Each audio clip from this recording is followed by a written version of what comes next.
Chaudhary and the speakers to come on stage.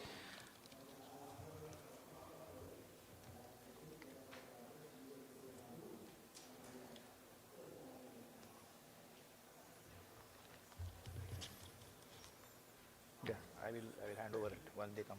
Yeah, the lady speaker, who's the cadet engineer, I don't see her. Oh, she's not come. Okay. We'll have to, I'll just check. Prerna Can somebody make an announcement, the coordinator, that Prerna Ghosh, the speaker for this session, seems to be missing, or she's having a cup of tea still. So just from the management team, somebody, just shout out for Cadet Prerna Ghosh.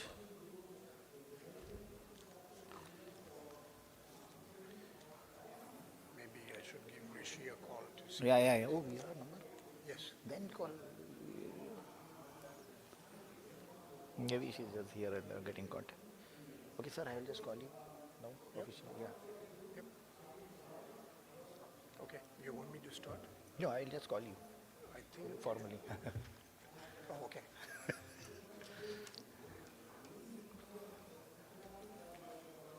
Yeah, we're just waiting for one speaker who's gone missing.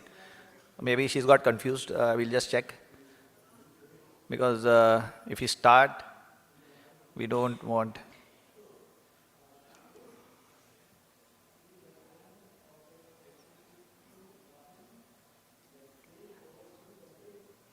Okay, I think we should not wait any longer.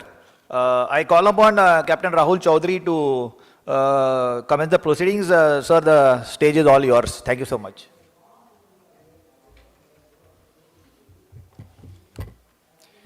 Yeah, thanks very much, everybody.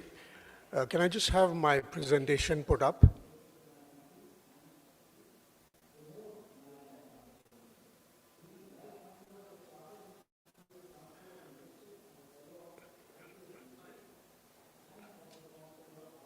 Yeah, can I have the keynote presentation put up?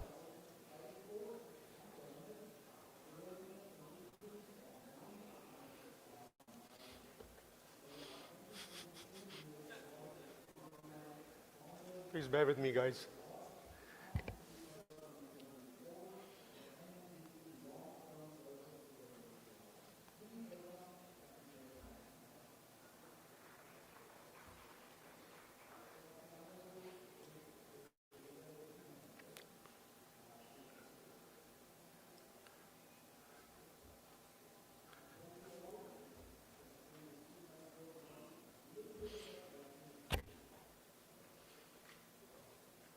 Yeah, can I have the keynote presentation put up?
Another one?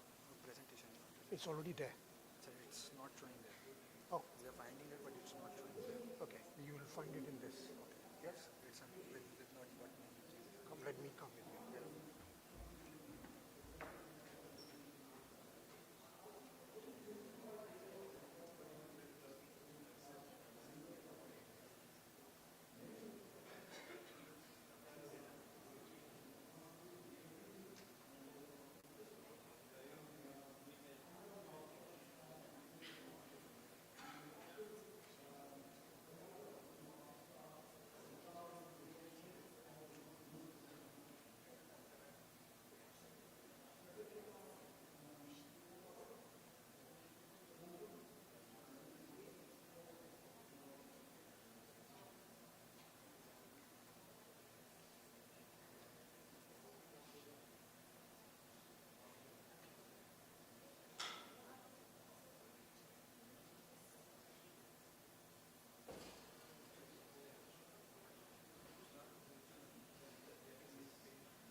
Okay, thanks very much for the just your patience. We had a technical glitch, so I was just thinking that it doesn't bode well for the future with technical glitches when we are talking about digitization in shipping.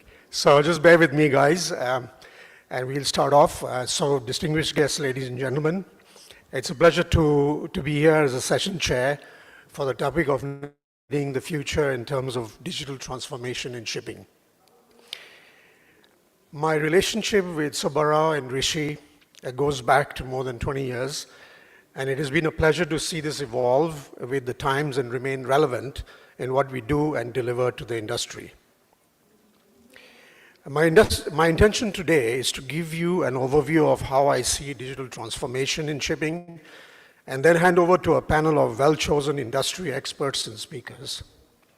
After that, we will have a panel discussion, so I will ask you, the learned audience, to think about some nice, challenging questions at the end for us. Let us then start off with digitization and the society.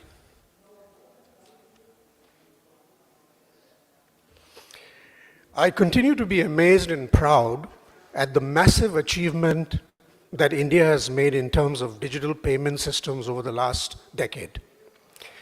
I find this digital transformation both innovative and revolutionary. The numbers are simply mind-boggling, where 10 years ago, there was actually zero online transactions, and which is now 12 billion transactions per month.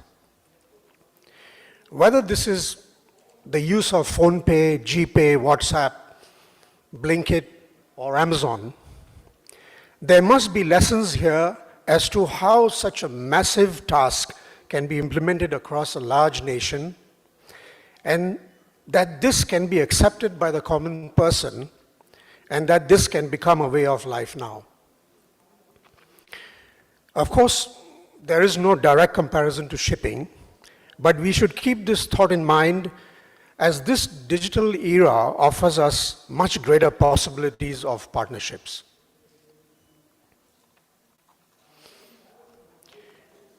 The contrast with digitization in shipping is very stark. We all know that shipping has had a conservative past. There are structural barriers, and you can see some of them listed here in no particular order. They all seem to be fairly onerous to resolve, some perhaps more so than others. You have fragmented stakeholders, owners, charterers, operators, banks, shipyards. You have a complex international regulatory mechanism. You have very heavy capital structure and thin profit margins. There's no unified digital standard worldwide. There are issues of cybersecurity. There are issues of cross-border trade. There are primitive port documentations where I understand even today the vessel has to print out 40 pages in terms of port documents. You also have a traditional workforce, and I heard one person telling me that there are a lot of very old people.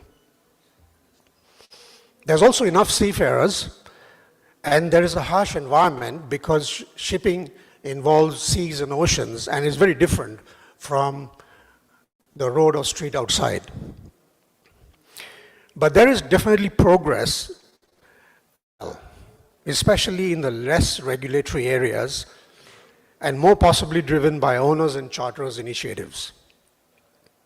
We can see, for example, that Starlink has become a game changer.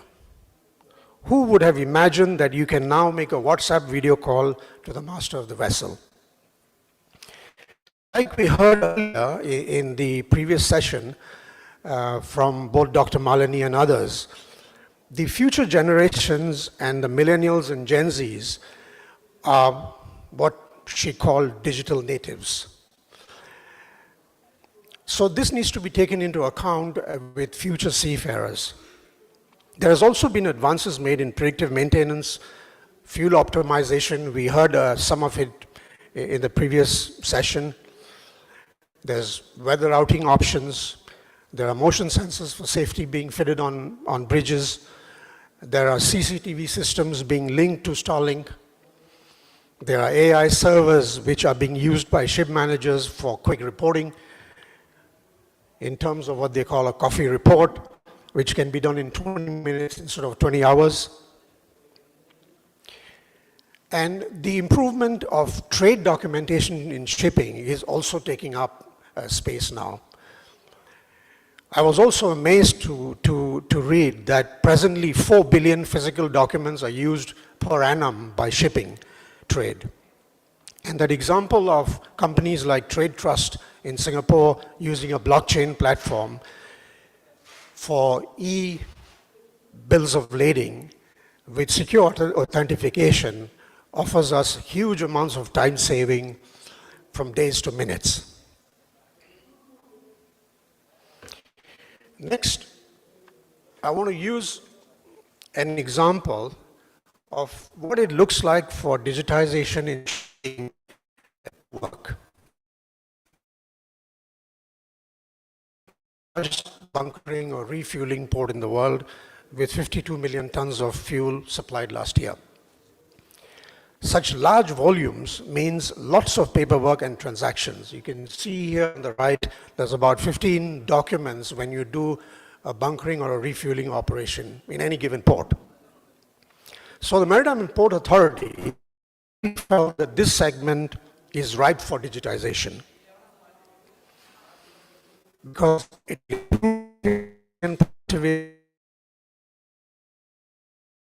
also enhance crew safety because you don't have to go up and down the vessel when you are bunkering. This transformation has taken more than 2 years of working with all stakeholders, that is the standards development, the Maritime Port Authority, and the various associations to make it work. And we now have what is called the SS709, which is a national standard which specifies the documentation needed for a digital bunkering to happen.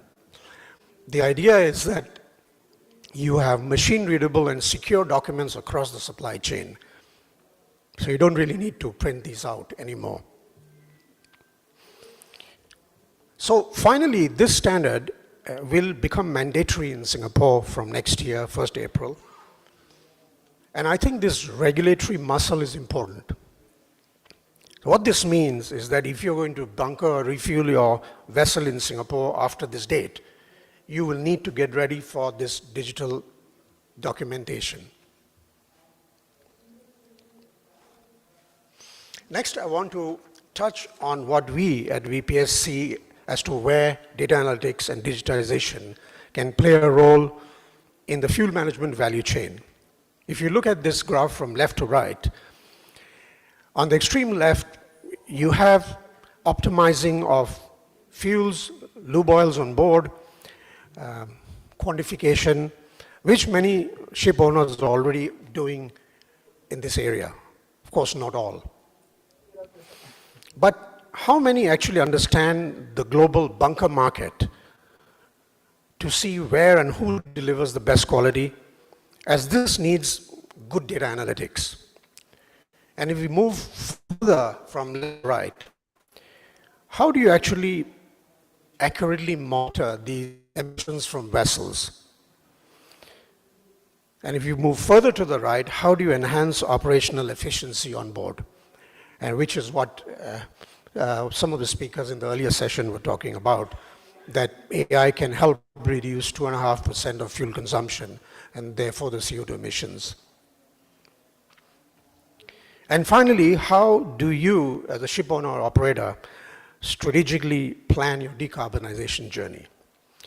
I'm going to touch on two of these topics today. So the first one is enhancing operational efficiency and collaboration. Now we know that there are a number of private companies offering voyage optimization tools. Ours is called the PS Mares. We acquired this Norwegian company 3 years ago. We know that such software solutions can provide insights and transparency to the owners and operators to reduce fuel and emissions. And right in the middle, I'm happy to say that we're very pleased to have Great Ship Offshore join us this year. But the bigger question is whether you can use such data insights to collaborate with stakeholders and reduce emissions at the same time. This is a powerful enabler for the industry as well. And one of the ways we have seen this work is to have joint what we call summer campaigns, where we get ship owners coming in as friendly competitors for the better good and we have seen this collaboration grow much stronger. The other example is the continuous monitoring of vessels' emissions. Surely the time has come to stop calculating your emissions using paper and Excel sheets and embrace such forward-looking technology that offers measurement accuracy and digitization. And as mentioned in the earlier panels, eliminating human mistakes. Our service is called the VPS MSIS, and we acquired this UK-based company 2 years ago. And we believe this type of hardware technology has the power to revolutionize emission data integration and optimization as the decarbonization we are all on. Thank you.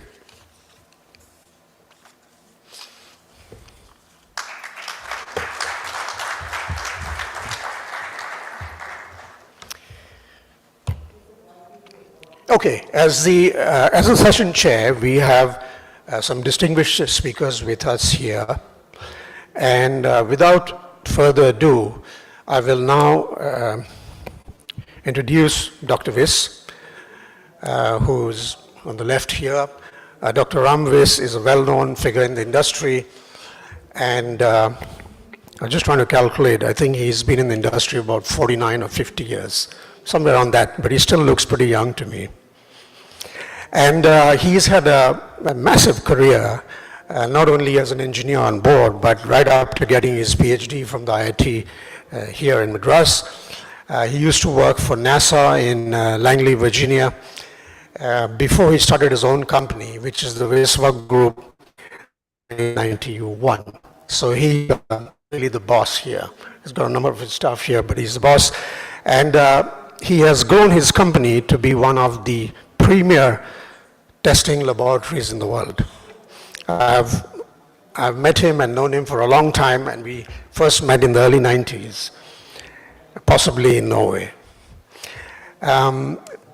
His work not only includes the testing of fuel oil, lubricants, and waters, but he's also looked into energy efficiency, emission data.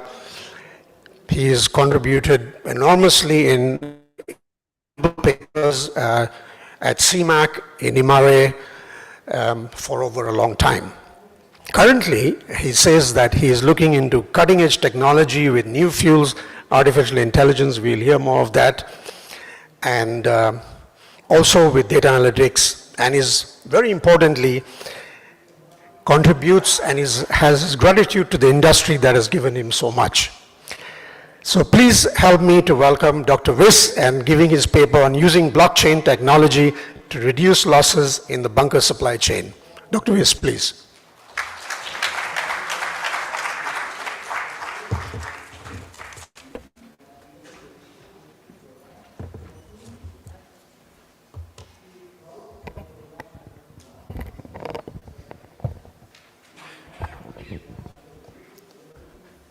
Thank you for the kind introduction. I'm just wondering about two things as I start here. Is this audience more fond of coffee or they're more fond of conference? Because I know the Madras coffee or Kumbakonam coffee as it's called is world famous. So most of the delegates are not coming in, and we had to wait and pray. They would walk in, and ultimately I think you made the choice that conference is, okay, somewhat better than coffee, okay? The second point is, they invited two elderly gentlemen to hand over the presents to the speakers in the last conference. I'm a bit offended because I consider myself the oldest person. And how come they chose somebody who cannot be younger than me to hand over these presents? Now this is the third meeting that they've honored me as the oldest person, okay? In this one, I'm missing that honor. But let me go to the paper or whatever message I want to give you. It's going to be simple, succinct, and I have structured it in a way that you'll take home something. It will not be general stuff.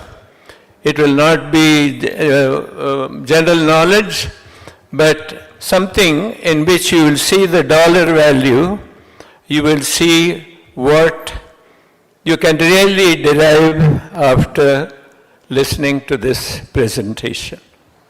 Thank you. Next slide.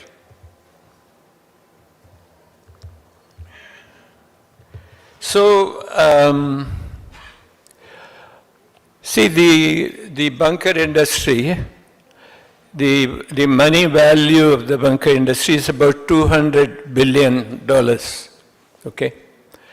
And according to a study by a very well-known agency, the losses amount to about 4%, 3.87%, you round it off to 4%. That means the industry is losing $8 billion.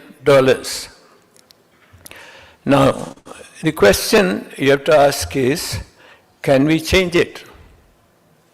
Can we get rid of the inefficiencies, the crookings, all that, so that we get the value for the money we pay for the fuel? Okay? And I must say, having been in CMAC committee, fuel committee for 17 years and lube committee for 14 years, what you need is the will. If you don't have the will, if you lack the will, you cannot achieve it.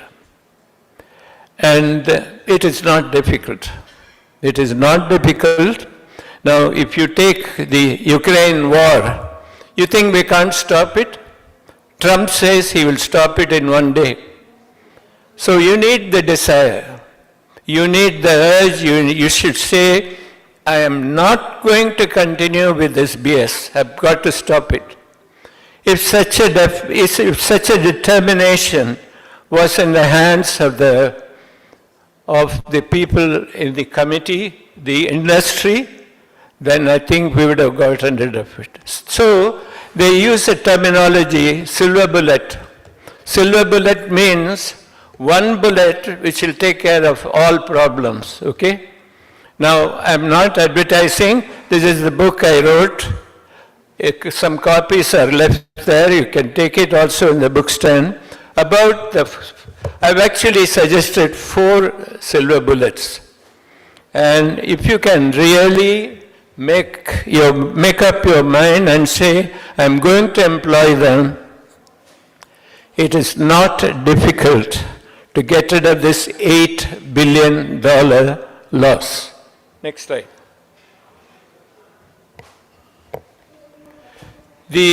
I'm going to suggest a simple methodology, something that you can go back and practice. I don't want to complicate you with too much data or steps or anything. You can just use a simple terminology in IT today, blockchain. If you apply blockchain, you can freeze most of the losses. Let me explain to you simply. What is blockchain? Blockchain is you have a set of data. Now, you make them into a chain and you render it using certain crypto technologies. Nobody can make any changes once it is entered, okay? So if you take a bunker fuel, it is going through 5 custody transfer points. The refinery makes it, puts it in their tanks. The wholesaler takes that refinery product, puts it into his big tanks. Then the seller or the retailer takes it and put it in his small tanks. Then from the tank it goes to bunker barges. From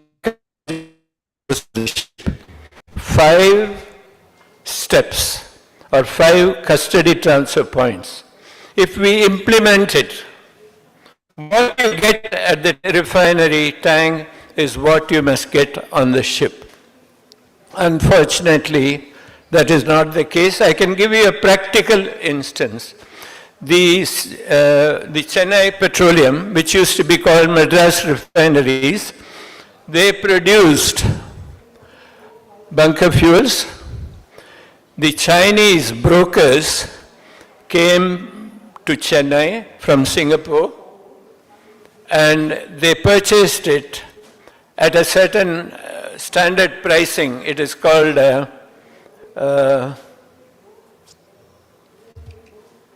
anyway, it's a published pricing, okay? So they bought it at published pricing. The refinery people were very happy. Oh, we have sold it at published pricing. They took this oil. It cost them $7 per ton to take it to Singapore. In Singapore, they sold it at a price lower than the price plus $7. How did they do it? Because when it went to Singapore into their tanks, huge adulteration took place. Huge. Maybe 10%, 20% it increased. So this is exactly what is happening in most. The maximum water is 0.5%, but what's coming out of the refinery is 0.1%. So they can happily add another 0.4%. Not to mention what all they can do with cutter stock. In cutter stock, they can easily put all kinds of low-cost items. I think many of you are familiar with the huge story of contaminated fuels from Singapore. The latest is year before last year in Houston. 200 ships were affected. Almost 40 ships had to be towed into port because the engines broke down. We have got to stop this BS. We need the will. We have the method, I have described it in the book, but we need the will, okay? Let's go to the next one. And I'll show you through calculations what can be the savings. I'm not able to see it there. Okay, yeah. So I've already told you that blockchain is a secure ledger technology. Data is stored in blocks and linked together. Each block contains full information. So every custody transfer point, you collect the data. What data do you collect? Quantity data, quality data, and complete analysis data. That's covered there, okay? These blocks are cryptographically linked to form a chain. Transactions on a blockchain can only be seen by authorized personnel, and it can never be changed, never. Next. Okay. There are only 3 stakeholders in any bunker fuel transaction. Think about it. One is the seller of the fuel, the second is the buyer of the fuel, and the third one who is implementing the blockchain technology. If all three of them agree, you can implement this. Now, the seller is going to say, hey, I'm making money by crooking. I'm not going to admit, but I'm making money, so what do I get? I won't be part of it. So give him $5 per ton. Tempt him with $5, but no adulteration allowed, okay? Data, record and upload. Okay, tracking and regulatory compliance. Okay, go to the next one. Now, I'm going to give you an exact calculation for a 10,000 TEU vessel with a 57,000 horsepower engine, okay?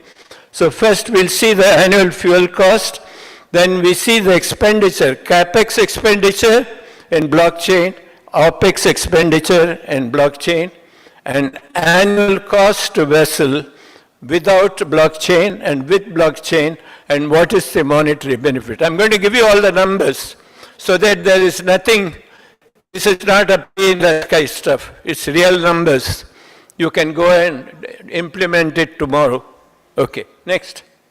So if you take the fuel cost, 57,000 horsepower, fuel consumption 187 tons, blah, blah, blah, it comes to $39 million. Okay, next one. How much time do I have?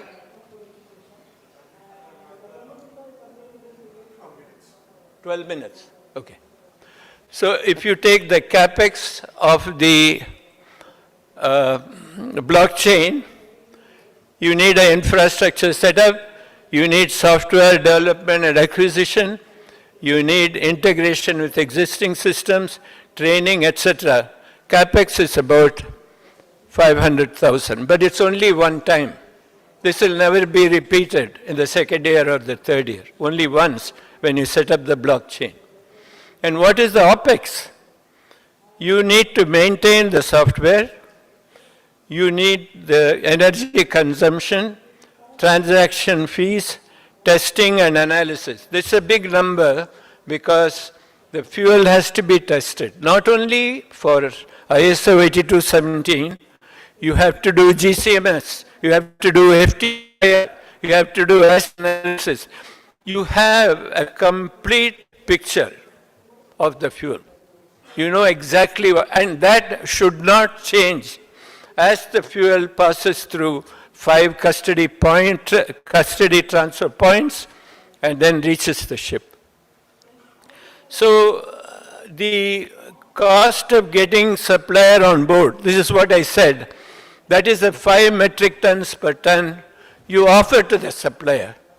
Don't expect him to partake in a transaction in which he is going to lose money. You tell him, no, please come, let's work together. He'll say, why should I? Why should I?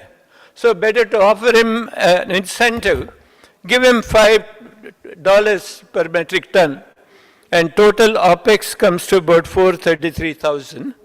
Next one. Now, the cost to the vessel is 39 million on the basis of $650 per metric ton. Then losses from density difference and water contamination is 390,000. Now these are numbers not from the figment of my imagination. These are all numbers from P&I clubs, numbers from other agencies which are reputed for the integrity of the numbers they give. Okay? Then main engine damage due to contaminants, 647,000.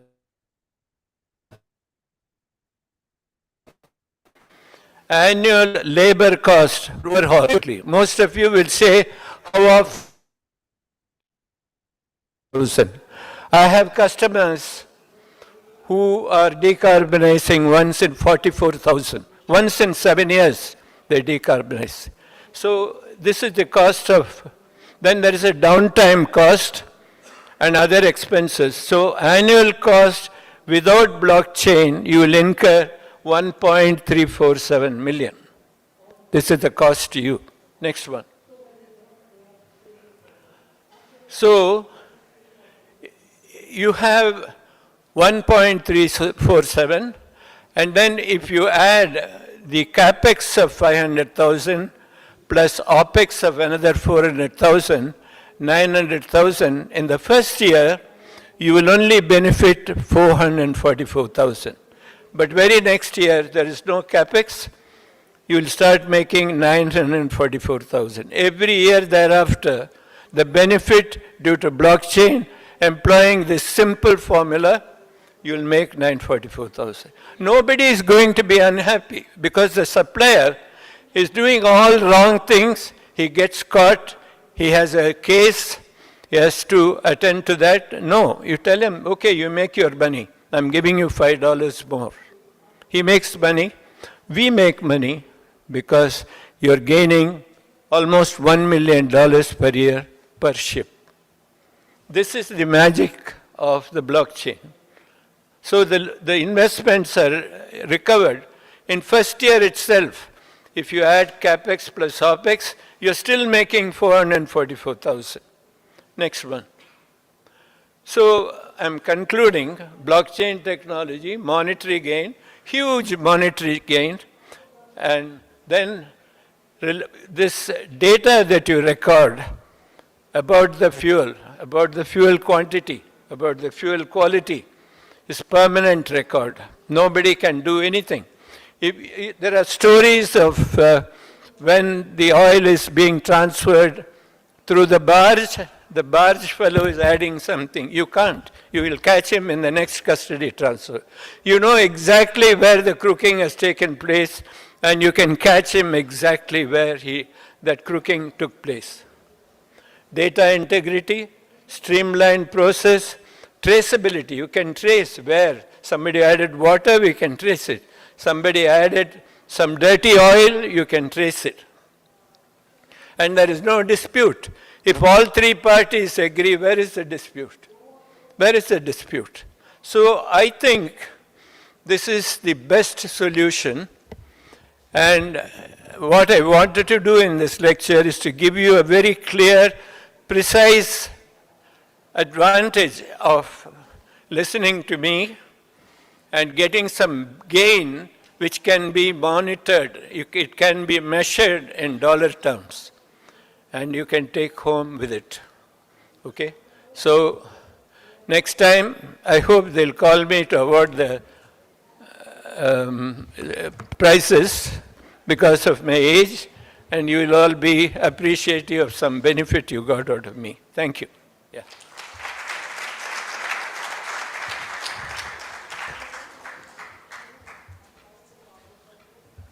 Thank you, Dr. Viss. My quick takeaway is that, cut through the BS. I mean, he could just say bullshit. And you need to have the will to make key changes in the industry and keep things simple. Our next, what I will do as a moderator is we will hear out all the speakers and then take questions together at the end. So next speaker is gentleman, Mr. Kripakar Marur, who's been with the IRS, the Indian Register of Shipping, for the last 15 years. Upon completing his bachelor's degree in civil engineering, he also has a diploma in data science and programming from the IIT Madras, and is going to pursue further in his career. At IRS, he initially worked on the structures department in the research division before moving to the technical software development group, of which he is currently in charge of. He has worked as a domain expert and developer in the development of CAD modeling and rule engines for verification of compliance of ships. He represents IRS in the OCX consortium, which is in the process of developing a vessel-specific standard to enable 3D classification process. The paper he's going to give is on leveraging virtual twin technology for marine classification services. Kripakar, all yours.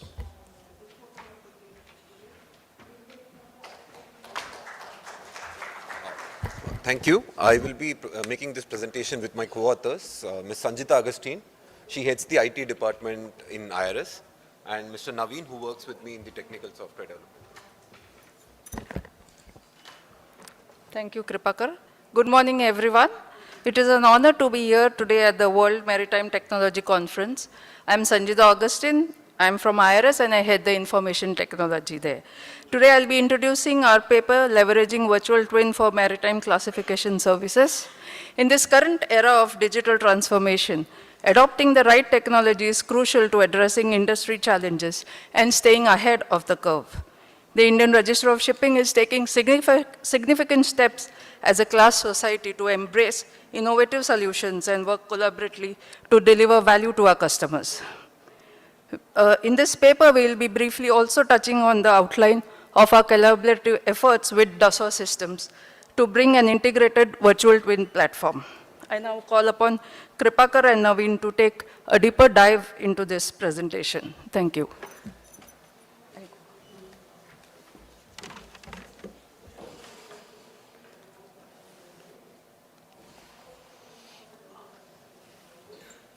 Good morning, everyone, and thank you, Sanjita ma'am. I am Naveen, and I shall take you through the first half of this presentation. So first, we shall have a look at the technical background of virtual twin technology. Then we shall look at how it can enhance services and processes across the life cycle of a ship, followed by a deeper look into IR classes foray. A deeper look into IR classes foray into the implementation of this technology. Virtual twins, or digital twins as it's also called, has its origins in NASA, where it was used as a means of modeling the Apollo missions. An updated definition would view virtual twin as a set of adaptive models that simulate the behavior of a physical system, which is updated with real-time monitoring data and evaluates and predicts its performance. For a ship, the superset of its data, that is design data, operational data, environmental data, and other measured data like survey data, and the processes that evaluate the data represents its virtual twin. And this data is collected across the lifetime of a vessel, starting from early design stages, through construction, through operations, all the way till its end of life. There are large amounts of multifaceted data that can be collected by the virtual twin throughout these stages. And also there are numerous results that the virtual twin can provide to enhance this process. With that, let's take a look at how virtual twin can transform the prevalent design process. Virtual prototyping accelerates the entire design process by enabling quicker evaluations of the design, reducing the time consumed by each design iteration. Virtual twin technology can facilitate a collaborative environment where various stakeholders, including owners, yards, designers, and class societies, can work in tandem, bringing their unique insights to the design process. Domain expertise and experience of class surveyors can provide valuable insights from a regulatory standpoint at every stage of this design process, reducing any iterations on the design that need to be done to accommodate compliance with class requirements. Virtual twins can accelerate the process of EEDI calculations for each of these design iterations. Virtual twins can also enable simulations of innovative energy efficient technologies to estimate their effect in real world conditions. Let us now take a look at how virtual twin technology can elevate plan approval and classification processes by moving from 2D drawings to 3D models. Proposed modifications, comments, and annotations can be integrated into the 3D model itself, which will act as a single source of truth for all stakeholders. For vessels requiring direct strength analysis, the modeling of the hull in an FE application can be skipped, which significantly reduces the time taken for analysis. 3D classification approach allows for checking the machinery components and their proximity for interference or fouling with other components and structures. These additional considerations can significantly reduce the chances of expensive rework for shipyards. It is important to note that open data standards are critical in allowing interoperability across various platforms. With the help of virtual twins, operations, maintenance, and inspections can transition to a predictive paradigm.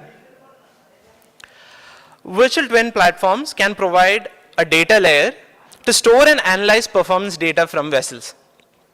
This data shall be primarily harnessed from sensors fitted on onboard equipment and voyage-related data.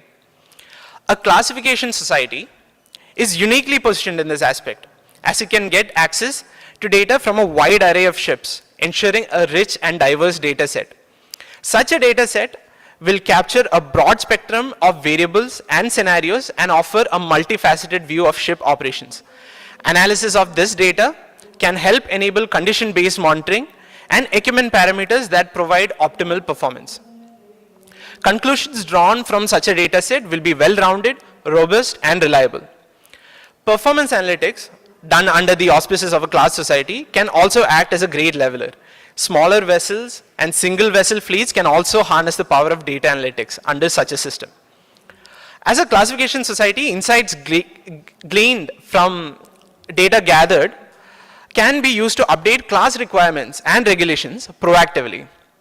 The feasibility of prolonging a vessel's safe service life for a different operational capacity via modifications and retrofits can be evaluated using a data-driven approach from the virtual twin platform. This allows owners and operators to obtain further utilizations from their assets and to offset the environmental impact that would result from the construction of an entirely new vessel. Coming to inspections, The stochastic nature of structural degradation, that is, for example, degradation through fatigue, creates significant uncertainty regarding when and where degradation occurs on structures and machinery. Comprehensive information provided by the virtual twin can enhance the prediction of this degradation process. This enables better decision making for class societies. Suspect areas where larger degradation is expected can be prioritized for closer examination during survey planning. Moving towards the end of a vessel's life cycle, let's see how virtual twin systems can improve the ship breaking industry. With the information available in the virtual twin of the vessel, an environment management plan can be devised, taking into account the records of any hazardous cargo or materials. This plan can include specific information on handling and management of hazardous materials, potential job hazards, safe working areas for entry and hot work, fire protection and prevention, and others health and safety protocols. Enhancement of class society operations with the use of virtual reality is also made possible through virtual twin technology. Virtual reality applications can be used to train class surveyors in various aspects of inspections and surveys. Although there is a significant initial investment, the benefits of enhanced safety, enhanced exposure to surveys on different vessels and domains, and cost effectiveness will offset such an investment. The ergonomics of the vessel design and arrangement can be effectively reviewed without the need of a physical inspection. Operations of opening and closing appliances and means of access can be verified using virtual reality simulations. The advent of virtual twin technology faces a variety of hurdles and roadblocks. Let us quickly take a look at some of them. Standardization and interoperability across virtual twin platforms will be decisive for seamless collaboration and widespread adoption of the technology within our industry. This is crucial for enabling quicker response times and derivation of multidisciplinary insights. Overly strict standardizations can lead to a restrictive environment where a minority controls and operates all virtual twin systems, thus inhibiting any new innovations and gatekeeping the involvement of newcomers in the maritime sector. Ability of virtual twins to simulate and predict asset behavior is very computationally intensive, requiring significant resources at ship and at shore. Adoption of virtual twin technology requires extensive training for all stakeholders and personnel and a transition from existing methods. Once virtual twin systems are implemented, it takes a reasonable time period to gain valuable insights through sufficient data collection and analysis. Significant costs are incurred for building the infrastructure, developing software, and imparting training. Demonstrating the effectiveness of the technologies to stakeholders within the marine industry will require significant time and effort. The collation of vast amounts of data on the virtual twin system and connected systems makes it a potential target for cyber attacks from malicious entities. The virtual twin systems, its data, procedures, and means of data transmission must be protected against this. Now, to take a deeper look at Indian Register of Shipping's adoption of virtual twin technology, I hand it over to my colleague, Kripakar Maru. Guys, you've got 5 minutes. Thank you. Hello, everyone. Am I audible across? Yeah. As Naveen has eloquently presented, virtual twins can have a transformative effect on the services provided by a class society. In this context, IRS has entered into a partnership with Dassault Systems to set up a digital platform to harness the benefits described. I would like to provide a glimpse of the enhanced services IRS shall provide going forward. Let me first cover the challenges faced by IRS, which nudged us to embrace the digitalization process. With the Indian shipping industry growing rapidly, there is significant competition to cater to its classification needs. IRS is a trusted partner of the Indian Navy and is involved in the development of advanced crafts, which require an expanded digital arsenal. The regulations set up to achieve IMO sustainability goals are becoming more stringent year on year. IRS aspires to actively contribute to our clients meeting these requirements. The classification and plan approval processes are slowly but steadily moving to a 3D paradigm, and enhancing operational efficiency and productivity is an ever-present imperative for Indian Register of Shipping. Here we have an overview of the design of the platform. It illustrates how the virtual twin will connect all the stakeholders in the classification process. The interoperability interface will connect the legacy applications while the survey data is fetched from our in-house online reporting system. Sensors and IoT devices fitted on board shall provide the operations data to enable health monitoring and predictive maintenance of equipment. Let me now go a bit deeper into the modules under development. The plan approval portal shall be at the forefront of the classification process. It enables seamless information exchange between all the relevant stakeholders. It will simplify the process of task assignment, resource and project management. We are also developing a web application for the reporting of thickness measurement in both classification and condition assessment program surveys. This application shall synchronize thickness diminution data with the virtual twin. Fetching of structural information from the virtual twin in the specified formats will significantly reduce the time for report generation taken by TM parties. The structure FEM module shall be able to fetch the 3D model from the virtual twin itself, thus avoiding repetition of the modeling exercise. It shall collaborate with NovaHull, IRS's in-house Cantling verification tool, to automate the calculation of pressures and balancing of bending moment and shear forces for three-hold analysis. For the legacy software integration, I've already covered the interoperability interface. For enablement of condition-based monitoring and predictive maintenance, a module is being developed to collect data from onboard machinery. This module shall provide both trend-based warnings and deeper insights using custom machine learning models. Dassault's 3D experience also comes with a no-code platform to build AI models or AI ML models out of the box. A classification society like ours has access to vast amounts of data which can be leveraged in this module by domain experts themselves. This is a brief snapshot of the 3D classification process being developed. I would like to state that this is still in its nascent stages. We are still in discussions with Dassault Systems. The 3D model is generated by the client, who then attaches additional data to enable classification. Once IRS receives the model, the prescriptive and direct strength assessments will follow. Any scantling that fails the assessments will be flagged in the model and comments. Sorry guys, you've got 1 minute. Sorry.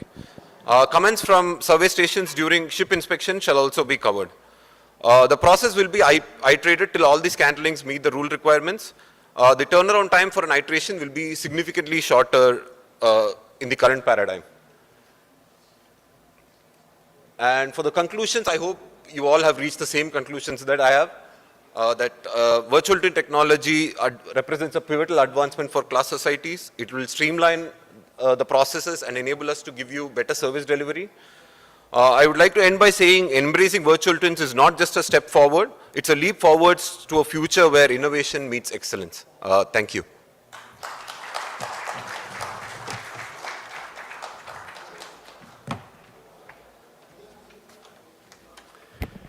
Yeah, thanks very much, guys, and to the IRS team. I can see that this concept of virtual twins and adaptive models across the life cycle has huge potentials. I also hear that there are pretty big challenges with standardization, etc. Okay, so our next speaker is Prerna Ghosh and Rishik Ranjan. You can decide you want to do one of you all present or both together. Okay, so I'm really, really pleased that we have two millennials who are going to present to us. These are the future of shipping, so these are the guys we need to listen to, okay? And they are both fourth-year cadets at DMAT at the Indian Maritime University. Prerna has written a paper 2 years ago on the blue economy together with Rishik. And when I asked them what they wanted to do in their career, they're going to join Wilhelmsen Ship Management and Chevron. So they seem to be quite convinced that after 5 or 6 years at sea, they want to get into management. That's the right thing to do. So without further ado, Prerna and Rishik, floor is all yours.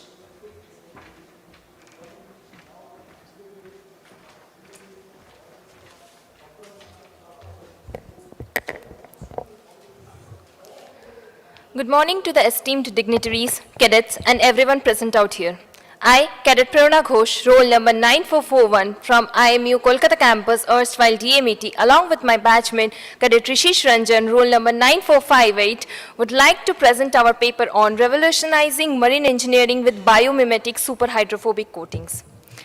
Today, we are going to shed the light on how these coatings can be enhanced for betterment and how the efficiency of ship hull as well as reducing drag can be monitorized.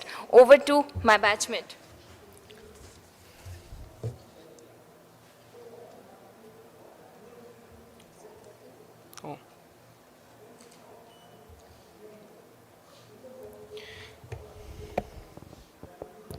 Today, we are going to explore how the biomimetic superhydrophobic coatings inspired by nature combat biofouling, reduce drag, and increases efficiency, thus transforming marine engineering with enhanced durability and efficiency.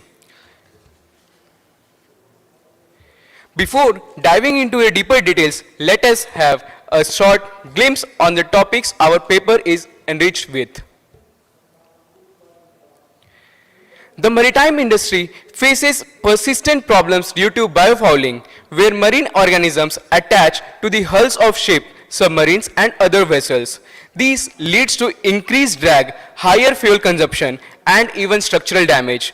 To combat these, traditional anti-fouling strategies like biocide-based paints are becoming less viable due to their environmental impact. This is where biomimetic superhydrophobic coatings come into the play. Before knowing how these biomimetic coatings come and enhance the performance of a ship, it is essential for us to understand what biomimetics is.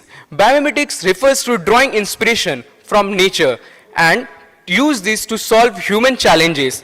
In marine engineering, these approaches has given rise to the development of superhydrophobic coatings that mimic natural surfaces such as the lotus leaf, which repels water to effectively that it stays clean and dry. Here we can see in the slide that how the superhydrophobic surfaces are different with contact angles lying between 160 degree and 175 degrees. Superhydrophobic coatings offer a passive solution to reduce drag and combat biofouling on marine structures by creating micro and nanoscale textures. These coatings minimize adhesive forces between the hull and water, preventing the attachment of biofouling organisms. Over to Cadet Prerna.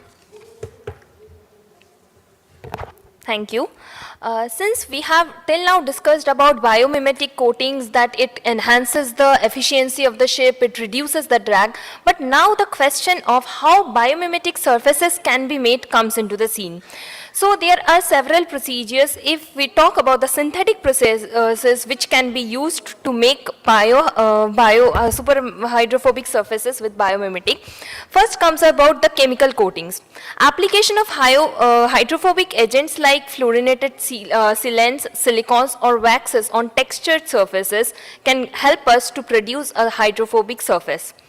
The second technique includes surface roughening, which is creating hierarchical textures via etching, nanoparticle deposition or microfabrication.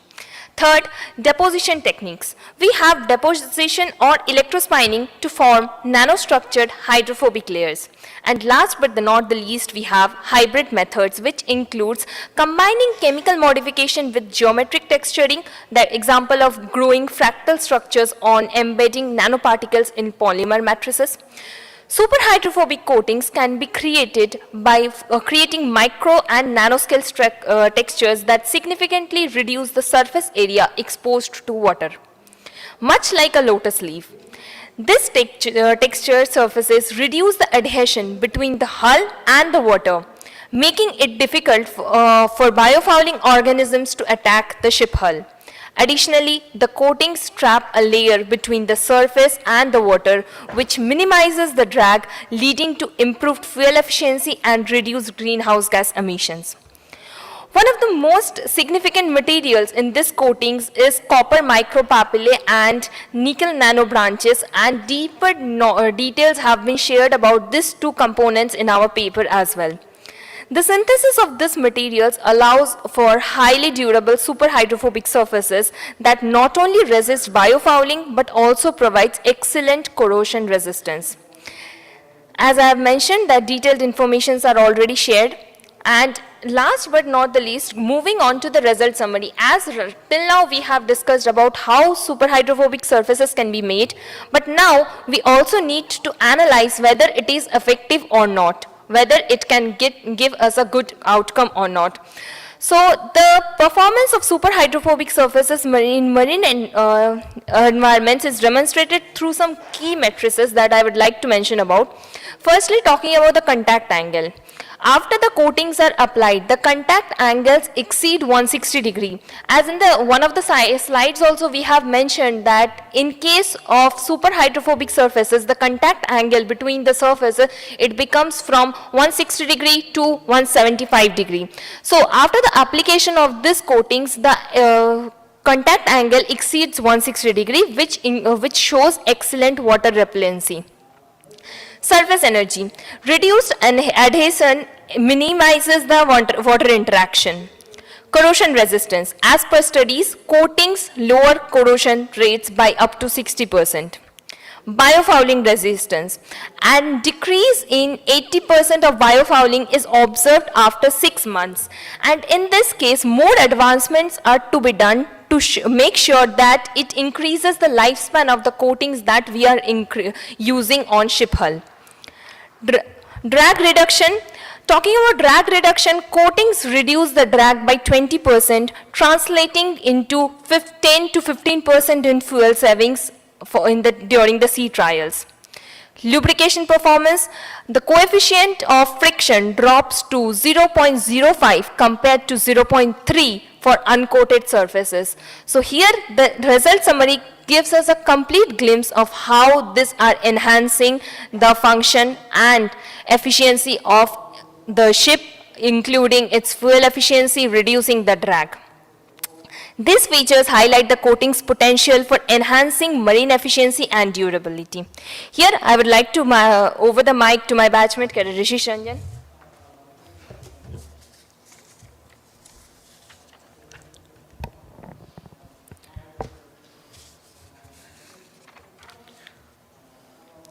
Now, let us see a case study, Ultra Ever Dry.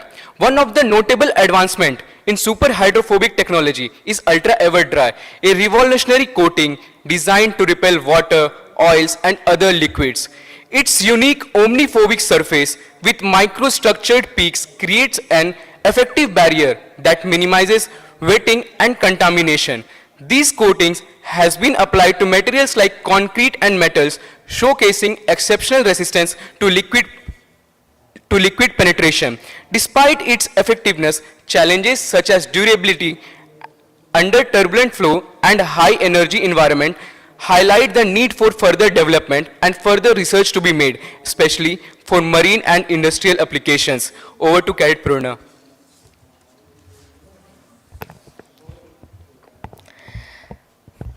The environmental impact of superhydrophobic coatings, particularly those using fluorinated compounds, is going. So in this, we are going to discuss about a more deeper details into the challenges and the future directions which can be made into play in case of superhydrophobic coatings. While the benefits are clear, there are still challenges in the widespread adoption of these coatings. One of the key challenges is the long-term durability of these surfaces in harsh marine environments. Factors like UV radiation, mechanical wear, and biofouling can degrade the coatings over time, requiring it for frequent reapplication. Additionally, scaling up laboratory techniques for industrial is a huge significant hurdle till now. For this, researchers are exploring cost-effective methods like roll-to-roll processing for large-scale manufacturing so that it can be implemented in marine industry as well. Another concern is the environmental impact of the certain superhydrophobic materials, particularly those containing fluorinated compounds. This has led to put for greener and more sustainable alternatives. In our paper, we tried to look for ways which can have its self-healing properties of these coatings and enhance them to make them more resilient to face the wear and tear in water. And concluding here, I would like to conclude our presentation summarizing the same as biomimetic superhydrophobic coatings present groundbreaking advancements in maritime industry, offering solution to long-standing issues like biofouling, corrosion, and energy efficiency. Our paper does not only focus on microorganisms and it does not only focus on biomimetic coatings, but rather we are studying about the micromechanics behind microorganisms adhering to the ship hull. Scaling up laboratory large-scale fabrication techniques for large-scale marine applications are challenging, highlighting the need for cost-effective and scalable manufacturing methods. The environmental impact of superhydrophobic coatings, particularly those of fluorinated compounds, is growing, concern necessitating the researchers to look more into environmental friendly solutions and the life cycle impact of these materials. Additionally, combining the superhydrophobicity with other functional properties like anti-icing or self-healing could enhance the performance and application range of these materials in a marine environment. While these are the challenges ahead, the progress made so far demonstrates the immense potential of these materials to revolutionize the maritime industry, making it more sustainable and efficient. By continuing to refine these technologies, we are not only improving the performance of the vessels, but also contributing to more sustainable future goals for the maritime industry. Before wrapping it up, I would like to thank World Maritime Technology Conference 2024 for providing us such a huge platform to share our idea with the prominent personalities. I would also like to thank IMU Kolkata campus, erstwhile DMET, IMU headquarters, our Vice Chancellor ma'am, our Pro VC sir, Dr. Raju Balaji sir, and about the person without whose constant support we would not have been standing here, none other than our mentor, our guide, Dr. Pradeep Raja sir. Thank you.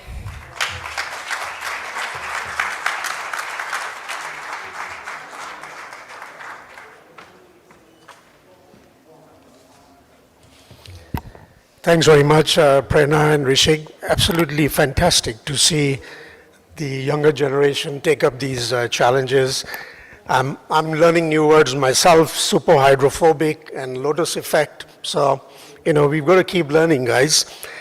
Drawing from nature, obviously, improving efficiency and reducing emissions and as an end goal, but there are issues with scalability and toxicity, etc. So plenty of good questions coming up. My last speaker of the day is Ole Christian Astrup. Can I check, Ole Christian, if you can hear me? I can hear you. Can you hear me? Oh, lovely. Yes, loud and clear. So let me do a quick introduction to Ole Christian before handing over for his paper. Ole Christian has been with DNV for 30 years and has experience in maritime oil and gas, as well as structural engineering.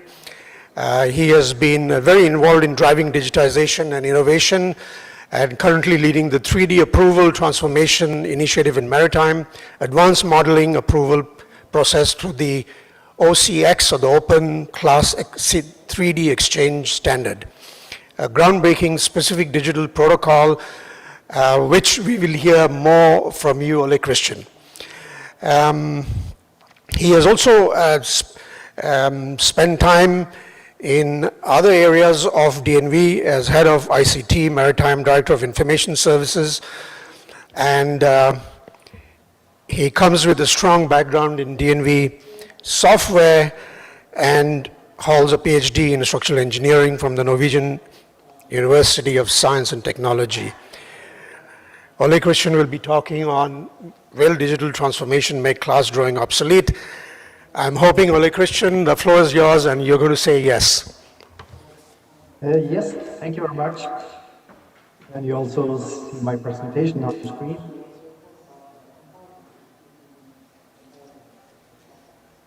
Very good. I'm glad to be able to present to you. I would, of course, have been like to attend myself in Chennai, but circumstances made that not possible. So my talk today will be about the importance of standardization to enable the digital transformation in maritime, and particularly initiative we have taken to establish the open class 3D exchange format benefit for the maritime industry. So, my talk today is divided in 3 sections. So, first, I will explain why print need to go away for the classification drawings, and then just a brief update on what is the open class 3D exchange standard, and will this make class drawings obsolete? So, pointer drawings has been the main media for communicating design intent for engineering and technical professions for the beginning of human endeavor, and it has evolved into general language for communicating design intent. It has this easily understandable blueprint for any engineering asset, and conveys the design intent between the parties. So it has purpose for many centuries, but when it comes to digitalization, it is a media bridge. And it's easily explained. Today, shipyards are basing their design on making 3D mock-up early in the design process. And then later they take out 2D drawings to send these to the classification society. And when the society receives the drawings, it's a manual work to review the drawings. And then if the society will have to do individual spot checks on calculations, they actually had to recreate the 3D model for calculation. And then they red mark the drawings, stamp them, and send back to the designer shipyard as an approval. So, and this is also time consuming because it's from we receive a drawing package, we have to spend 2 to 3 weeks in order to give the feedback to the designer. And in the meantime, of course, the design has evolved further into detailing and then further into production. And this is a slow cycle which does not meet up to the needs by the designer shipyards for shorter lead times and concurrent engineerings and approval. And later, of course, when we go into the block surveys, we also do this based on the 2D drawings. So in this context, when you talk about interoperability and digital transformation, the drawings is actually a media break, and we need to solve that. When you talk about role of standards in the digital meaning is a common language. It's a uniform and common language for interoperability, and standards will shape digital transformation. They can complement regulations and also facilitate digitalization, as we will later see in my presentation. It definitely promotes interoperability, and it can also set minimum levels of quality and safety. It will accelerate digital change, and it also promotes innovation, especially open standards. So the journey of the open class 3D exchange standard started quite some years ago. And the starting point was that DNV was challenged by many good customers, where they basically followed the design process as I showed in my previous slide. They had available 3D models early in the design process, and they were asking, why do we have to produce class drawings when we have a 3D model? Why cannot you just receive the 3D model and approve that?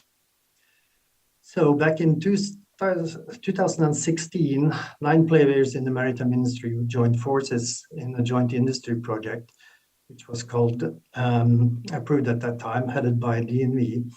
And we were trying to tackle this bold ambition to replace the 2D class drawings with a fully 3D digital information model about the asset. The outcome of this joint industry project was the Open Class 3D Exchange Standard, OCX for short.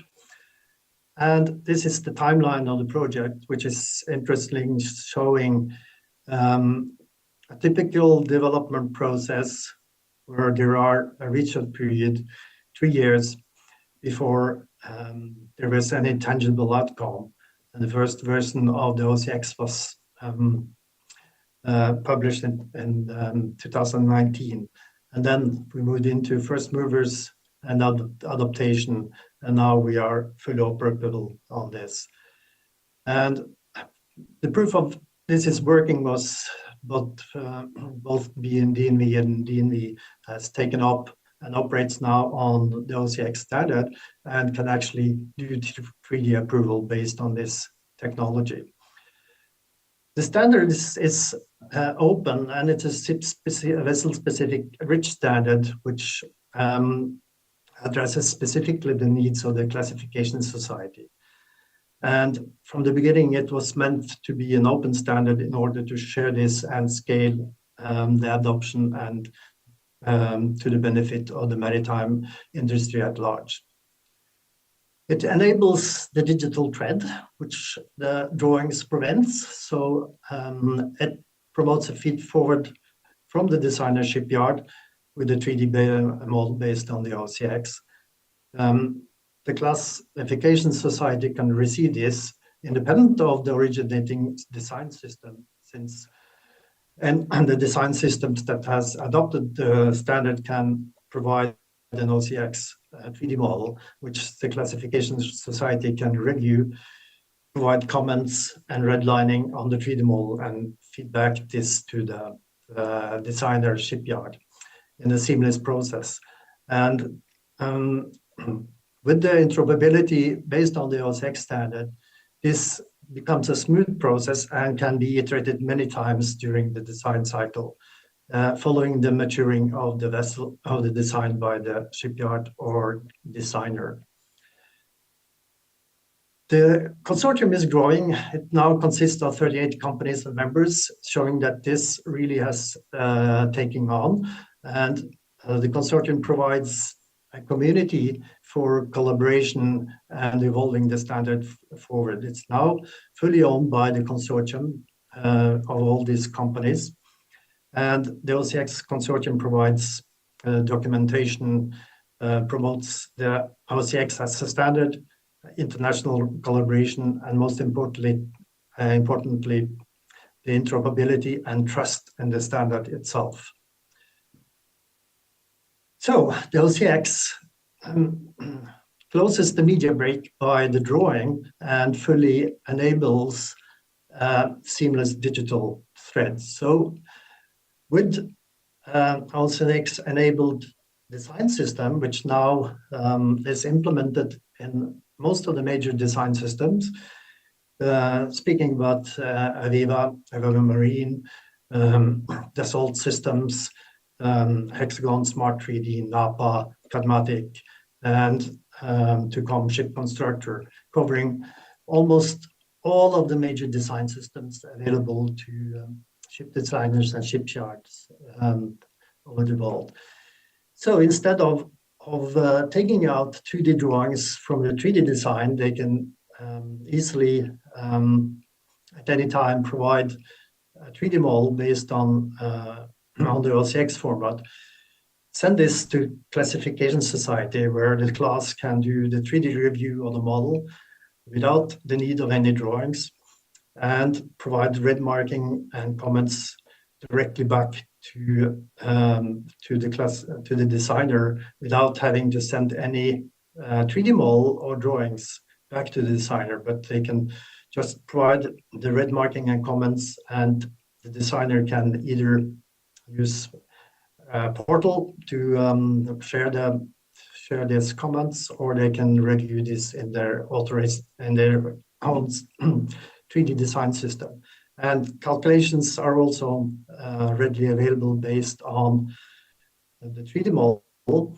And further downstream 3D service is the next step to close for this based on the OCX. So the rule calculations are available in our own tool, Nauticus Hull. So from this we can recreate the 3D model from the OCX and do the Scantlin checks for any cross sections covered by the 3D model, and by this have an easy access to spot checks for the designer. Of course, they can use our tools to optimize the steel Scantlins themselves before they provide the final design to the class. And this is just an example project we have done today, establishing the full cycle 3D approval process. This is an APA model shared with DNV, where we do the review and red marking and do the feedback. And this is also starting the part of the transformation for the digital twin. So, will class drawings become obsolete? That's the big question.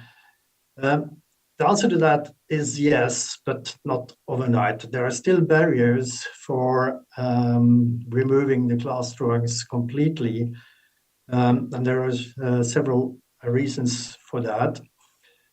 The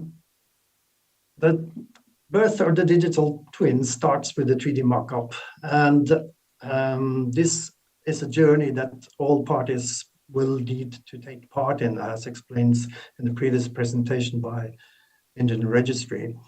But we are still in the beginning of this journey in the maritime industry.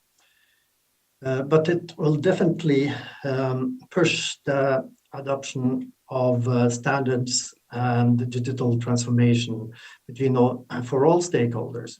Right now, we've been working with mainly the designers and shipyards for the 3D approval part. But there are other stakeholders in this industry that also need to onboard and adopt the digital twin. But going forward, we will see further adoption and also digitalization within the maritime industry. What we're working on now is to enable the drawingless construction survey. And here again, innovations and open standards will help us speed up this transformation.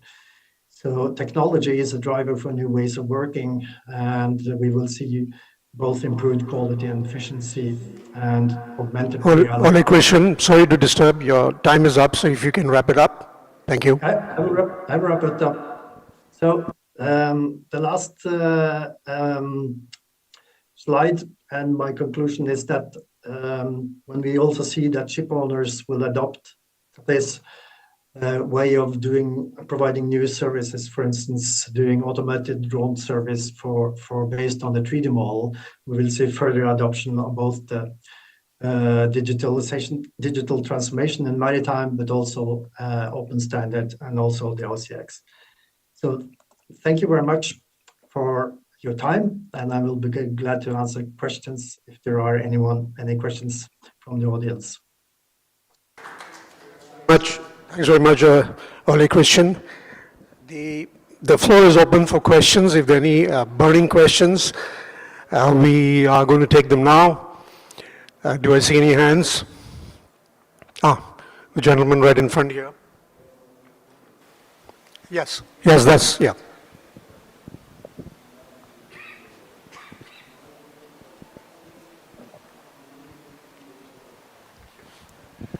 Right. Thank you very much for the sessions. Name is Mohammed Yusuf from Admiral Marine Services. Just a quick question to Dr. Vishwa. I don't know if it's quick or not, but very insightful insights from your presentation. Thank you very much, sir. Just wanted to understand, blockchain has been around for the past few years. I think about 4 or 5 years back, that used to be more like the hype, like what we have AI and ML today. But just trying to understand, why is it that it's not as much adapted, given the implications that you have so eloquently presented? Just trying to understand what is the challenges of adapting it, why is it not so prevalent, and how commonly is it being used in our industry right now?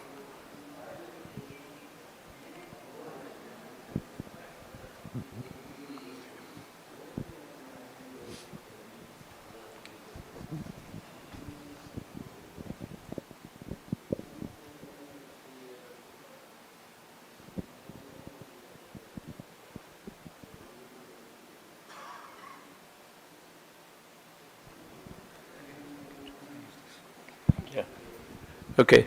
The projection for blockchain in the IT industry is $3 trillion. $3 trillion in the next 20 years.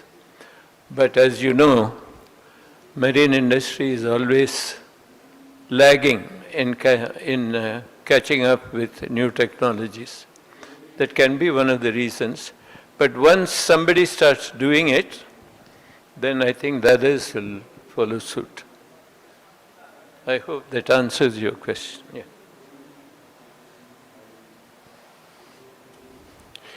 Okay, while you get ready to raise your hands, I think I'm going to ask a question to Kripakar. So, there's lots of sort of the idea of virtual twins, adaptive models, data analytics. You've also mentioned challenges in terms of standardization and cost. So, two questions. One is this technology being used today? First question. And the second question is, when you mentioned that there's a large ROI time period, what are you saying to the industry? That is going to cost too much, or are the costs coming down? So I would start off with one of the main reasons why the technology is currently expensive is because there are a very few players in the market. So you have to play by their rules. For the cost, I believe there will be a significant initial investment, and it will require restructuring the way the organization runs. There will be significant restructurization across the board. People will have to learn new technologies. They'll have to be willing to change. And when you restructure everything, there will be a bit of a slowdown because people are learning new things, but eventually you will see the benefits of this technology coming through. And especially for the data analytics part, the initial part is having a good data set to analyze. So the building a good robust data set will take some time before you can actually get insights out of the data. So just to, if you don't mind answering, is this still in a design stage, this virtual twin concept, or has it been actually used in practice? So virtual twins have been used, are being used all over the world. So the thing is, virtual twin has many definitions. So any data set, you could theoretically call it a virtual twin. So to answer your question specifically, in IRS, we are still in the design phase of this setting up the platform. And I think we will be going live in 2025. Okay, thanks. Yes, a question from this gentleman who I have known from Sanmar for a long time.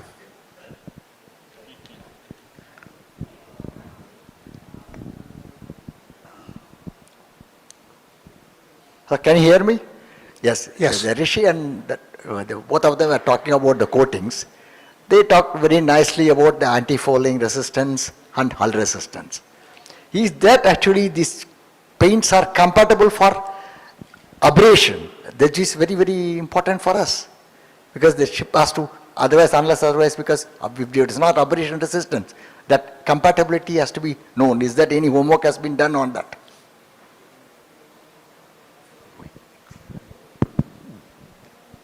Sir, as we have already mentioned during our presentation also, that already there are coatings and materials available in the market which are used specifically for hull coating. But sir, as I have mentioned, that use of fluorinated compounds, it is harming the microorganisms and it to a large scale. So our paper is focusing on making a sustainable development which can address the issues as well as protecting the microorganisms, sir. So I hope this answers your question. Still, I have not got it because Sir, for the so can you hull- please repeat it, sir, again? I'm talking about only the hull abrasion resistance. That means that for the mechanical damages. Yes, sir. Is that the compatibility of the paint is there? Sir, sir, further researchers has been, it is already going on to make the paint sustainable and to make it, increase its lifespan so that it can hold the wear and tear that is being caused by the sea and the harsh marine environment, sir. That's Thank you, correct. sir. Harsh marine environment, but while making the port, everything, there's mechanical damages to be Sir, very. the coatings that we are talking about, it is not only limited to only ship hull, but rather if we talk about any kind of surface which is directly exposed to the marine environment or to sea waters, it can be implemented on them as well. Oh, thank you. Thank you, sir. Thanks. We are now running out of time. So I would like to take this opportunity to thank all the excellent speakers here, as well as Ole Christian joining all the way from Norway, because you are slightly worried about the weather situation here. Okay, thanks very much, ladies and gentlemen. Real pleasure, and hope you enjoyed the session.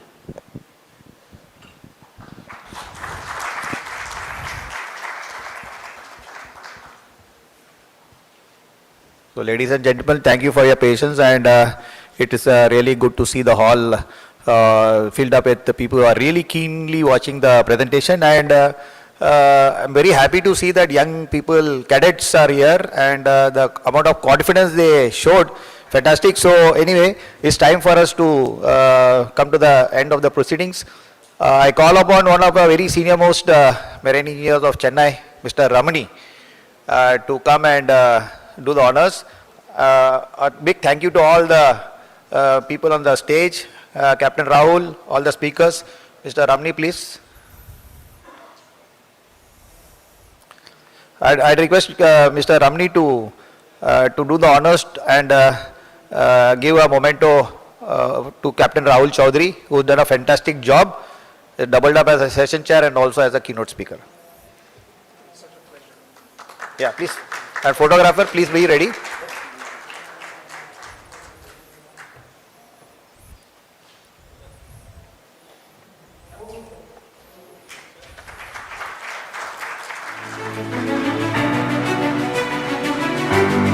Now I call upon the eminent Dr. Ram Vish to come on stage and accept a small gift from the committee.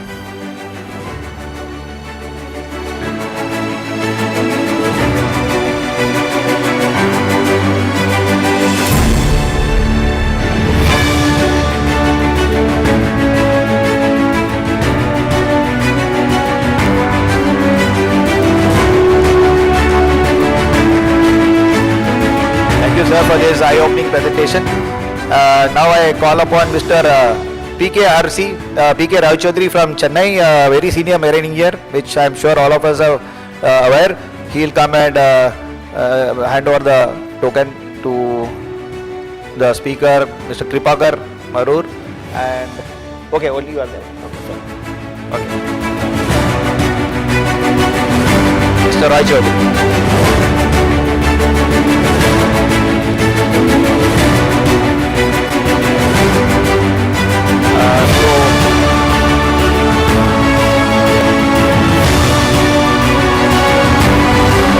So now I call upon Mr. Rai Chaudhary to hand over the presentation to cadets Prerna Ghosh and your name, sorry, it's not here. Okay, never mind. Yeah, did a great job. Great job. Good. I think they deserve a good hand. It's not an easy thing to come on stage and talk as a cadet.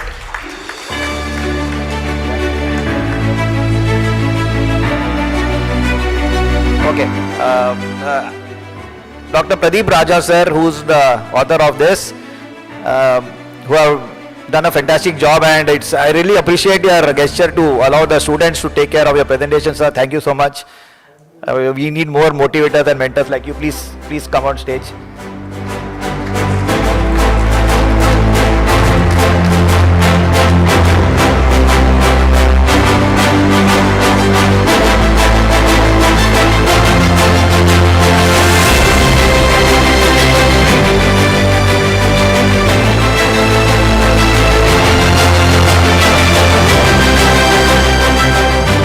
Last speaker, of course, we really miss him. He was online, so we can only send a e-presentation to him. That's what we can do. Then it's time for us to hurry up for lunch. I declare the session closed, thanking all the people for having made this session a great success. The next session will start at 14:15 hours. So there are a lot of activity will be going on. I think the halls are going to emerge. So thank you so much once again on behalf of the organizing committee. Thank you so much. We keep the session closed. Thanks. A quick group photo session, but people can move on for tea.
It's a time of transformation. Inspired and informed by our expertise, you will be empowered to make smarter business decisions. As the trusted voice to tackle global transformations, DNV is here to provide practical solutions and advice. Together we can turn uncertainty into confidence. BIMCO, the practical voice of shipping, supporting members in the shipping industry since 1905, creating and delivering contracts, explaining and informing regulation, providing expert knowledge and business services to the industry.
Global shipping, a battle for survival or a torchbearer of hope? Discover the future of maritime innovation at the World Maritime Technology Conference 24 from December 4 through 6 at the luxurious Hotel Leela Palace, Chennai. Organized by the Institute of Marine Engineers, India. This global event brings together the brightest minds in maritime technology to tackle challenges and unlock new opportunities. Chennai, India's historic trade hub, is the perfect setting for visionary discussions on sustainability, cutting-edge technology, and industry transformation. Connect with global leaders, share groundbreaking ideas, and immerse yourself in the vibrant culture of Southern India. World Maritime Technology Conference 2024, shaping the future of shipping. Join us and navigate tomorrow. For the maritime industry, for all of us, this is more than a moment of change. It's a time of transformation. Inspired and informed by our expertise, you will be empowered to make smarter business decisions. As the trusted voice to tackle global transformations, DNV is here to provide practical solutions and advice. Together we can turn uncertainty into confidence.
உயிரை வாங்குறீங்கடா சொல்லிடலன்னா இங்கேயே உட்காந்து நிக்கணும் நீ சொல்லிடலன்னா நம்ம இங்கேயே உட்காந்து நின்று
Five, creating and delivering contracts, explaining and informing regulation, providing expert knowledge and business services to the industry.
Global shipping, a battle for survival or a torchbearer of hope?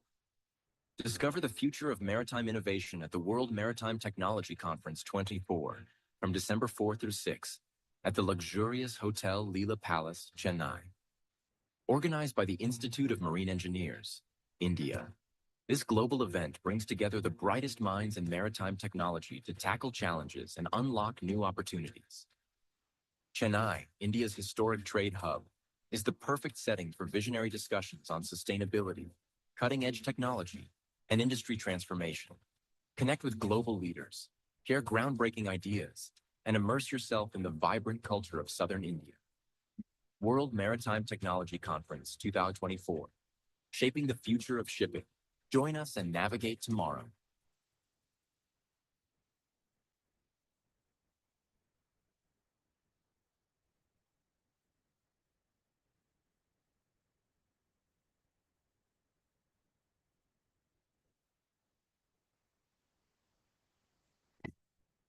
For the maritime industry, for all of us, this is more than a moment of change. It's a time of transformation. Inspired and informed by our expertise, you will be empowered to make smarter business decisions. As the trusted voice to tackle global transformations, DNV is here to provide practical solutions and advice. Together we can turn uncertainty into confidence. BIMCO, the practical voice of shipping, supporting members and the shipping industry since 1905, creating and delivering contracts, explaining and informing regulation, providing expert knowledge and business services to the industry.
Global shipping, a battle for survival or a torchbearer of hope?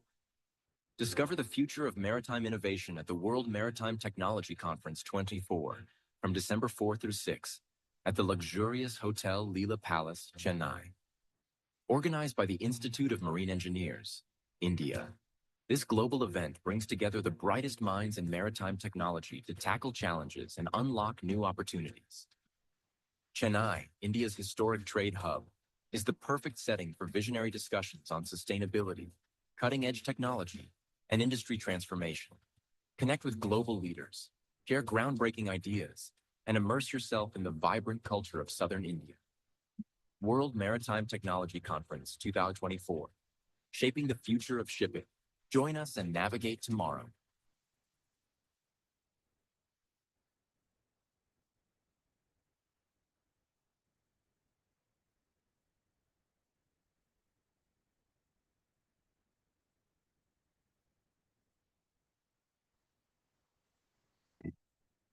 For the maritime industry, for all of us, this is more than a moment of change. It's a time of transformation.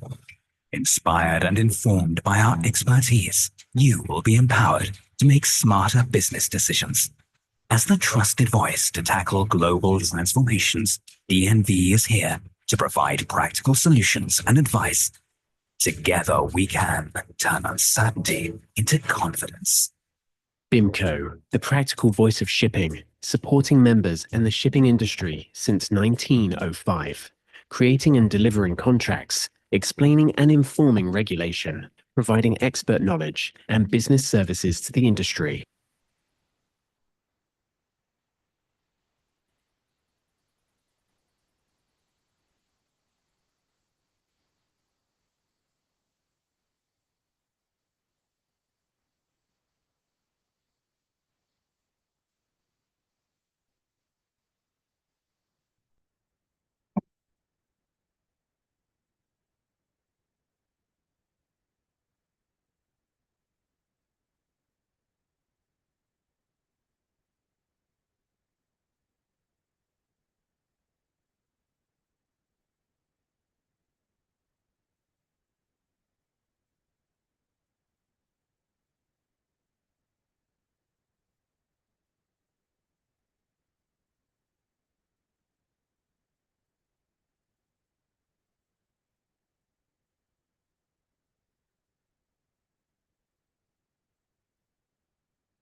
Global shipping, a battle for survival or a torchbearer of hope? Discover the future of maritime innovation at the World Maritime Technology Conference 24 from December 4 through 6 at the luxurious Hotel Leela Palace, Chennai. Organized by the Institute of Marine Engineers, India. This global event brings together the brightest minds in maritime technology to tackle challenges and unlock new opportunities. Chennai, India's historic trade hub, is the perfect setting for visionary discussions on sustainability, cutting-edge technology, and industry transformation. Connect with global leaders, share groundbreaking ideas, and immerse yourself in the vibrant culture of Southern India. World Maritime Technology Conference 2024, shaping the future of shipping. Join us and navigate tomorrow.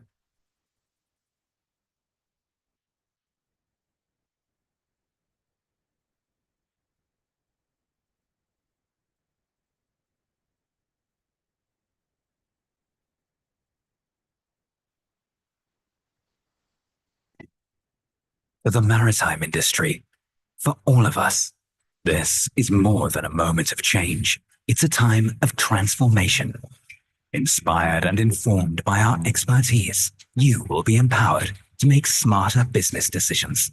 As the trusted voice to tackle global transformations, DNV is here to provide practical solutions and advice. Together we can turn uncertainty into confidence. BIMCO, the practical voice of shipping, supporting members and the shipping industry since 1905, creating and delivering contracts, explaining and informing regulation, providing expert knowledge and business services to the industry.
Global shipping, a battle for survival or a torchbearer of hope?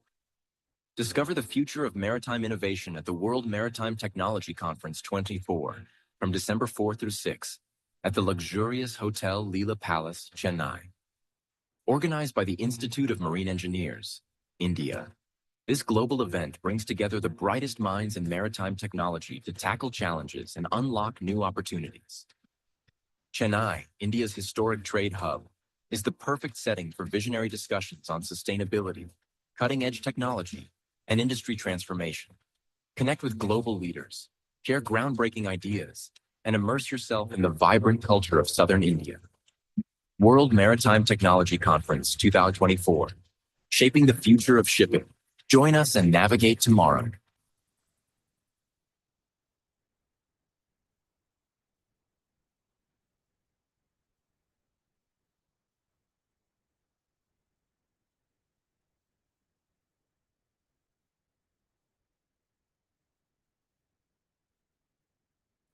Time industry.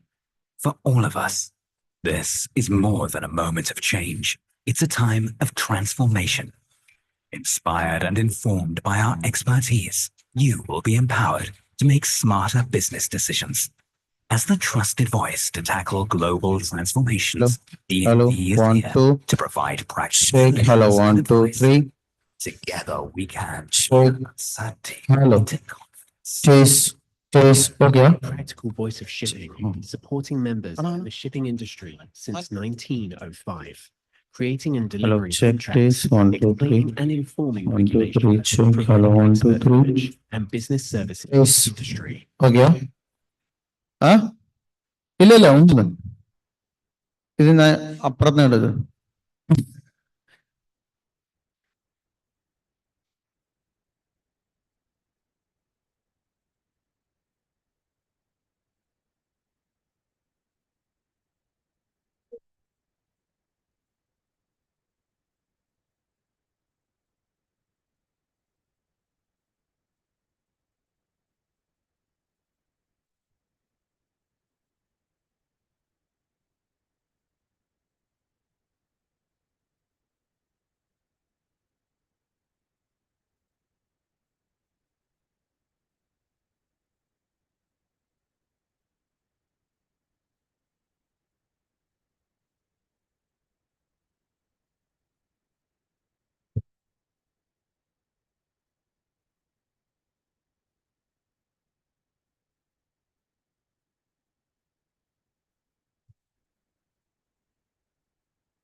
Global shipping, a battle for survival or a torchbearer of hope?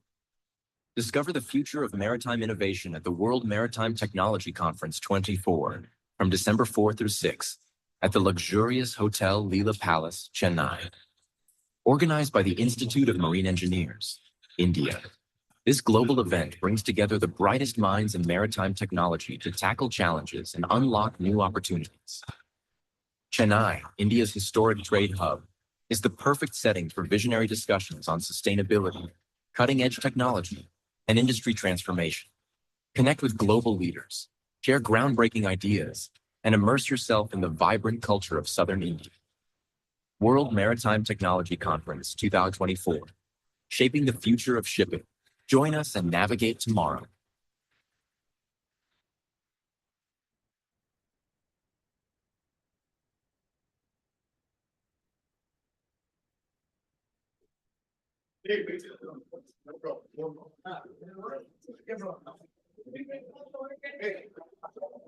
For the maritime industry, for all of us, This is more than a moment of change. It's a time of transformation. Inspired and informed by our expertise, you will be empowered to make smarter business decisions. As the trusted voice to tackle global transformations, DNV is here to provide practical solutions and advice. Together we can turn uncertainty into confidence. BIMCO, the practical voice of shipping, supporting members and the shipping industry since 1905, creating and delivering contracts, explaining and informing regulation, providing expert knowledge and business services to the industry.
Global shipping, a battle for survival or a torchbearer of hope? Discover the future of maritime innovation at the World Maritime Technology Conference 24 from December 4 through 6 at the luxurious Hotel Leela Palace, Chennai. Organized by the Institute of Marine Engineers, India, this global event brings together the brightest minds in maritime technology to tackle challenges and unlock new opportunities. Chennai, India's historic trade hub, is the perfect setting for visionary discussions on sustainability, cutting-edge technology, and industry transformation. Connect with global leaders, share groundbreaking ideas, and immerse yourself in the vibrant culture of Southern India. World Maritime Technology Conference 2024, shaping the future of shipping. Join us and navigate tomorrow.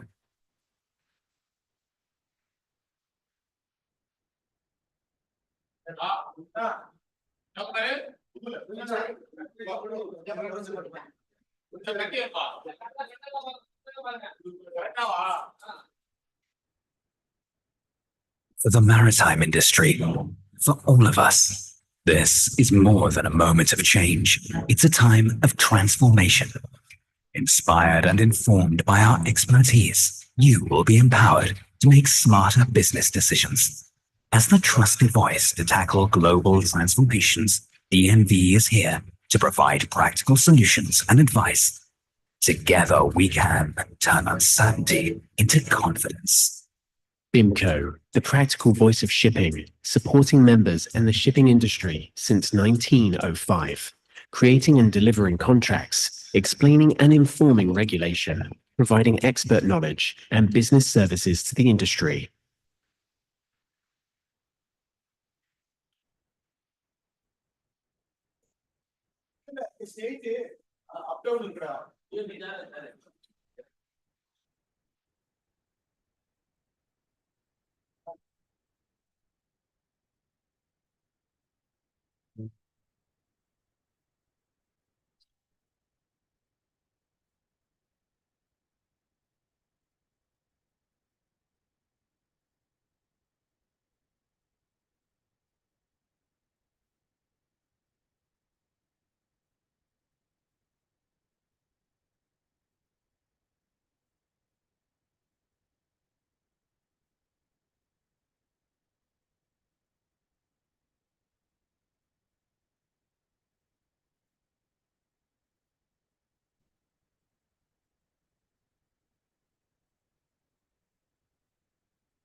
Global shipping, a battle for survival or a torchbearer of hope?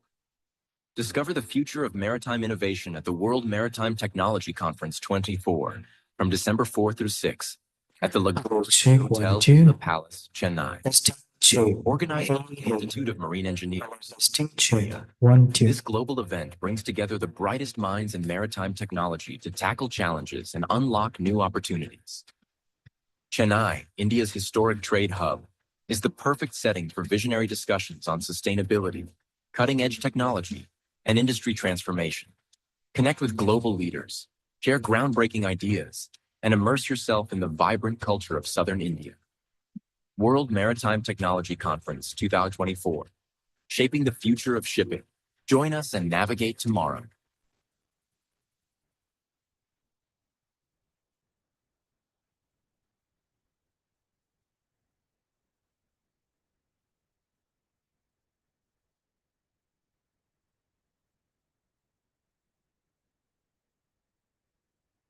The maritime industry, for all of us, this is more than a moment of change. It's a time of transformation. Inspired and informed by our expertise, you will be empowered to make smarter business decisions. As the trusted voice to tackle global transformations, DNV is here to provide practical solutions and advice. Together we can turn uncertainty into confidence. BIMCO, the practical voice of shipping, supporting members and the shipping industry since 1905, creating and delivering contracts, explaining and informing regulation, providing expert knowledge and business services to the industry.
Global shipping, a battle for survival or a torchbearer of hope?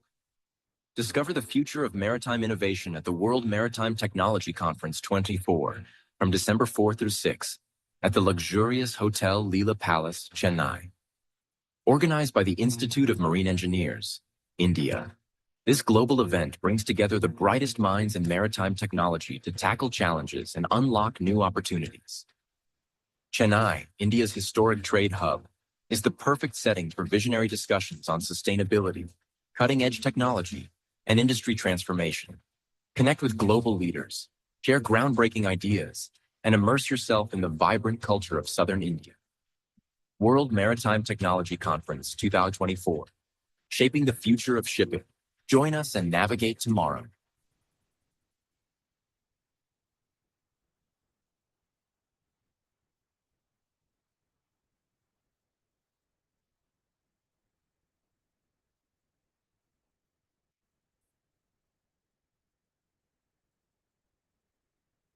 The maritime industry. For all of us, this is more than a moment of change. It's a time of transformation. Inspired and informed by our expertise, you will be empowered to make smarter business decisions. As the trusted voice to tackle global transformations, DNV is here to provide practical solutions and advice. Together we can turn uncertainty into confidence. The practical voice of shipping, supporting members in the shipping industry since 1905, creating and delivering contracts, explaining and informing regulation, providing expert knowledge and business services to the industry. Check.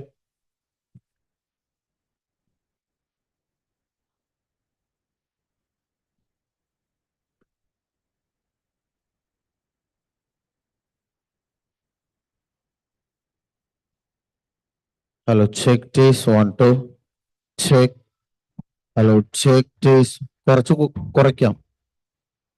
Hello, 1, 2, 1, 2, 1, 2. Check. Hello, check this. കുറച്ച് late. Hello, 1, 2, 1, 2, 1, 2, 1, 2, 1, 2, 1, 2, 1, 2. Check. അത്രയും മതി. Hello, check. This. Hello, check this. 1, 2. Check.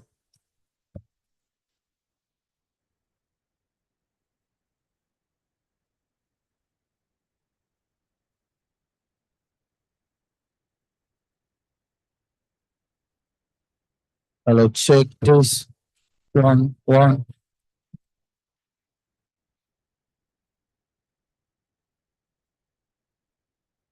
This 1, 2. Check. This. Hello, 1, 2. This. Check. Hello, 1, 2. Hello, check this.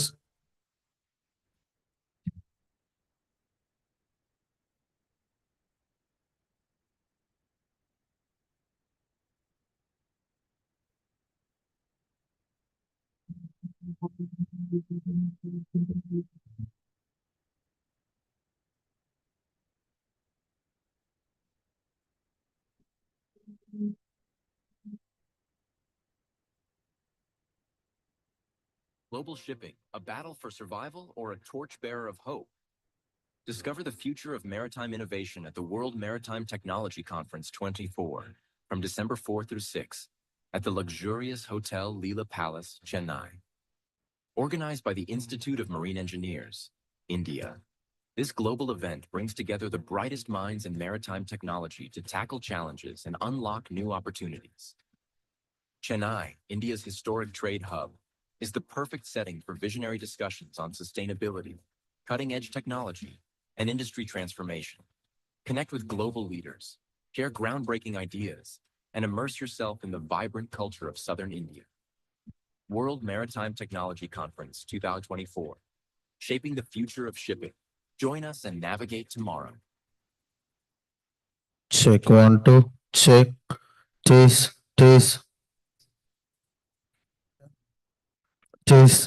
Check. 1. Okay.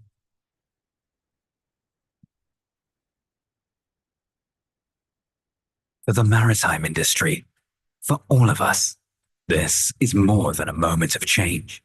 Time of transformation. Inspired and informed by our expertise. Smart business decisions. As the trusted voice to tackle global transformations, DNV is here to provide practical solutions and advice. Together we can turn uncertainty into confidence. INCO, the practical voice of shipping, supporting members and the shipping industry since 1905, creating and delivering contracts, explaining and informing regulation, providing expert knowledge and business services to the industry.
Global shipping, a battle for survival or a torchbearer of hope? Discover the future of maritime innovation at the World Maritime Technology Conference 24 from December 4 through 6 at the luxurious Hotel Leela Palace, Chennai. Organized by the Institute of Marine Engineers, India. This global event brings together the brightest minds in maritime technology to tackle challenges and unlock new opportunities. Chennai, India's historic trade hub, is the perfect setting for visionary discussions on sustainability, cutting-edge technology, and industry transformation. Connect with global leaders, share groundbreaking ideas, and immerse yourself in the vibrant culture of Southern India. World Maritime Technology Conference 2024, shaping the future of shipping. Join us and navigate tomorrow.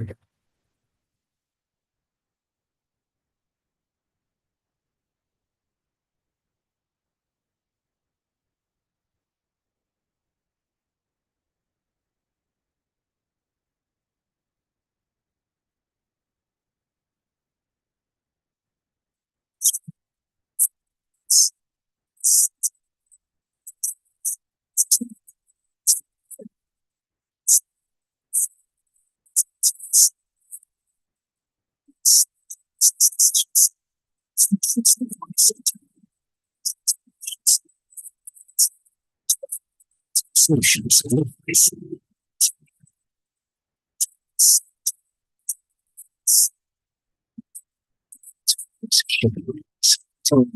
Shipping industry since 1905, creating delivery contracts, expanding and informing regulation, and providing expert knowledge as services industry.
இதுல Zoomல வந்து original இது on பண்ணு.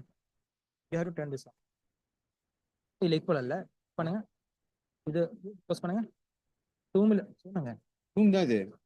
இது வந்து break போட்டிருக்கேன். இதோ இங்க வந்து இது ஆன் பண்ணு. Original. Online.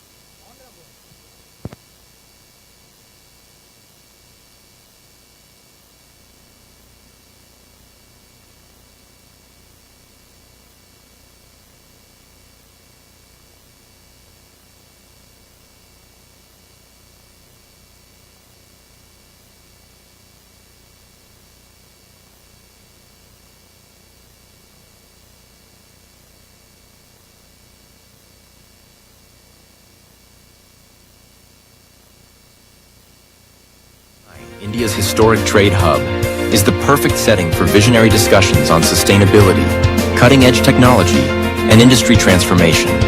Connect with global leaders, share groundbreaking ideas, and immerse yourself in the vibrant culture of Southern India. World Maritime Technology Conference 2024, shaping the future of shipping. Join us and navigate tomorrow.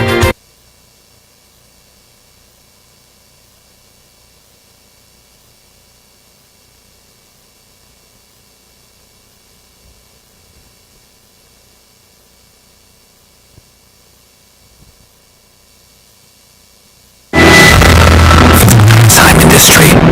For all of us, this is more than a moment of change. It's a time of transformation. Inspired and informed by our expertise, you will be empowered to make smart transformations. EMV is here to provide practical solutions and advice. Together we can turn uncertainty into confidence.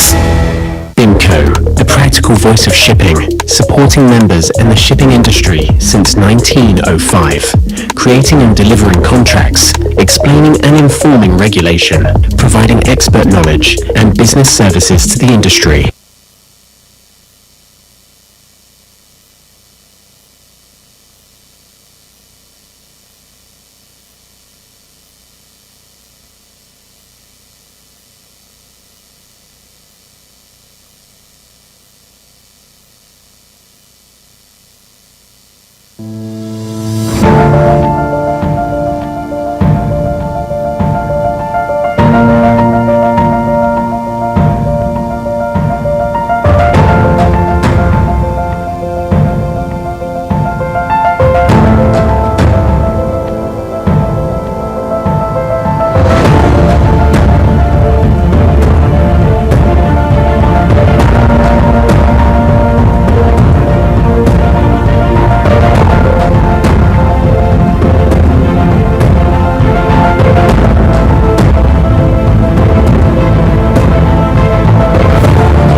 Global shipping, a battle for survival or a torchbearer of hope? Discover the future of maritime innovation at the World Maritime Technology Conference 24 from December 4 through 6 at the luxurious Hotel Leela Palace, Chennai. Organized by the Institute of Marine Engineers, India, this global event brings together the brightest minds in maritime technology to tackle challenges and unlock new opportunities. Chennai, India's historic trade hub, is the perfect setting for visionary discussions on sustainability, cutting-edge technology, and industry transformation. Connect with global leaders, share groundbreaking ideas, and immerse yourself in the vibrant culture of Southern India. World Maritime Technology Conference 2024, shaping the future of shipping. Join us and navigate tomorrow.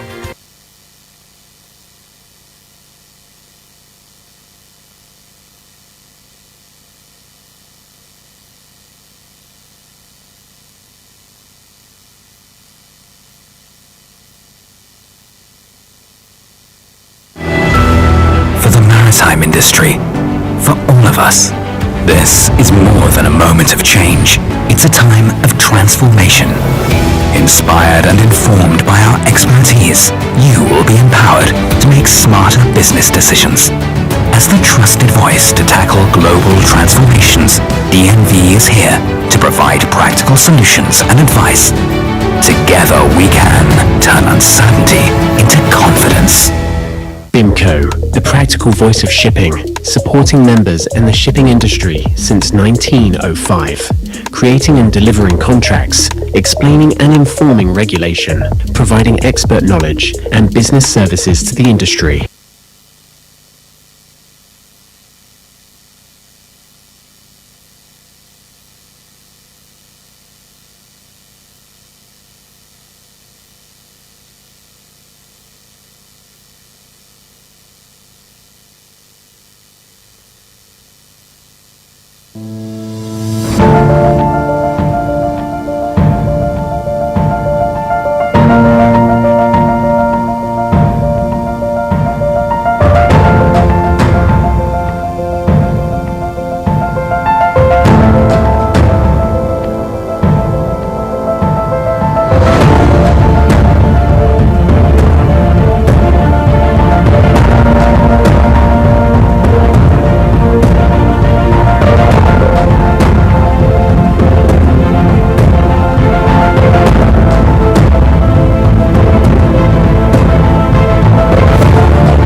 Global shipping, a battle for survival or a torchbearer of hope? Discover the future of maritime innovation at the World Maritime Technology Conference 24 from December 4 through 6 at the luxurious Hotel Leela Palace, Chennai. Organized by the Institute of Marine Engineers, India, this global event brings together the brightest minds in maritime technology to tackle challenges and unlock new opportunities. Chennai, India's historic trade hub, is the perfect setting for visionary discussions on sustainability, cutting-edge technology, and industry transformation. Connect with global leaders, share groundbreaking ideas, and immerse yourself in the vibrant culture of Southern India. World Maritime Technology Conference 2024, shaping the future of shipping. Join us and navigate tomorrow.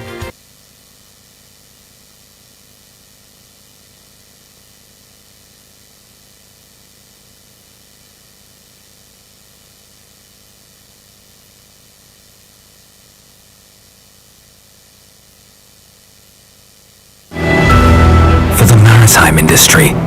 For all of us, this is more than a moment of change. It's a time of transformation. Inspired and informed by our expertise, you will be empowered to make smarter business decisions. As the trusted voice to tackle global transformations, DNV is here to provide practical solutions and advice. Together we can turn uncertainty into confidence.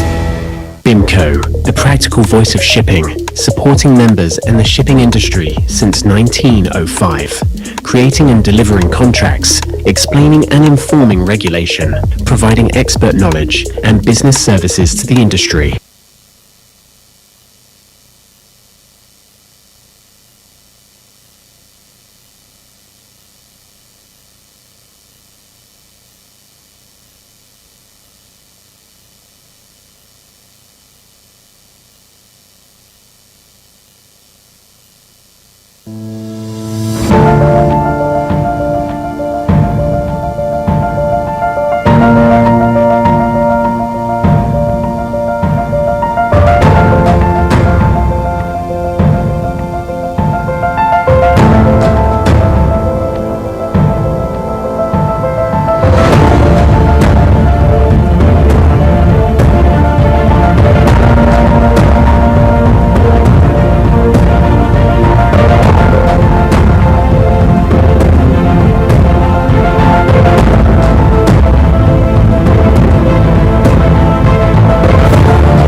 shipping, a battle for survival or a torchbearer of hope? Discover the future of maritime innovation at the World Maritime Technology Conference 24 from December 4 through 6 at the luxurious Hotel Leela Palace, Chennai. Organized by the Institute of Marine Engineers, India. This global event brings together the brightest minds in maritime technology to tackle challenges and unlock new opportunities. Chennai, India's historic trade hub, is the perfect setting for visionary discussions on sustainability, cutting-edge technology, and industry transformation. Connect with global leaders, share groundbreaking ideas, and immerse yourself in the vibrant culture of Southern India. World Maritime Technology Conference 2024, shaping the future of shipping. Join us and navigate tomorrow.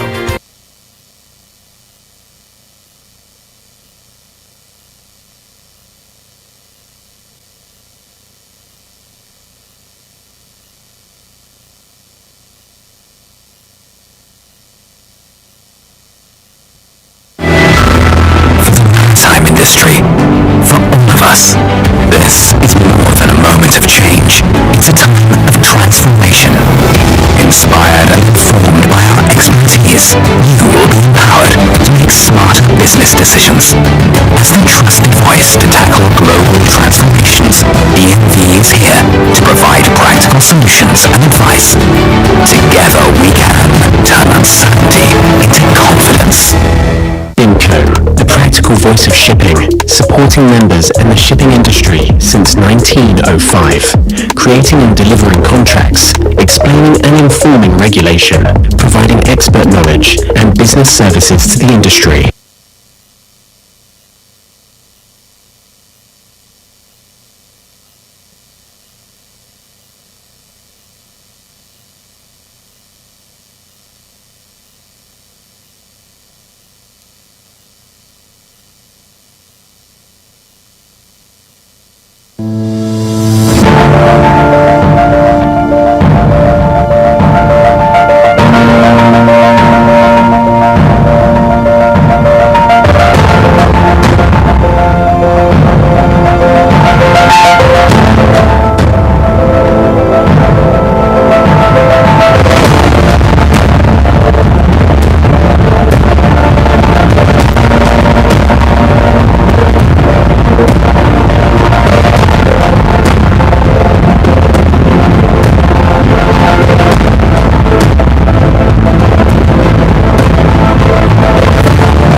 হচ্ছে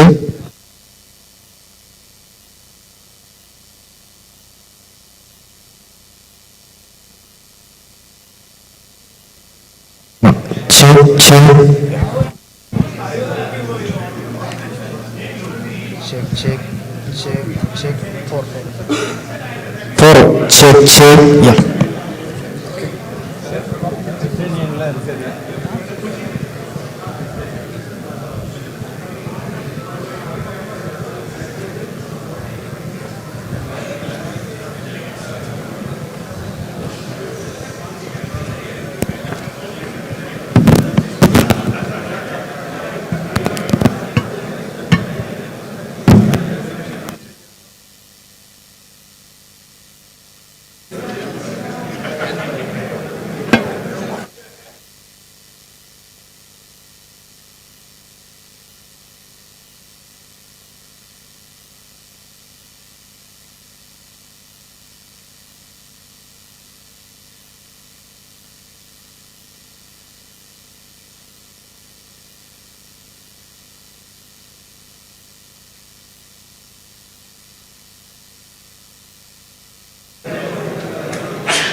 Okay. Ladies and gentlemen, please, the session is about to start in the next 10 minutes. I would kindly ask you to take your seats, please.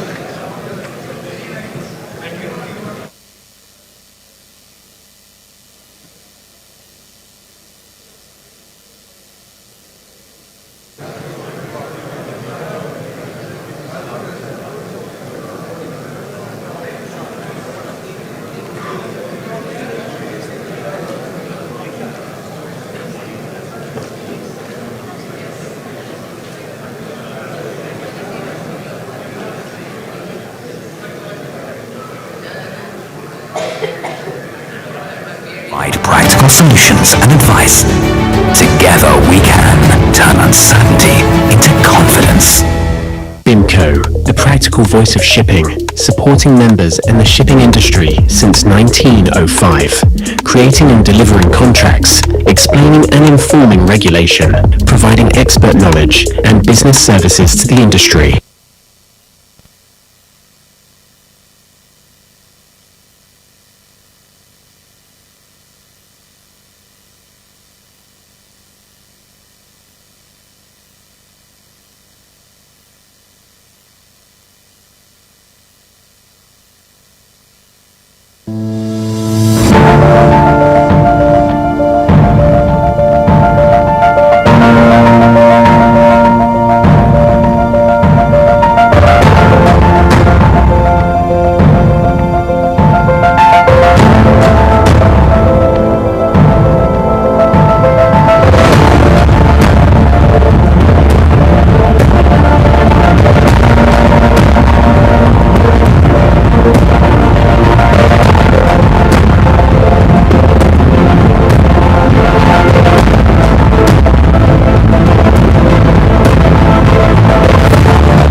Global shipping, a battle for survival or a torchbearer of hope? Discover the future of maritime innovation at the World Maritime Technology Conference 24 from December 4 through 6 at the luxurious Hotel Leela Palace, Chennai. Organized by the Institute of Marine Engineers, India. This global event brings together the brightest minds in maritime technology to tackle challenges and unlock new opportunities. Chennai, India's historic trade hub, is the perfect setting for visionary discussions on sustainability, cutting-edge technology, and industry transformation.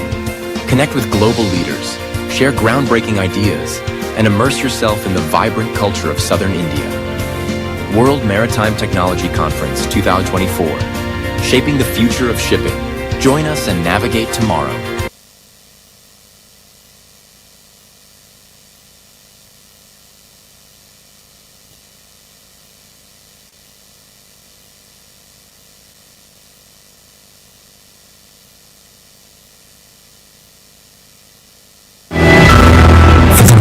Industry. For all of us, this is more than a moment of change. It's a time of transformation. Inspired and informed by our expertise, you will be empowered to make smarter business decisions. As the trusted voice to tackle global transformations, EMV is here to provide practical solutions and advice. Together we can turn uncertainty into confidence.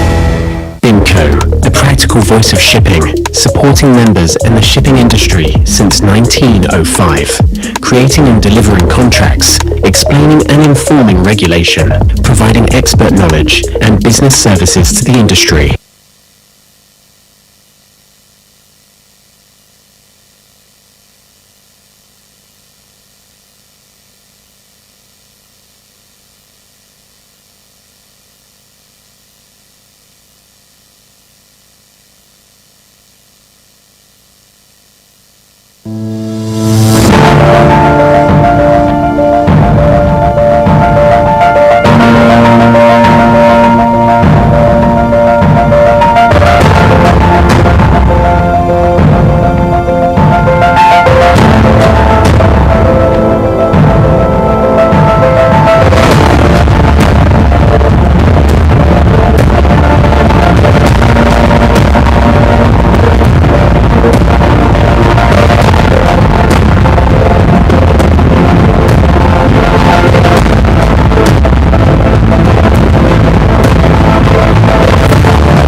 Global shipping, a battle for survival or a torchbearer of hope?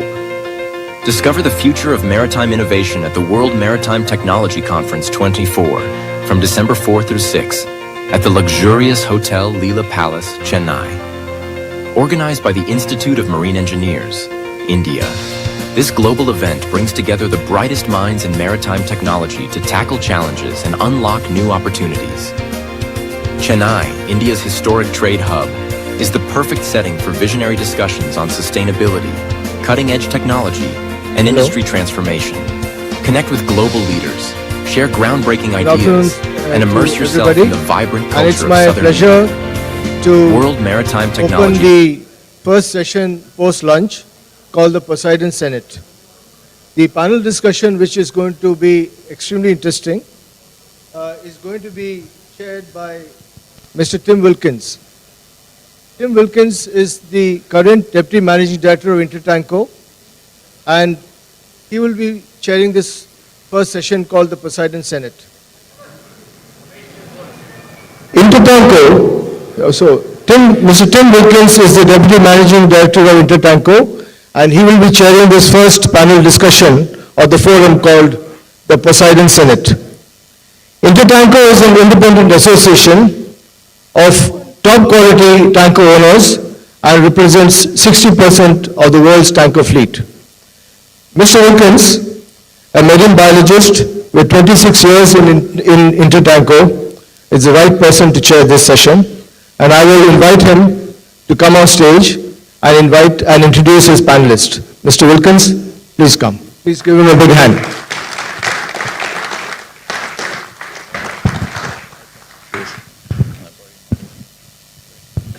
Thank you very much, and thank you very much for inviting Intertanko to be here at the WMTC 2024. It's a real privilege to be here and speak on behalf of the tank industry, but also to represent the shipping industry, international shipping industry here in Chennai in India.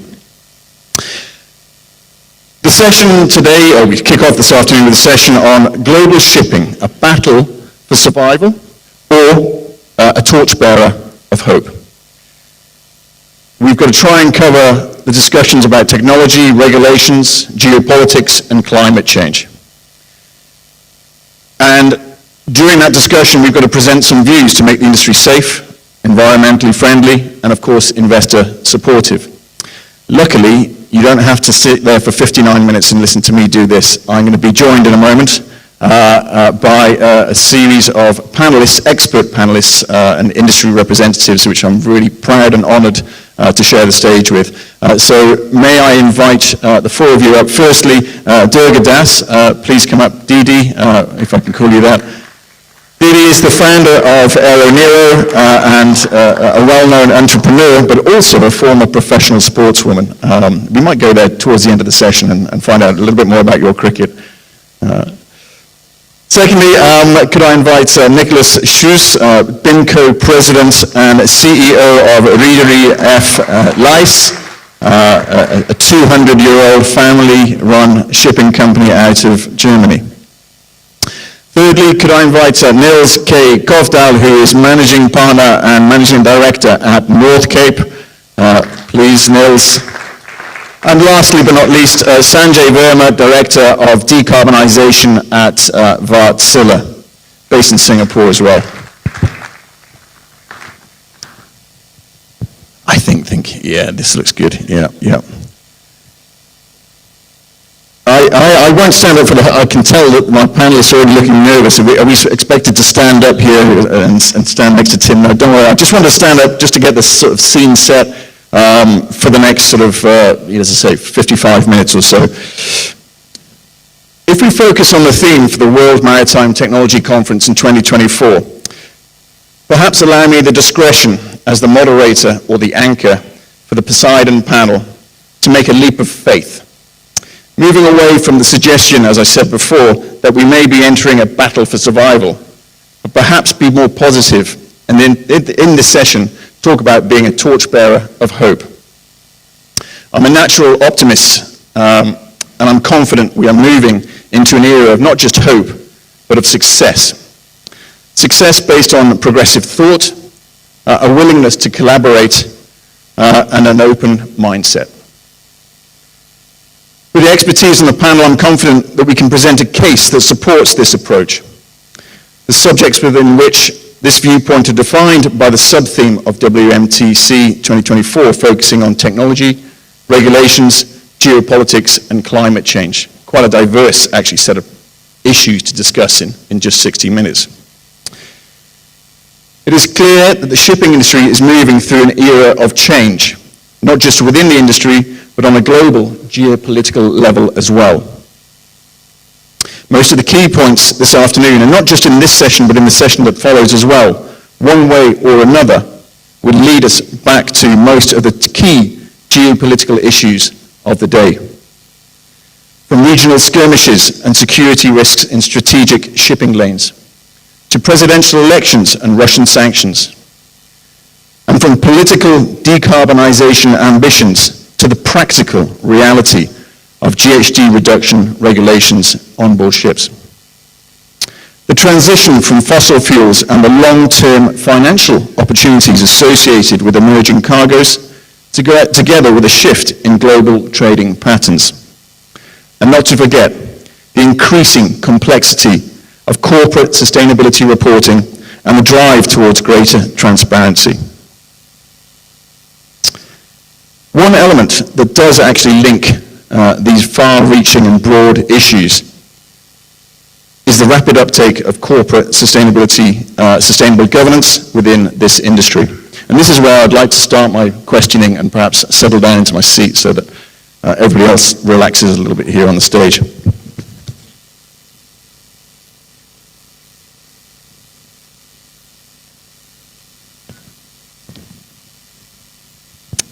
Now, there is an increasing awareness, transparency of a company's impact on the environment and society.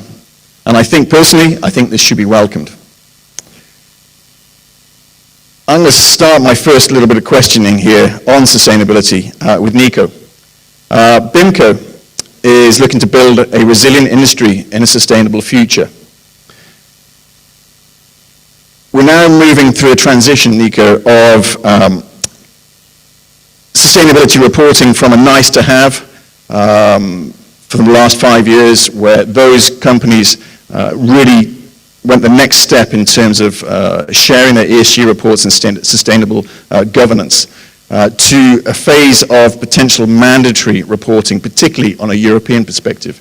We have the Corporate Social Responsibility Directive and the European Sustainable Reporting Standards, not just impacting European shipping, but global shipping as well.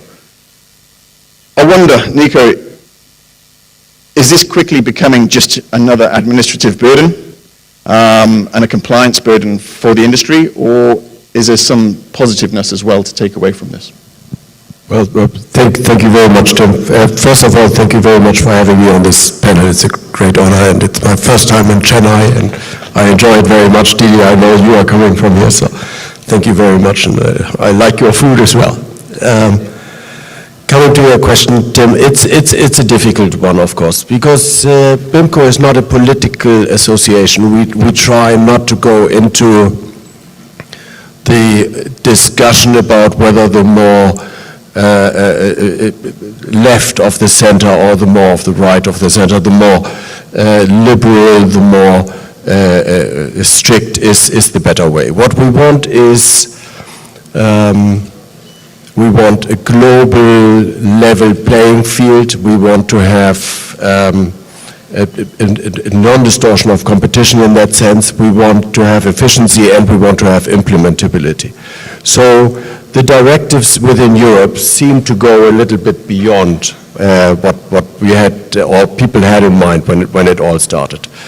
At the moment, there is a shift within Europe towards a more conservative government. In fact, I think England is probably one of the last countries in Europe where you have a government left of center.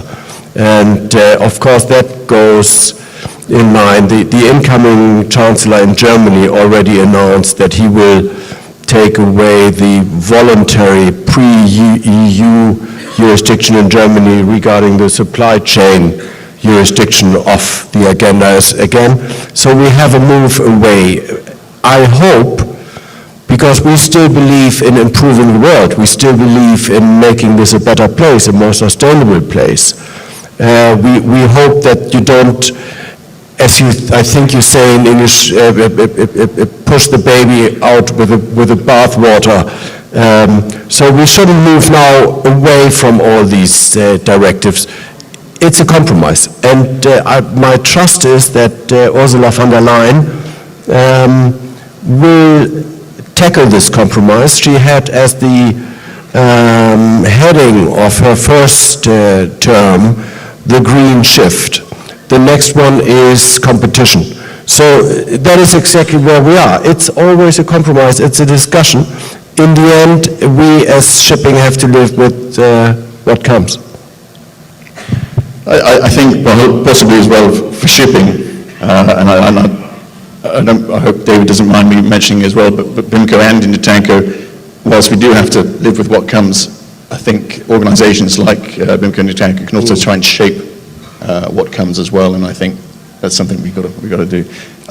Thanks, Nick. Now, Nils, I don't know how to say this and say it politely, but of course, it was the financial sector that gave us sustainability reporting in the first place, and that's where it sort of came from, non-financial reporting for the banks to be able to compare and benchmark those non-financial material issues.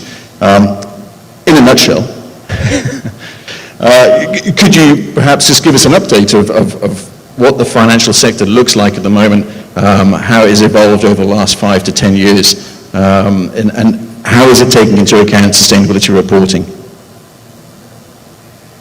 Yeah, thank you very much, Tim, and again, thank you very much to the conference organizers for arranging what turns out to be a wonderful conference, fantastic venue. Also my first time to Chennai, so it's very interesting to be meet everyone. I'll try to keep it relatively short, it's not so easy, but starting first off with the state of the finance market for shipping. I mean, it's a history that really goes back, 20, 30 years if you were to explain it properly, but that's not possible within a short frame of time. But if we look at what's happened over the last few years in particular, is that we've ended up now with, I would say, what's probably the first time a bit of a sense of calm in the finance market. Shipping companies have performed extremely well in the more recent years. They made money. You see equity values of shipping companies increasing. Portfolios for ship finance institutions are performing well. I don't think there's any talks of any restructuring going on and defaults, etc. at the moment. So it's in a pretty good state, and at the same time, of course, you have today more capital and capital sources available to the shipping industry than ever before. And this is also the fact that you have so many different sources now is driven a little bit by the challenges we have had in the past, because after the Lehman crisis or financial crisis, we saw that banks were pulling back, alternative lenders, as they were called, which probably today are the mainstream lenders, came in, private equity-backed lenders, Chinese leasing companies, Japanese lessors, etc., etc. So there's a huge array of different options today. Trying to tie that in with the reporting, and as you say, yes, I mean, we can always blame the banks. I'm an ex-banker, so hopefully no one has brought in eggs and tomatoes. I think Rico was trying to blame the British government before, so you can blame the banks. Fair enough. I mean, obviously the banks today have to do a lot of reporting.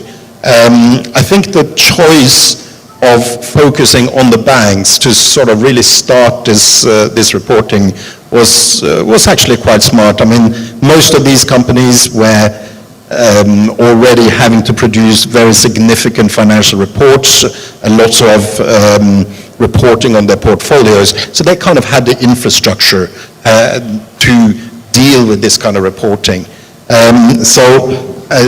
But it also, this has transpired into company is also starting to report, because one of the things that banks are depending on is that their clients are giving them the data, them the information that they need to do the reporting themselves as well. And it's quite interesting, I saw some data the other day that when it comes to reporting now, I think if you're looking at the G250, as they call it, the sort of top 250 companies in the world, if you go back to the late 90s, reporting on standards, etc., was done by around 35% of the companies. Today, we're probably looking at around 96, 97%. So there's been a huge improvement in that regard. I would say a few challenges, of course, when it comes to reporting, probably more if we're looking at the companies that are here today, shipping companies, because of course this does take, and you were talking about the burden earlier, it does take a lot of time to do this kind of reporting, and it is difficult for smaller organizations to enter into it and fulfill the obligations that they have, because one of the things we have seen is, of course, that the banks are now putting covenants in their finance documentation that requires the borrower to provide this information. So it is a bit of a burden, there's no doubt about it, but I do think we are, as an industry, adapting pretty well. We have a lot of organizations that can help us with the reporting and collecting the material. I mean, we've got law societies, we have technical companies that can assist, etc., etc. So I think generally we are actually dealing with it quite well. But I'm sure, others than me that sit on the other side of the table will have potentially different. We're all being very optimistic here, don't worry, Nils. We're all shaking our heads, but we are dealing with it. And I think what I hear is there's a huge burden, and the banks have the infrastructure to be able to do this kind of reporting, but the smaller shipping companies, it's still a huge challenge. And we've talked about some of the European standards, but ideally, of course, Nico, I think we want global standards. So global ESG reporting would make sense. But let me add one sentence to the reporting in Europe and the sustainability reporting, because I think it's exactly along the same line. It will come, and in the beginning of the 20th century, so 130 years ago, auditors came on the scene, and they said, well, please report on how much debt you have, please report how much cash you have, please report how much equity you have, and tell us, because otherwise your clients, your customers, your suppliers, your bankers do not know where you stand. And the merchants said, are you kidding me? I have a great name, and what I sign is good, and I don't need this reporting. Can you imagine a world today without auditing, without financial reporting? I mean, we couldn't do a business at all.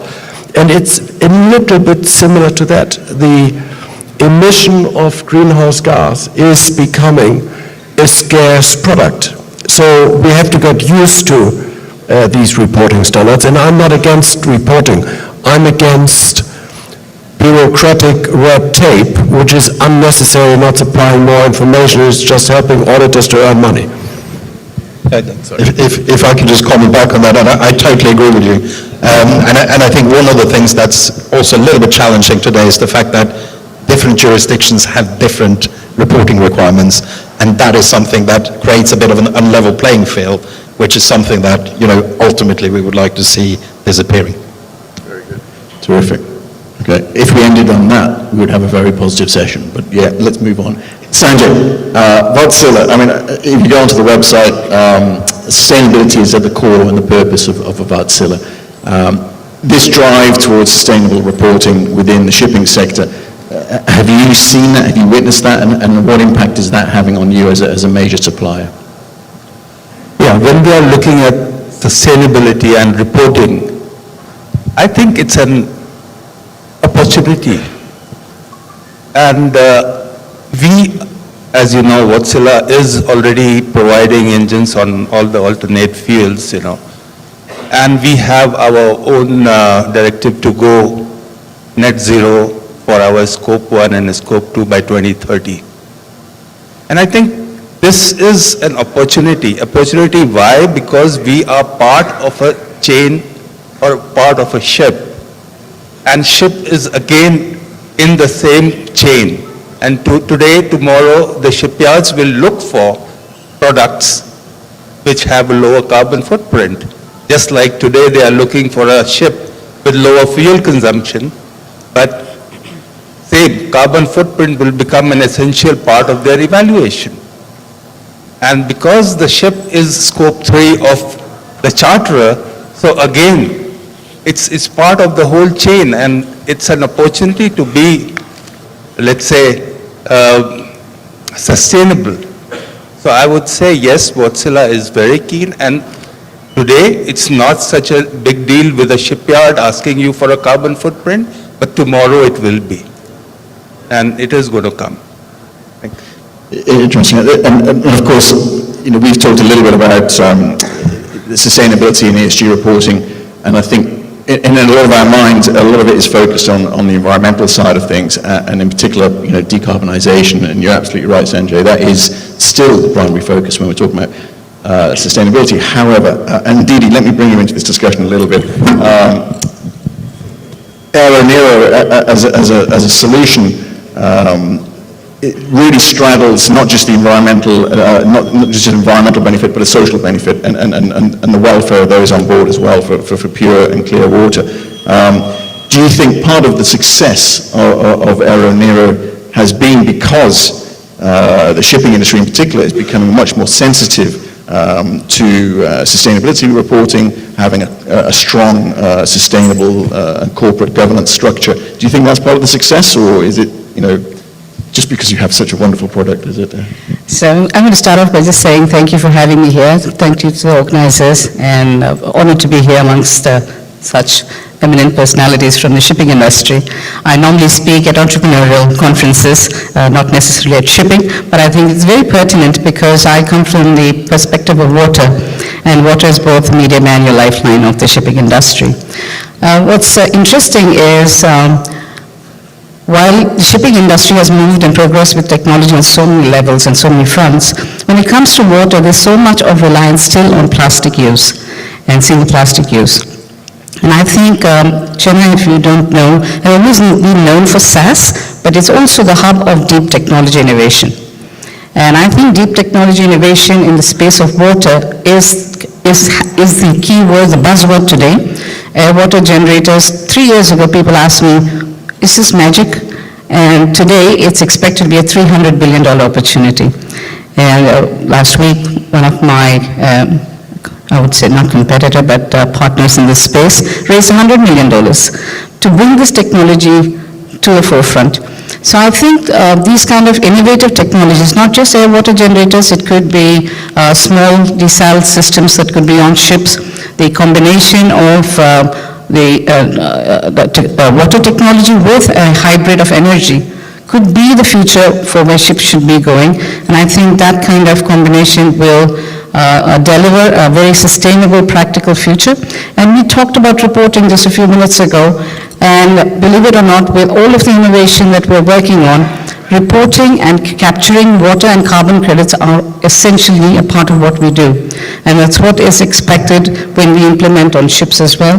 We deliver this water and carbon credits real time to ship owners. Thanks, Stevie. I like the spin of an opportunity. I was supposed to mention it in my introduction. If I didn't, then Didi, thank you for raising it, because I think there are opportunities here as well. Yes. It's not just about sort of smoothing the path to the future, but actually looking at opportunities there, and I think you've absolutely capitalized on it, so congratulations to you on that. I think it's a great product. Having just turned away from decarbonisation, I'd still like to just touch upon it a little bit, because the organisers have, of course, titled this session the Poseidon Senate, and I think there's an underlying message there that perhaps we should touch upon. Perhaps some of you are familiar with the financial institutions and their launch of the Poseidon Principles some 5 years ago, 4 years ago. It was very much seizing the opportunity, and I'm using it more often now, Didi, but seizing the opportunity in this drive for decarbonisation by the financial sector. And I think there were some positive elements to it as well, looking to collaborate with the ship owner in terms of both driving for a reduction in GHG emissions from a fleet that they're investing in.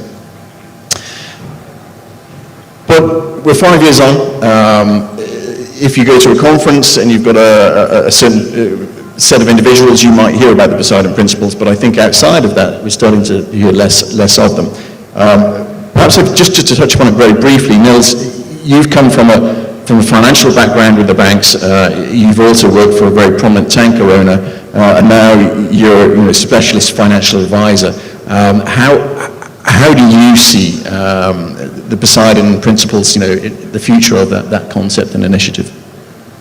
Yeah, thank you, Tim. I think, I must admit that at first I was a little bit skeptic. It seemed to be a bit of a bankers club that got together just to sort of, let's try to paint something green. But I must say I have a lot of regard for the guys that has been putting Poseidon Principles together and what they have done. They are really pushing the agenda. They've managed now to get 35 members, which I think in terms of pure volumes is probably covering around 80% of the ship finance portfolio. So they've done tremendously well. And of course, what I do like is that they are very willing to adapt and to change. Because what we have seen, they're reporting now every year, and we've seen, some of the outliers on some of the ships because they, operational-wise, they trade differently, they might be lying idle more than other ships, etc. And they take that with them and they move on and adapt, which I think has been very, very positive development for the Poseidon Principles. So I'm actually quite positive. Of course, there is, you're not going to get beaten by a stick if you don't apply, or if you don't provide the information that the banks are asking for. But I think, and I think as Michael Parker, who's the chairman now of Poseidon Principles from Citibank, as he said, well, the challenge is that if you don't provide us with information, then you're also not going to get the loans. So you won't get penalized, but you won't be part of the club. So I think that's also a very good approach, and they do have also some flexibility. When a ship owner comes to a bank, it doesn't. If you have a ship that might not be exactly what the bank is seeking, it doesn't mean that you're not going to get finance for that ship. But you need to have a plan. You need to find a way to sort of either replace that ship or put additional features onto that ship to make it fall within the trajectory that the bank's portfolio is to be. So that's a good point then. Okay, let me just intervene a little bit there. So this is all about reporting to the banks. Do you think now we're in a situation where actually the banks need to start coming to the table as well and helping with de-risking a little bit, particularly as we move towards alternative fuels and different types of vessels in the future? Well, there is a huge risk. The shipping industry still doesn't quite know what the fuel is. Is it time, and are the banks actually having a more collaborative approach and joining forces to de-risk investment in new tonnage? Are you seeing that? Well, yes and no. They provide loans. So let's stick with a yes. Yeah. We'll be positive. Yeah. So, well, of course. I think we've seen the banks coming in and providing capital for new technology, for dual fuel vessels, etc. But of course, it is also a little bit challenging, if I am to defend the banks a bit, you look. What you're doing in asset-backed finance is that you're looking at your security, and you're potentially today financing assets that might deplete in value because they become derelict.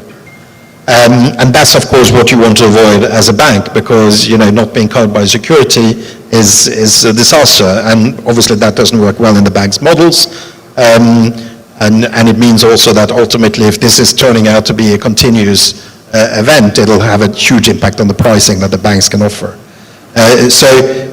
So from the bank's perspective, it is important to have some certainty as well. So I do think they support, but they do have other types of regulations, banking regulations, to bear in mind as well.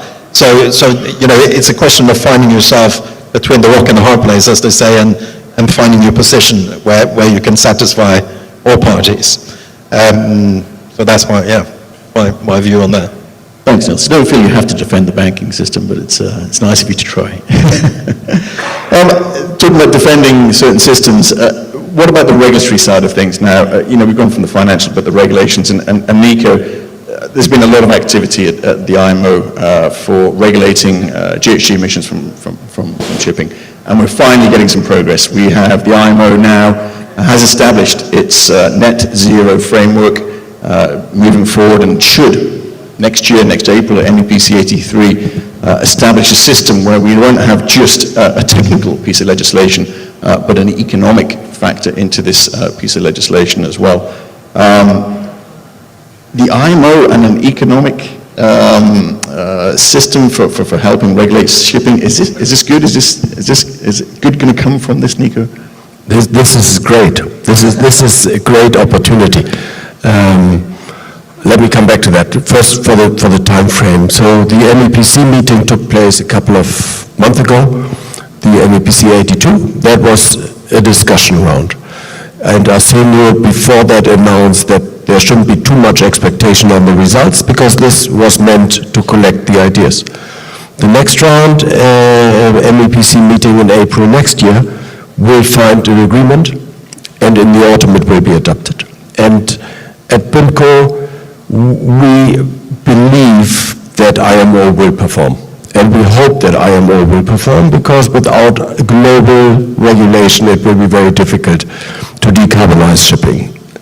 Now, there is a wide range of agreement that the technical measures will be adopted more easily. There will be an agreement on this fuel standard, and that will be implemented. The economic measure principally is also a great idea, but it comes with caveats. It comes with how much, it comes with who is collecting, and it comes with where is then the money spent. So that will be substantially more complicated. But as I said, the Arsenio Dominguez, the Secretary General, so far did what he promised, and let's see whether he performs again. Do I sense any negativity there, Nico, or is it generally a positive approach from yourself and from BIMCO? It's a chance. It's a chance, because shipping is a global industry. It is an industry which is globally regulated. It is an industry which is, and don't misunderstand me, I know what cost is. I'm a ship owner myself, and I'm very cost conscious. But shipping as an industry overall is cost insensitive. What I mean is that during Corona, we learned that the cost increased tremendously because of supply chain disruptions, but the cargo transported did not reduce. So shipping is more a supply-driven industry. The cargo has to be transported, and no matter what it costs, it will always be cheaper than any alternative. So globally regulated, cost insensitive, and technologically possible. Shipping can be a pinnacle industry for decarbonization. And to be honest, I really think that that is a huge chance moving this industry forward. And it will be complex, it will be difficult, but once it's done, we will be living in a cleaner, better world than we are doing now. So positive. Perfect. Excellent. Thank you, Nico. Always good to end on a bit of a positive thing. But and I tend to agree with pretty much everything. In fact, everything you said, Nico. There's a lot of sense. I think, from an Etanco perspective, what would really help drive that positivity and generate a very, I would say, progressive solution by the IMO is to make sure that the technical element that is decided upon is linked directly to the economic element. So the better performer you are as a ship owner, as a ship, then the financial rewards are there. And I think so long as they don't lose sight of that, and that some of that funding and that economic and the economics and the finances move back into the shipping industry to help generate and move forward the efficiency of ships, I think that's got to be critical to any solution. You hint in a direction which opens up a whole new discussion round on whether, in the end, the economic element will be part of the technical. That is a discussion that is going on within IMO and behind the scenes, so to say. I think it's much too early to talk about it. And don't misunderstand me, I'm not a tree hanger or a tree hugger, I think you say in English. What we decide for has to be implementable, it has to be practical, the fuels have to be available, and all this goes in waves. 2 years ago, when the IMO declared that it will come, there was euphoria in the industry. Everybody was saying, yes, now we're moving in the right direction, now the decarbonization comes. If you look at, and PIMCO will publish soon its president's survey, and David, I will not disclose anything yet, but what I can disclose is that the 80% 2 years ago who said, yes, now we are on the right track, is not 80% anymore. It's a little bit more conservative. We have to have the right fuel, we have to have, but if we give up now, we don't get anywhere. So I see the problems, I'm not a dreamer, but I insist of remaining positive. Thanks, Nico. Okay, so we've gone through decarbonisation, we've gone through the finance side of things, thanks, Niels. We've pretty much dissected and agreed a positive outlook for the regulatory side of things. Sanjay, can I bring you into this discussion a little bit on decarbonisation from a bit more of a grassroots, from a technical side of things?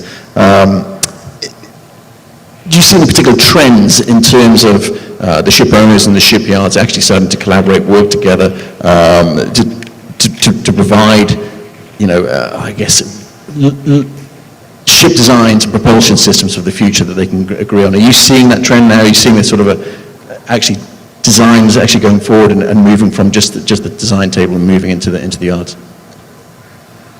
Given a chance, shipyard will not change design a little bit. They just want to do a factory type of production. However, the demand is such that they just can't avoid it.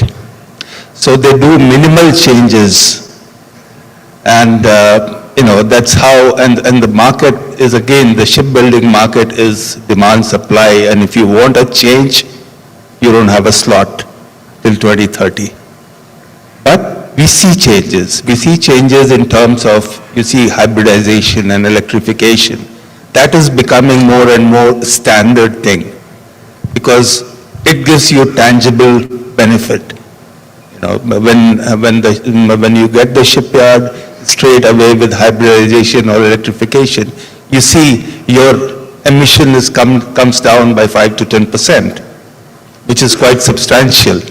So yes, we see the changes, but the shipyard capacity is limited, and there are many speculative buyers who don't care about these things, so they are placing those orders, and that is why the progress is there, but it's not to the extent that aligns with the IMO strategy of net zero. So yes, things are happening.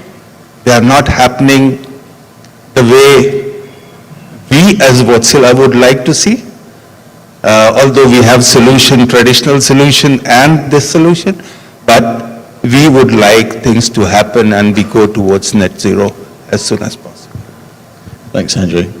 I think we've pretty much covered the decarbonisation discussion and the environmental issues here a little bit. I will move on to another subject in a moment, but before we do, and before we leave sort of the sustainability discussion, I think it's really important to start talking about the people, and I'd like Didi to comment on this in particular, and bring it back to the solution that you're offering with the AeroNero.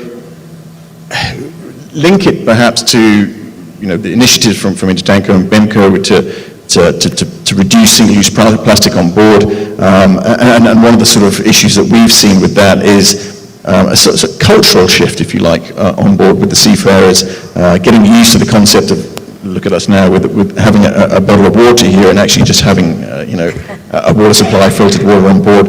Certainly, it's interesting we mustn't forget the social side of things and the cultural side of things. Have you worked with the shipping companies to help overcome some of those barriers and some of those challenges? Yeah, absolutely. And funny you mentioned these plastic bottles on our table right here. A couple of days ago, there was news in our newspaper that contamination in plastic bottles was a high risk, and we were going to eliminate the BSI standard and focus on making the FSSI, which is the food safety standard, a little more stringent. And so there's going to be a lot of watch on plastic bottle use as we, in the next few months to come, years to come.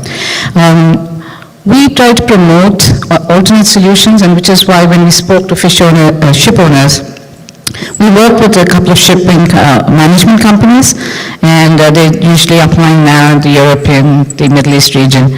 And they have adapted to it very well. There was no pushback. One would assume that the people on board would want to go back to the traditional plastic use. But I think with the awareness of contamination, health, hygiene, especially post the pandemic, people have opened their minds to looking at alternate solutions which will focus on health. And therefore the adoption of innovative technologies that will give them control in their hands versus the plastic use definitely has helped. We've already put our systems maybe on 7 or 8 ships on a couple of modules. We're looking at also putting it on luxury boats and fishing boats, because it's not just about hygiene and water, but it's also about water security in terms of calamity when they're out at sea. So I think there is no question in my mind that the future of water is going to be through innovation. And more and more ship owners, ship management companies are going to take that path forward. I think the good news in what you're saying in this as well, and I was listening to the session this morning, and there's a lot of discussion about the new generation that's coming through and the seafarers, and Gen Z in particular, that has, I think, a hugely open mind, but you've got to tap into that open mind through different networks and then social media for a start, sounding more progressive in the way that you're approaching these issues. And I think that's, again, all credit to what you're doing at Aero, Didi. I think that's your possibility, and perhaps we as an industry need to be better talking about these issues such as decarbonisation and these smaller aspects of cultural change that we're trying to shift. You're very good at it. Maybe we need to be getting a bit So I can just add to that. We monitor, let me not just say we, technology and innovation as it's happening has the ability to monitor quality of air, temperature, humidity, understand weather patterns, right, and also the quality of the water that's generated. All of these, including water and carbon credits, are monitored and delivered back, which some of the shipping companies that we worked with have taken back as these results as part of their ESG goals, and from what I hear, have actually got better funding options from European banks. So I think it's also an economic win-win, if you will. Yeah, and it taps into what we were talking about before with the data gathering and being transparent. And if you can actually show your performance and you're building that into your concept and into your designs, I think all credit to you. And also it helps us be able to report in the long term. We've done a lot of talking here. We've covered sustainability, we've covered decarbonisation, we've looked at the social aspects, we've looked at financial regulations. Have we sparked any questions? I would like to move towards sort of the final area that I'd like to explore in the panel, but before I do, it would be interesting to hear whether you agree, you disagree, you have any comments in the room? Yes, we have one, great. It's not a plant, I don't know this gentleman. Perhaps you could introduce yourself since we don't know each other. Do we have a microphone? You can. I'll speak loud. I'm Dr. Ramesh Kanagandi. I run a think tank on security and foreign affairs in Hyderabad. My question to the panelists, I really listened very carefully. What's your blueprint for integrating sustainable development goals, 17 of them, by 2030 we got to achieve, right? The sustainability part of it, sustainable development goals of 17 of them in the shipping industry. That's my first question. Just very briefly repeat that first question for the rest of the audience. I heard you very clearly. 17 SDG goals. Yeah, how can we integrate? This microphone just there. Yeah. Thank you. We have 17 sustainable development goals from 2015 to 2030 we got to achieve. That's what we pledged, right? May I know from the shipping industry point of view, all of you are the leaders in the shipping industry, what's your blueprint for achieving sustainable development goals maximum into the shipping, number one. Number two, we are amidst, as we are talking today, on 4th of December 2024, we are surrounded by 7 global flashpoints. global conflicts. Houthi rebels, Hamas, Hezbollah, Russia, Ukraine, North Korea, South Korea, Israel, Palestine, you name anything. Shipping industry is going through a lot, the geopolitical, geostrategic calculations. So what's your blueprint for that? Otherwise, shipping industry is going to get into very, very difficult times. The last question, if you permit me, is about how are we leveraging emerging technologies, AI, blockchain, IoT, big data, to achieve maximum performance of the shipping industry. These three I am concerned about. Thank you very much. Is it not the right time to start a global dialogue? Because 17 countries are participating in this conference under the leadership of maybe Indian Maritime University or some university here to talk about a consortium for the study of emerging technologies and its impact on world maritime scenario. Thank you very much, Dr. Ramesh. Perfect. Thank you for the 3 questions. Brilliant. Now, I think the first question was about Sustainable Development Goals, and I'd love to make a comment about that. The second question was focused on the 7 sort of skirmishes and conflicts we have around the world, and I'm going to defer that one. I'm going to hand that one, gift it to my colleague here, David, who will hopefully cover this a little bit in his session in terms of maritime security. You're welcome. And then the third issue, the use of technologies, modern technologies, AI, blockchain. I might push that out to my friends here on the panel. But the first one, whilst the panelists have a think and if they've got any comments, I think the first one about how we're going to meet as an industry the 17 Sustainable Development Goals by 2030. Now, we've thought a lot about this at Intertanko, and we released an ESG guidance document back in 2022.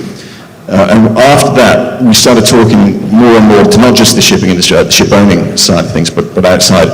And it's very quickly apparent that if you do any materiality assessment, you look at those 17 goals and you go, okay, what are really material for a shipping company? And I'm a big advocate. You might hear I'm a marine biologist, so I'm always happy to talk about life underwater. I'm always happy to talk about how we can minimize marine pollution. We've talked about single-use plastics.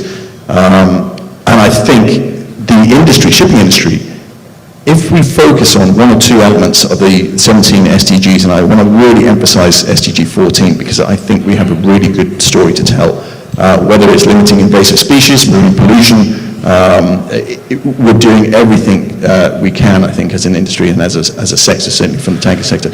So it's good, and I think we just need to be better at communicating it. That's all we need to be doing. I've talked. I've given you guys a little bit of time. Would anybody like to comment on those 3 questions? I'm sure I'm happy to. As you all know, water is SDG 6 and drinking water 6.1 specifically. But if you look at water, though it has been the least touched SDG subject, it touches every other SDG goal, including SDG 17, which is partnerships. Right? And so water touches life underwater, life on land, communities, women empowerment, education, health and hygiene. I mean, you name it, it touches all the other 16. So I guess if you work on innovation with water, and that's my choice, my preference, of course, you will touch all your 17 SDG goals that you've talked about. And I think the shipping industry has already started embracing technologies around this. So I'm sure in the next years to come, and with more and more awareness and the push towards SDG and ESG goals, this will happen and it will touch all the goals that you talked about. Thank you, Didi. Oh, Nico?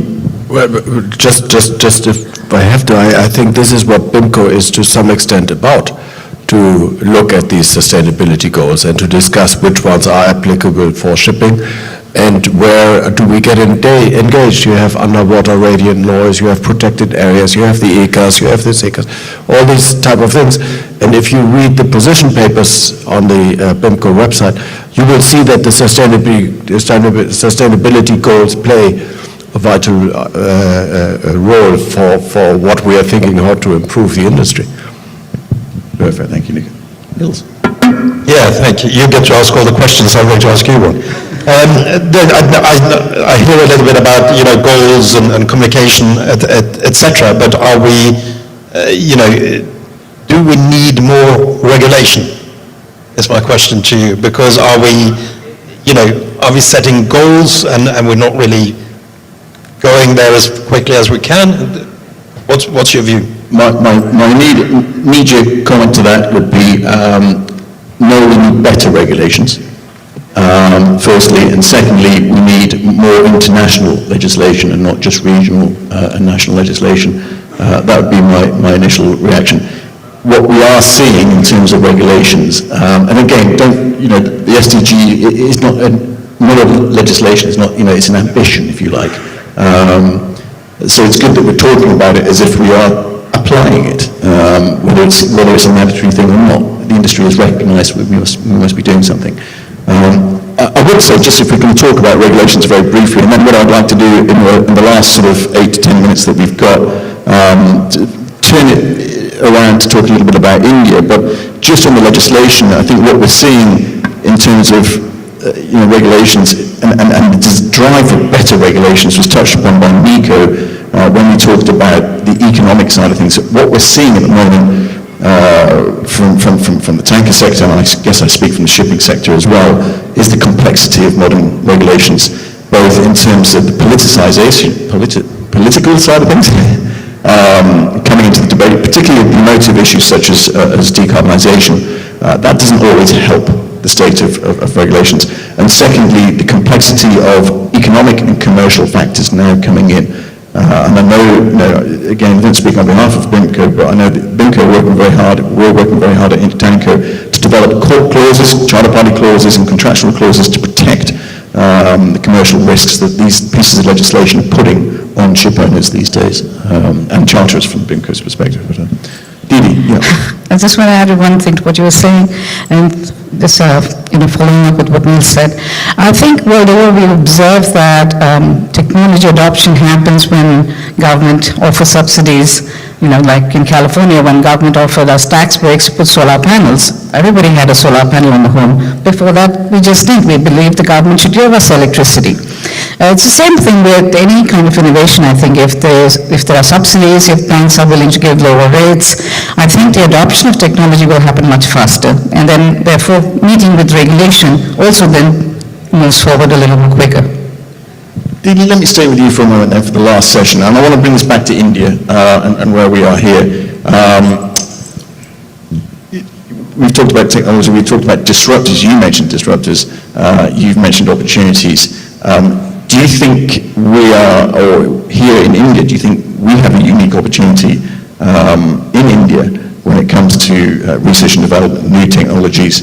Do you think that this is the place this is going to happen here? Yeah, India has moved from becoming a back office operation country to a leader in deep tech innovation, SaaS, AI, and big data. The minds that are developed here are not just from technology, but also from the maritime schools. We have several of them right here in Chennai. We encourage you to visit if you can. And they're top quality educational institutions. We have a large workforce, 70% under the age of 30. So training them with new technologies to get on these ships and then to drive the shipping industry into another new era of innovation and technology, I think is far easier starting from India. English is a national, well, it's kind of a national language. Everyone speaks in English. Even the beggar on the road says thank you. So I think it's a common language to take forward into the world. So I think the driving innovation from India, education in the maritime space, and adoption of things like big data, AI, are all possible, very much possible here in India. Taking that sort of optimism, there are still challenges. Nils, I mean, when it comes to Indian ship owners getting access to finance outside of India, where do you see the challenges, and what would your advice be to those owners who are seeking alternative options for funding? Yeah, I think India has always had a bit of a challenge in terms of getting access certainly to cheap financing. I mean, there has been financing available for the larger sort of public companies. We know the big names in India who seems to be able to get what they need, but it is challenging. And of course, a lot of the international banks that do provide finance to the shipping industry has not particularly favored Indian flag, for instance. That's been a bit of an issue. And when you're looking at the fleet owned by Indian companies, I think approximately 80% is on the Indian flag. And if you're looking at a few other statistics, when it comes to India, it's about 550 roughly, this is a bit sort of back of the envelope numbers, but around 550 companies, shipping companies in India. I would say around 50 of those companies, so 10% would be eligible for financing by international banks. In the same way, you have a fleet of around 2,300 ships. Again, around 10% of those ships would be eligible for finance from international banks. So it's actually quite a narrow portion, both on the owner side and the asset side. So I think that there's a few things that needs to happen in India. I think, there needs to be a much stronger focus on assets that's part of the import-export chain, rather than focusing purely, well, not purely, but to a very large extent to vessels that's operating locally. I think there needs to be a lot more cooperation, potentially a lot more consolidation. One of the things that we had talked about is, of course, the flag. It's not just the flag, but it's also for banks, for financiers.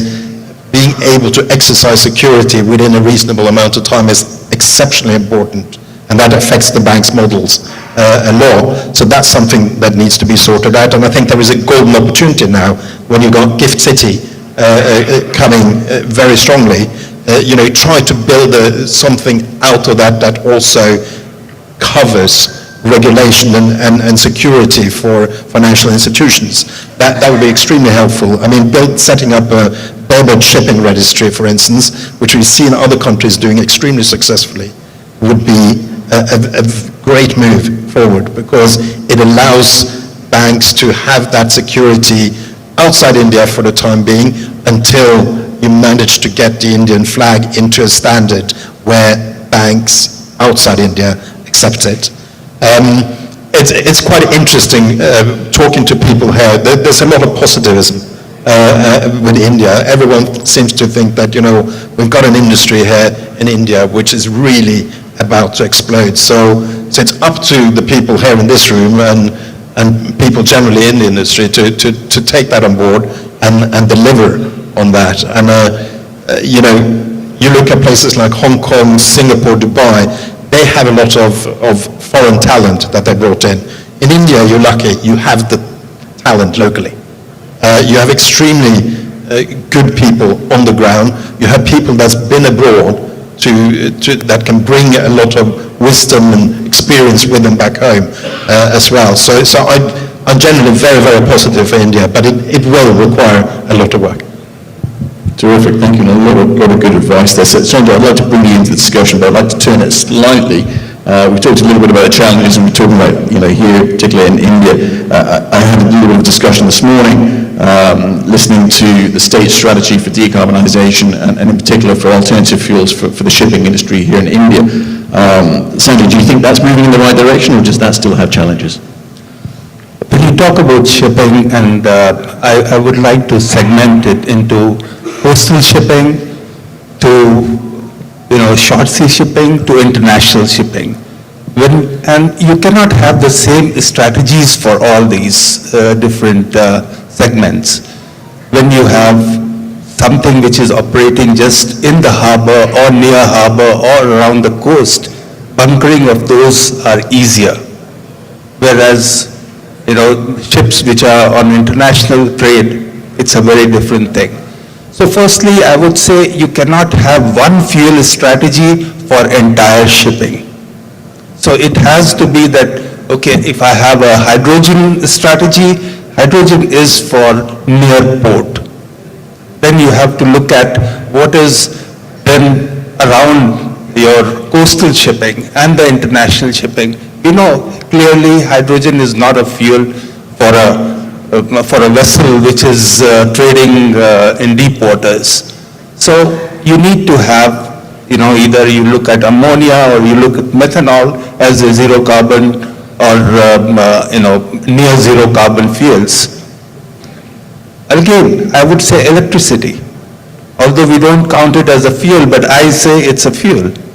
Yeah, because it can operate. So you could have an electrical strategy for the ships around, which are, so there is not one fuel strategy, but it should be based on the segment of the shipping that we are talking about. So that is the, India has a great opportunity, and sorry, it is on your previous question. We have such a long coastline, and we need, and government knows that they want to shift what is being done by roads. So there is a big opportunity for our coastal segment. There are a lot of rivers, inland river segment. So there is a lot of opportunity, and great work is being done today.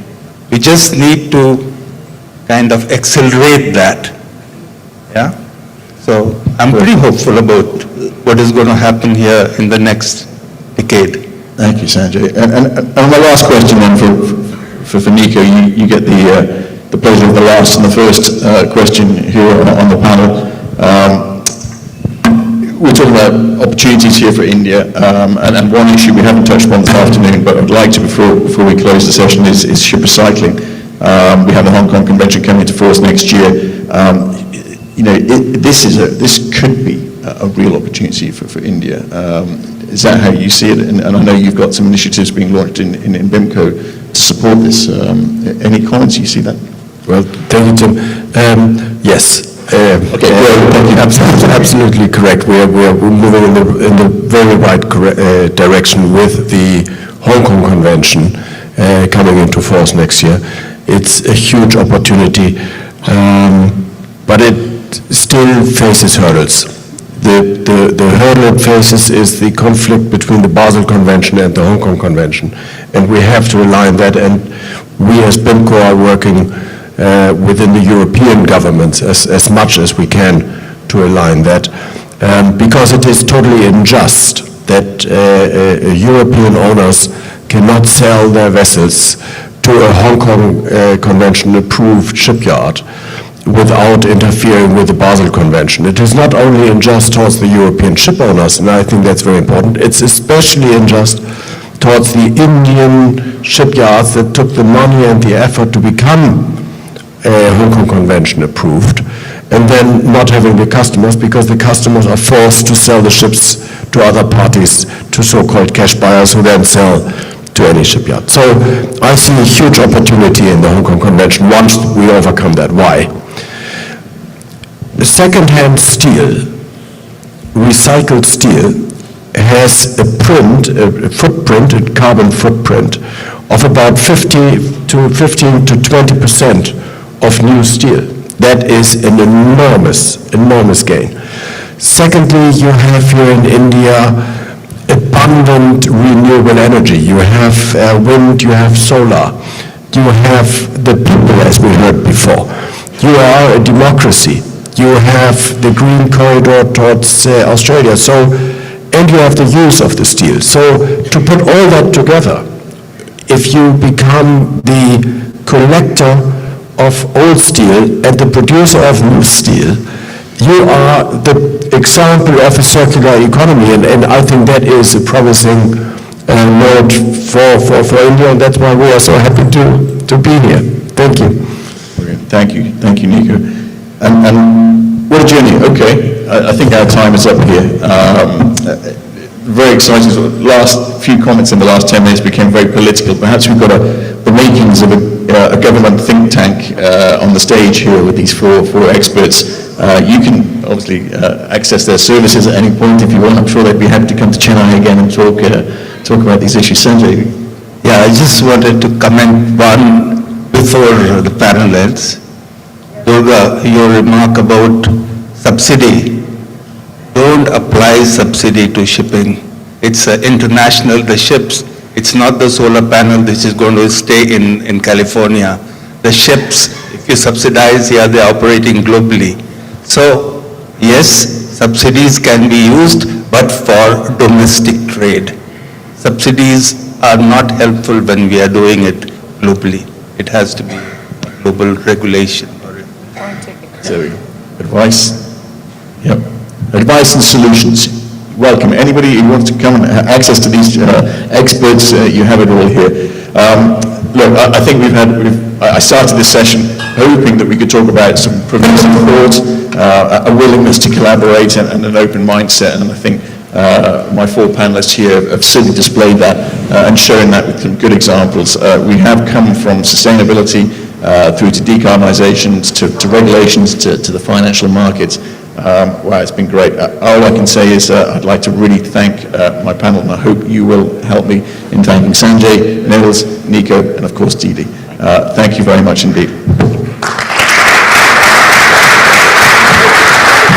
Thank you, Alan. I will hand back to our MC, who's in the room somewhere. There we go. Thank you, Tim, and I'd really like Mr. Tim to present some mementos to our wonderful panelists. Tim, could you please present a small memento to Ms. Durga Das, please?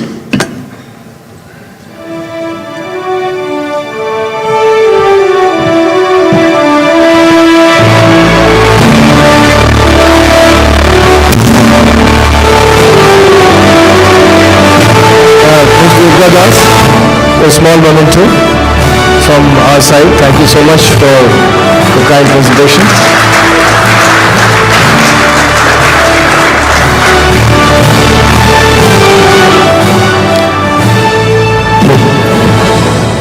Mr. Hans Nicholas Schultz.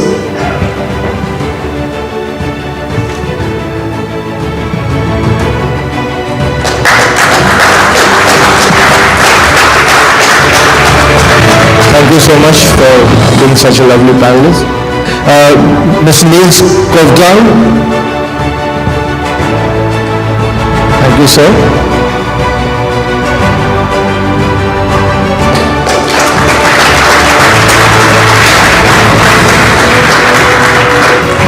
Thank you, Mr. Sanjay Verma.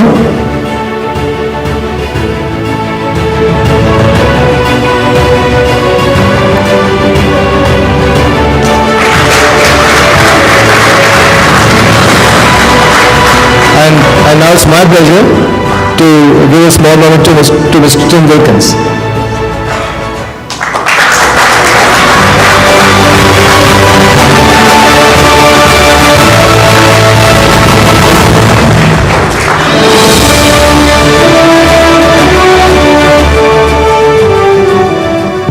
Gentlemen, we have another session after this. So I think that we can actually go ahead and not have the break, because we can have the break after this. So shall Mr. David Wesley, do you mind if we can start the second session right away?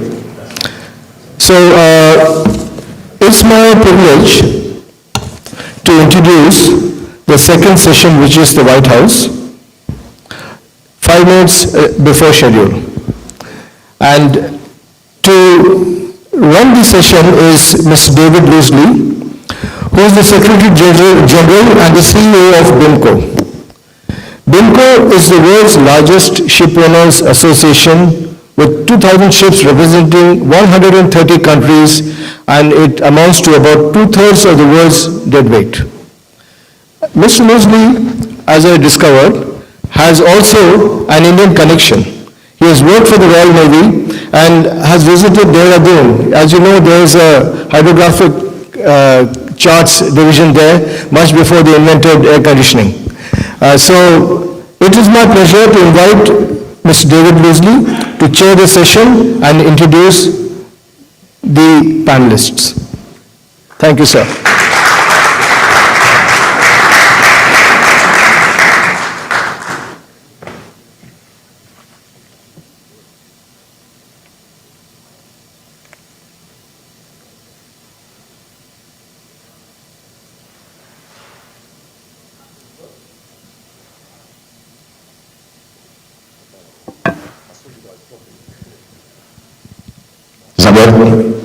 Yes, you can hear me. Well, distinguished guests, and ladies and gentlemen, it's fantastic to be back in India, particularly in Chennai.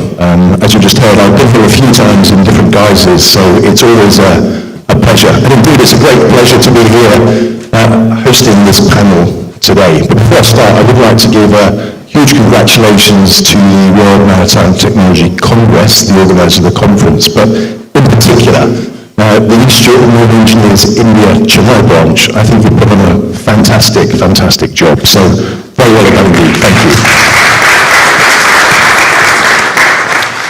now gives me great pleasure to invite our esteemed panelists to the stage. If I may start, we're very lucky to have the chief guest on the stage with us in this session. So if Mr. Cheyenne Janganathan could join us. Cheyenne is the Director General of Shipping of Ports, Shipping and Waterways, and it's great to have you on board. Welcome, sir. Please. Next up, Maren Moxon. Maren is Group CFO of Wallen Group, provider of technology-driven maritime solutions and providing service to support all aspects of ship operations. So welcome, Maren. I can see you there.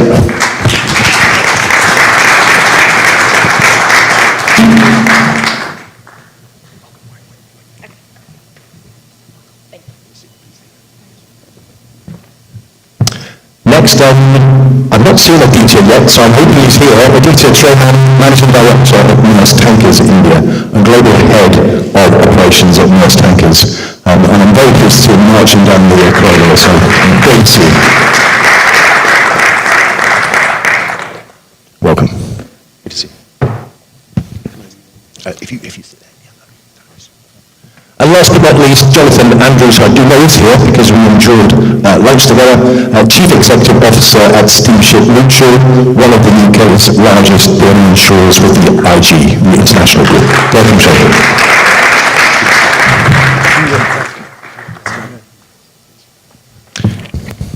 Now, I'm not going to follow Tim's lead. I'm actually going to take a seat. I think you did a very good job walking around the stage. And congratulations, by the way, to the Poseidon and Senate. I thought it was an excellent panel discussion.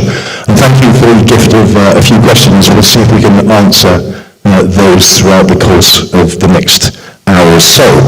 So, talking about the next hour, this is the White House.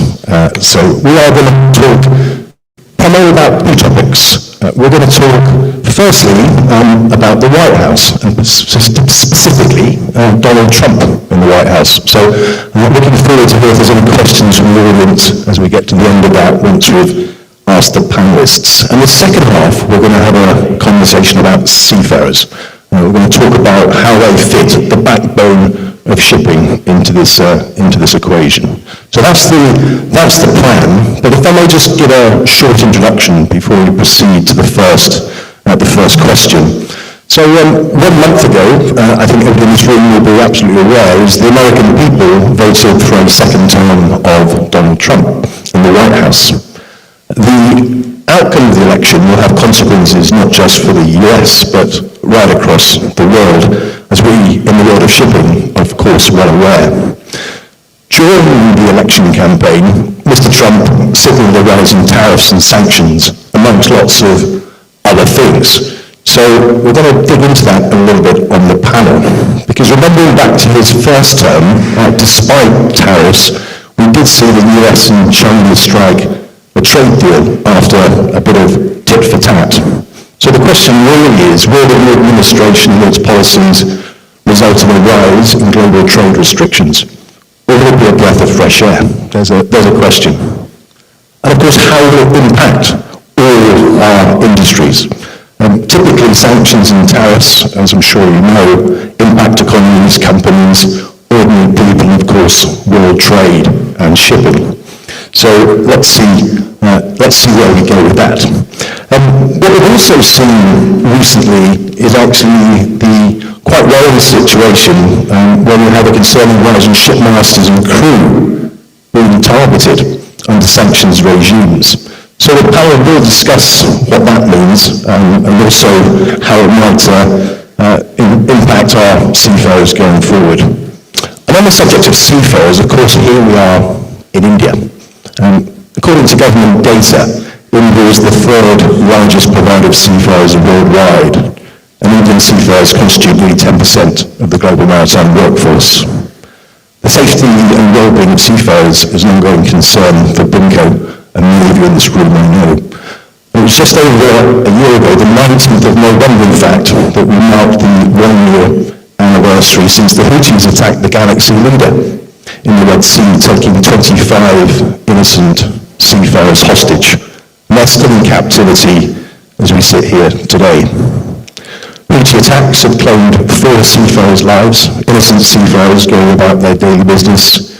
seriously impacted two, or injured two, I should say, sunk two ships, damaged countless other vessels.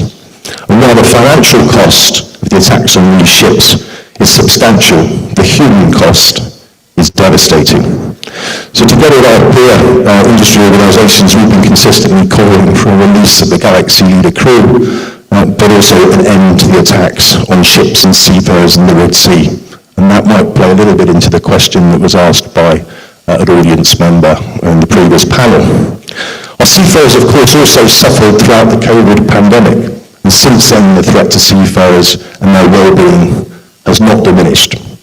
It's therefore a great pleasure to see the Directorate General of Shipping in India launching initiatives such as its Seafarer Survey to understand the various aspects of work and other associated factors related to depression, anxiety, loneliness, and psychological well-being, amongst other things. Such initiatives are highly encouraging. Seafarers are the... Would you repeat that? Because without seafarers, there would be no shipping. Without shipping, there would be no shopping. World trade and prosperity would suffer.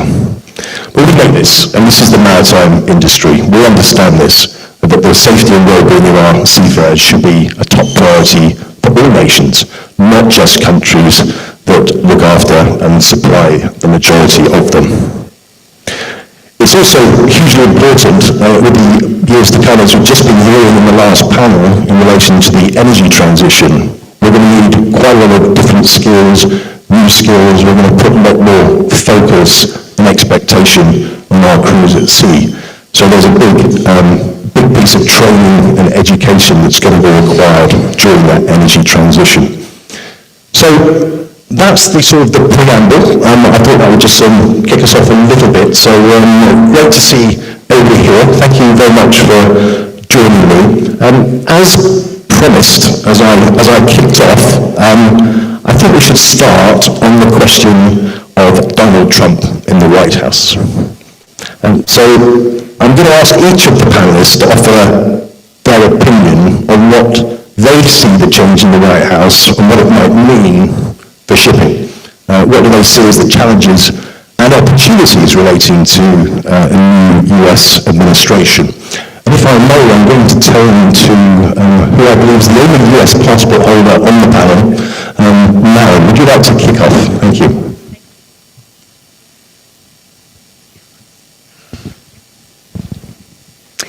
Thank you very much, David. So I'd just like to start off with saying thank you. It's a privilege to be here and a part of this panel today. So my first time to Chennai. I've had the opportunity to spend a lot of time in India before, but this is my sincere pleasure to be here today. As we say in Texas, at least this isn't our first rodeo. So, who knows? There's so many uncertainties out there, but I think what we can look to is to see, will history repeat itself?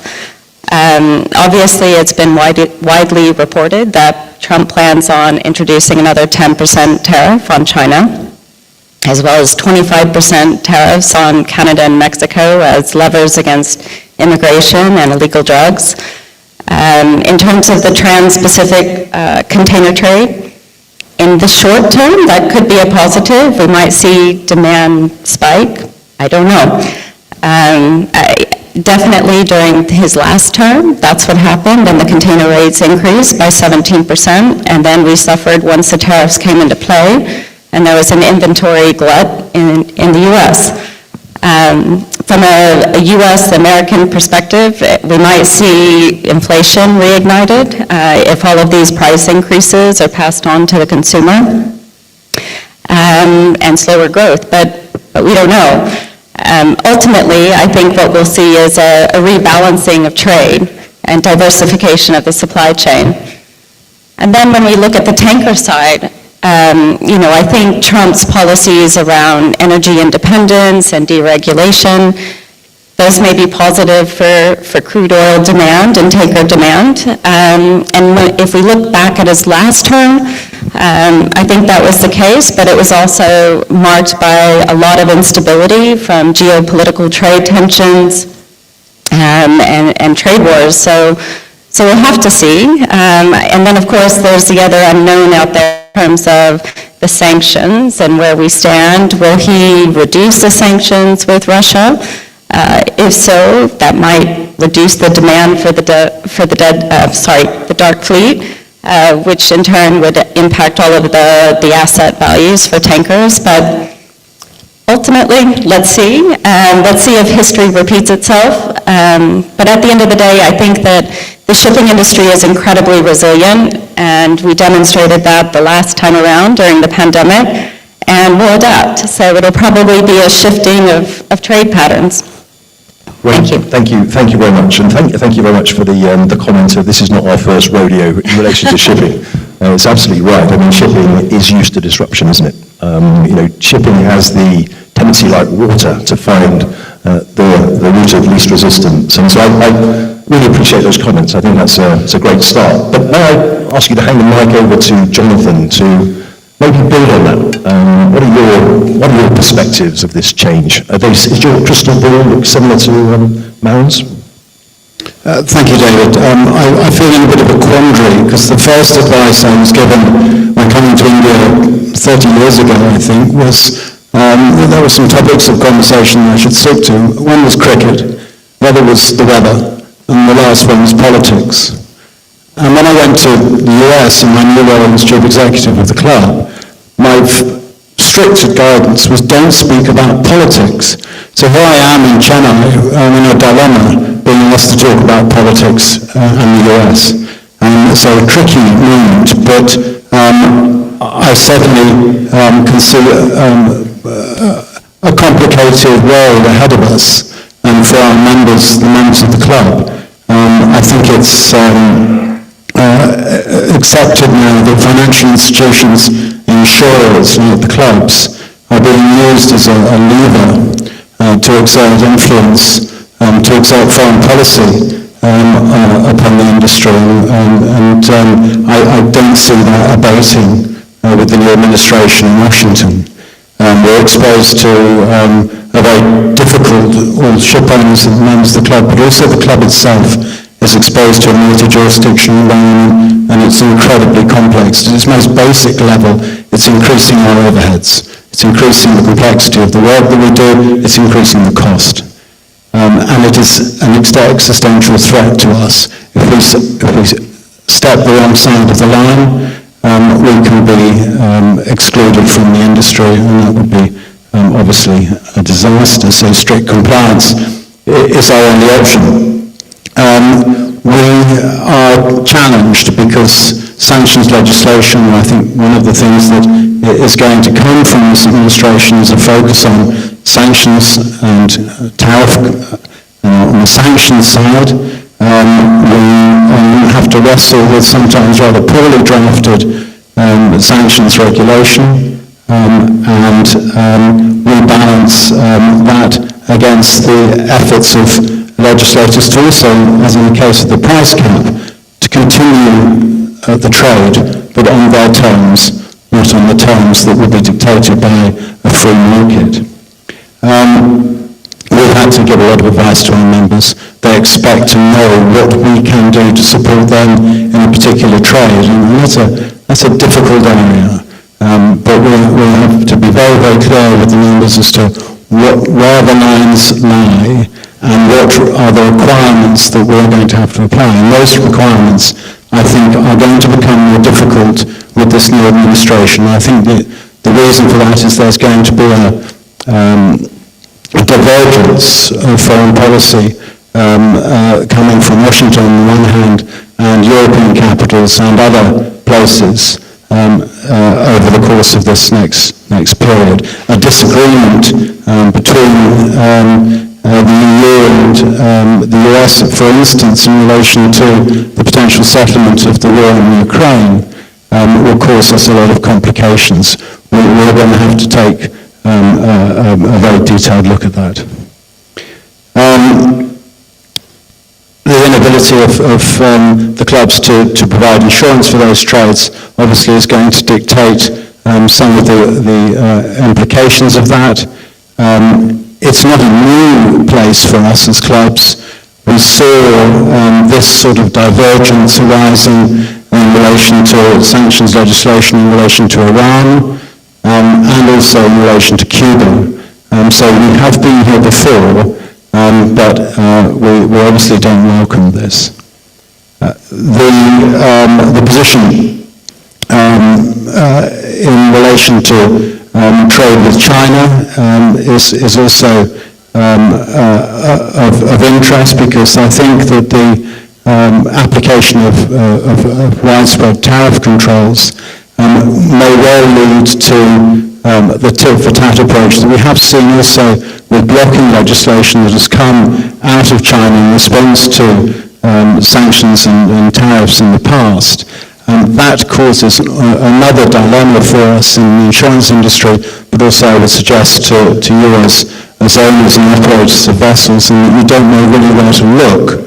You don't know where to look at compliance with one side of the argument or the other, and the truth probably lies somewhere between the two, that you need to be in compliance with both, or at least find some good solutions that will satisfy both sides.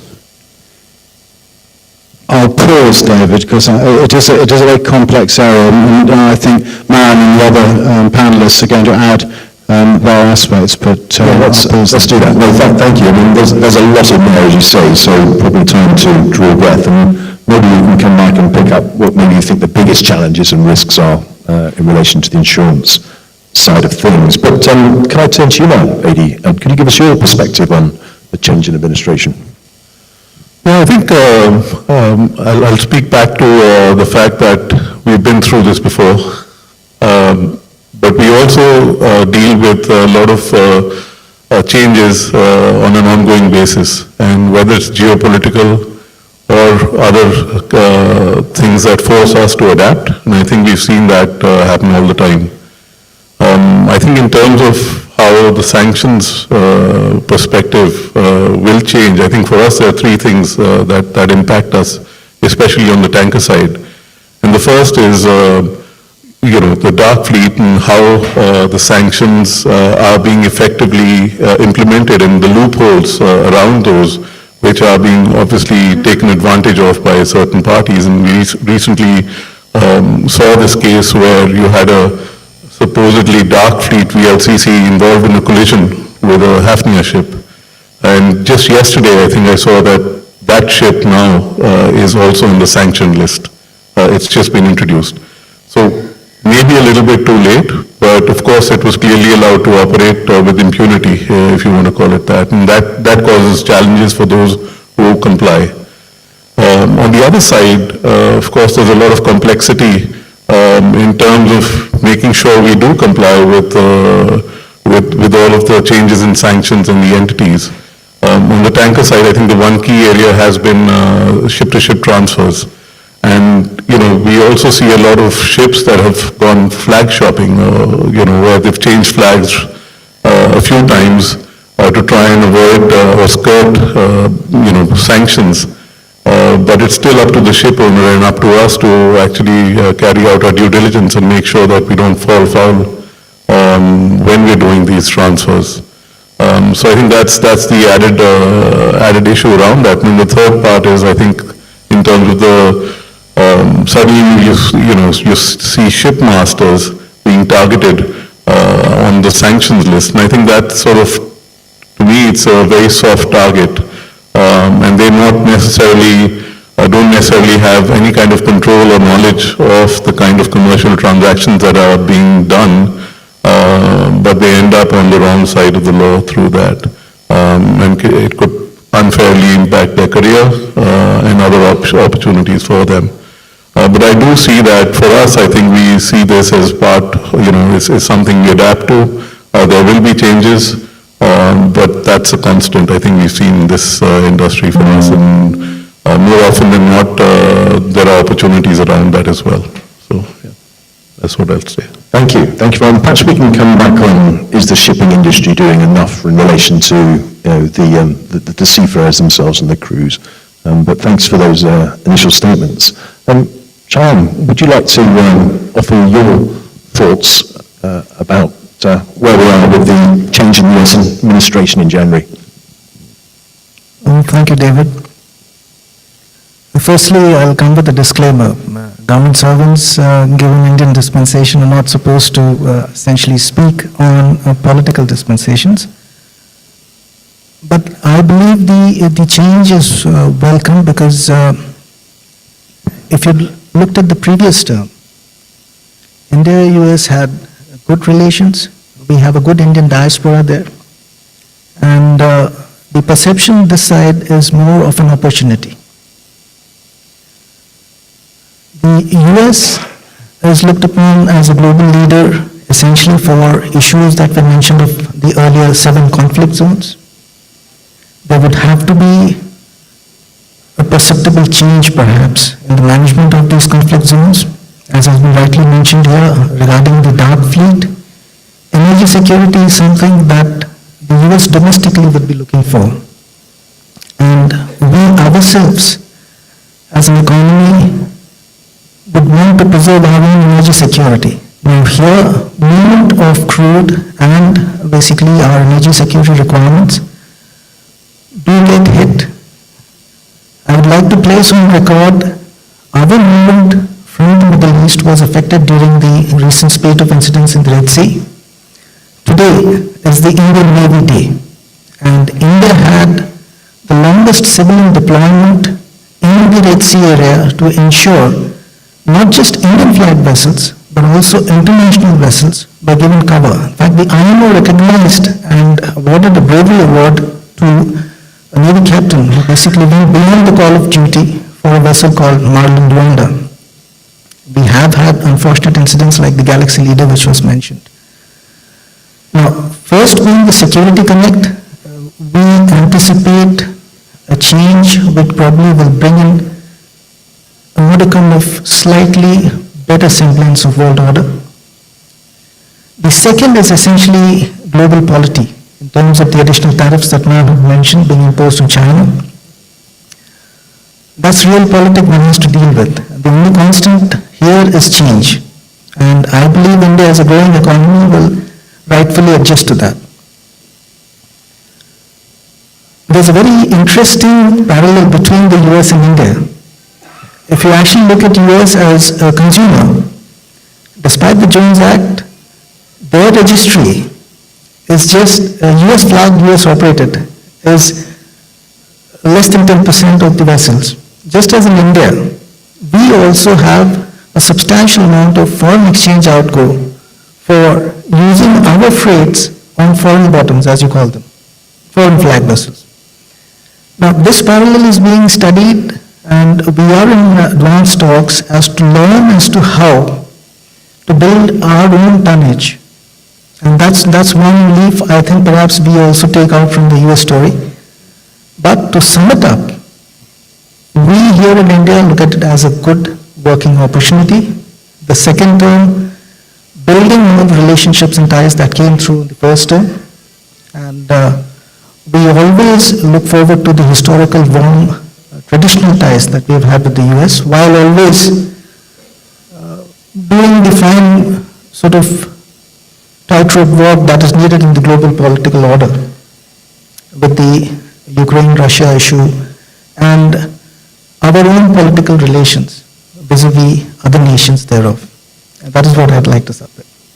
Thank you very much, Sharon. I hope I didn't put you in an awkward position there. I mean, I think you navigated it extremely well, because we don't want to talk about politics per se. It's more about the practical impact of, the politics in the world, which we then respond to as collectively regulators, as ship owners, ship managers, insurers, etc. So I mean, we can't avoid it while we're all apolitical at the same time. So I thought you handled that brilliant, as I would absolutely expect. And thank you too for raising the role of the Indian Navy and the work they've been doing in the Gulf of Aden and the Red Sea. I think they're doing a tremendous job.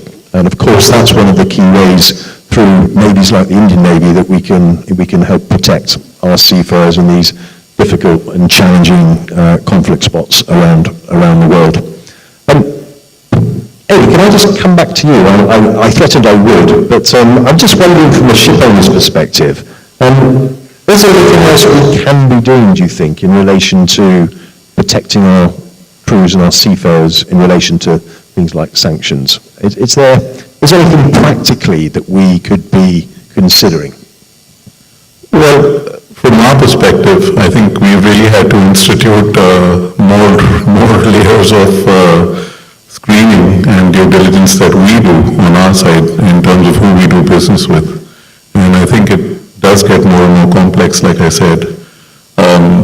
But definitely as an industry, and I think as a global body, I do see that the challenges around having ships that are still moving around, which shouldn't be out there without being sanctioned, I feel. I think those are bigger challenges for us, and I feel that we definitely need greater enforcement around that, is my take on it. Thanks, Eddie. Understood.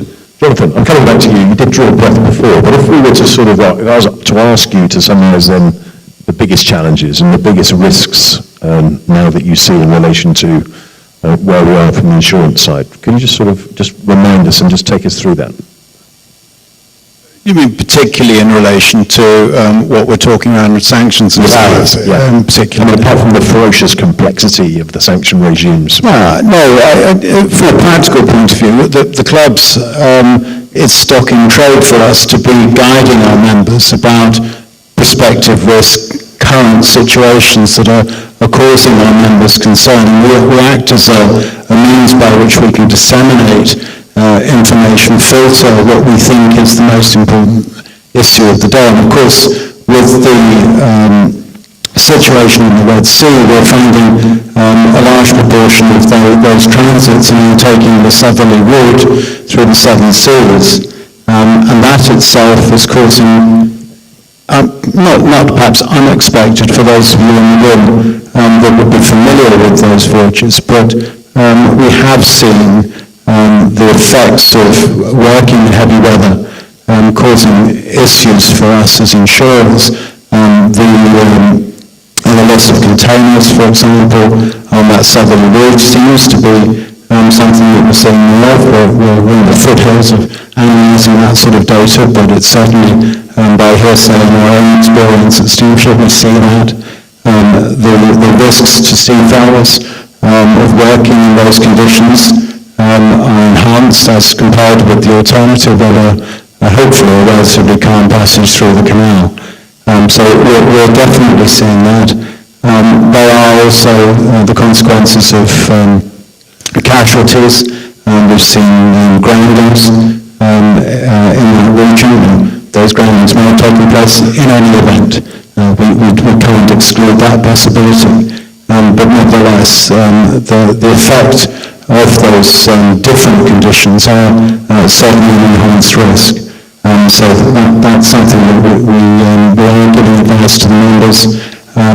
If you take the alternative and put ships and crew in harm's way in the high-risk areas around the world, then I think we come back to a subject, David, I think you referred to earlier, which is the stress and the difficulties that the seafarers themselves have to cope with, and indeed the training that needs to be delivered to support those seafarers in those situations, understanding what to do in a security situation, understand almost like second nature when people respond properly to those scenarios.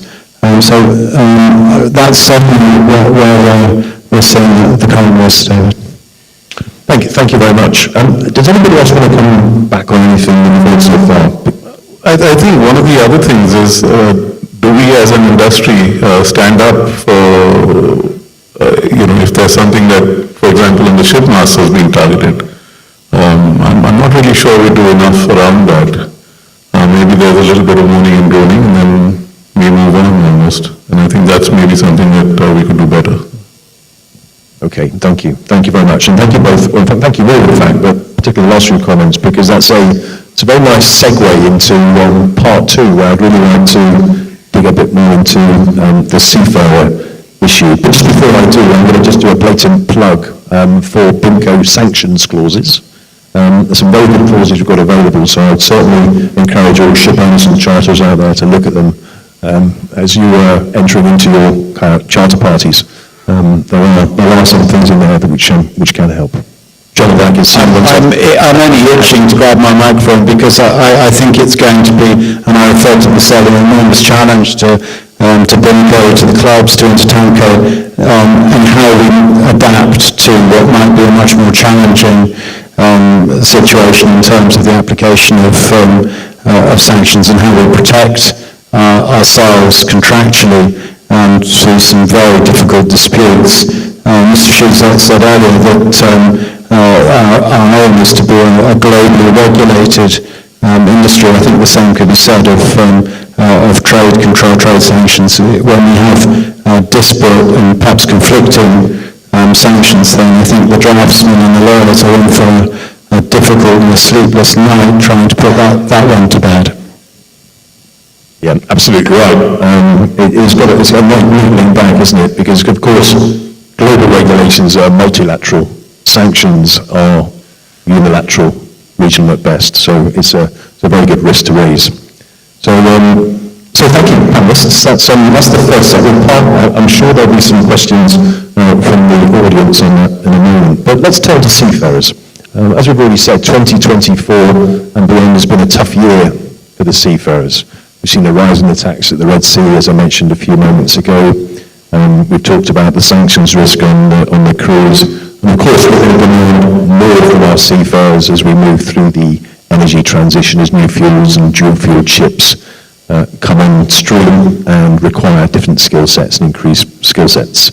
So, Matt, can I turn to you and ask the first question to really see if we can dig into, do you believe as an industry we're a step ahead or a step behind in upskilling and preparing our seafarers for the energy transition? Are we going at the right pace?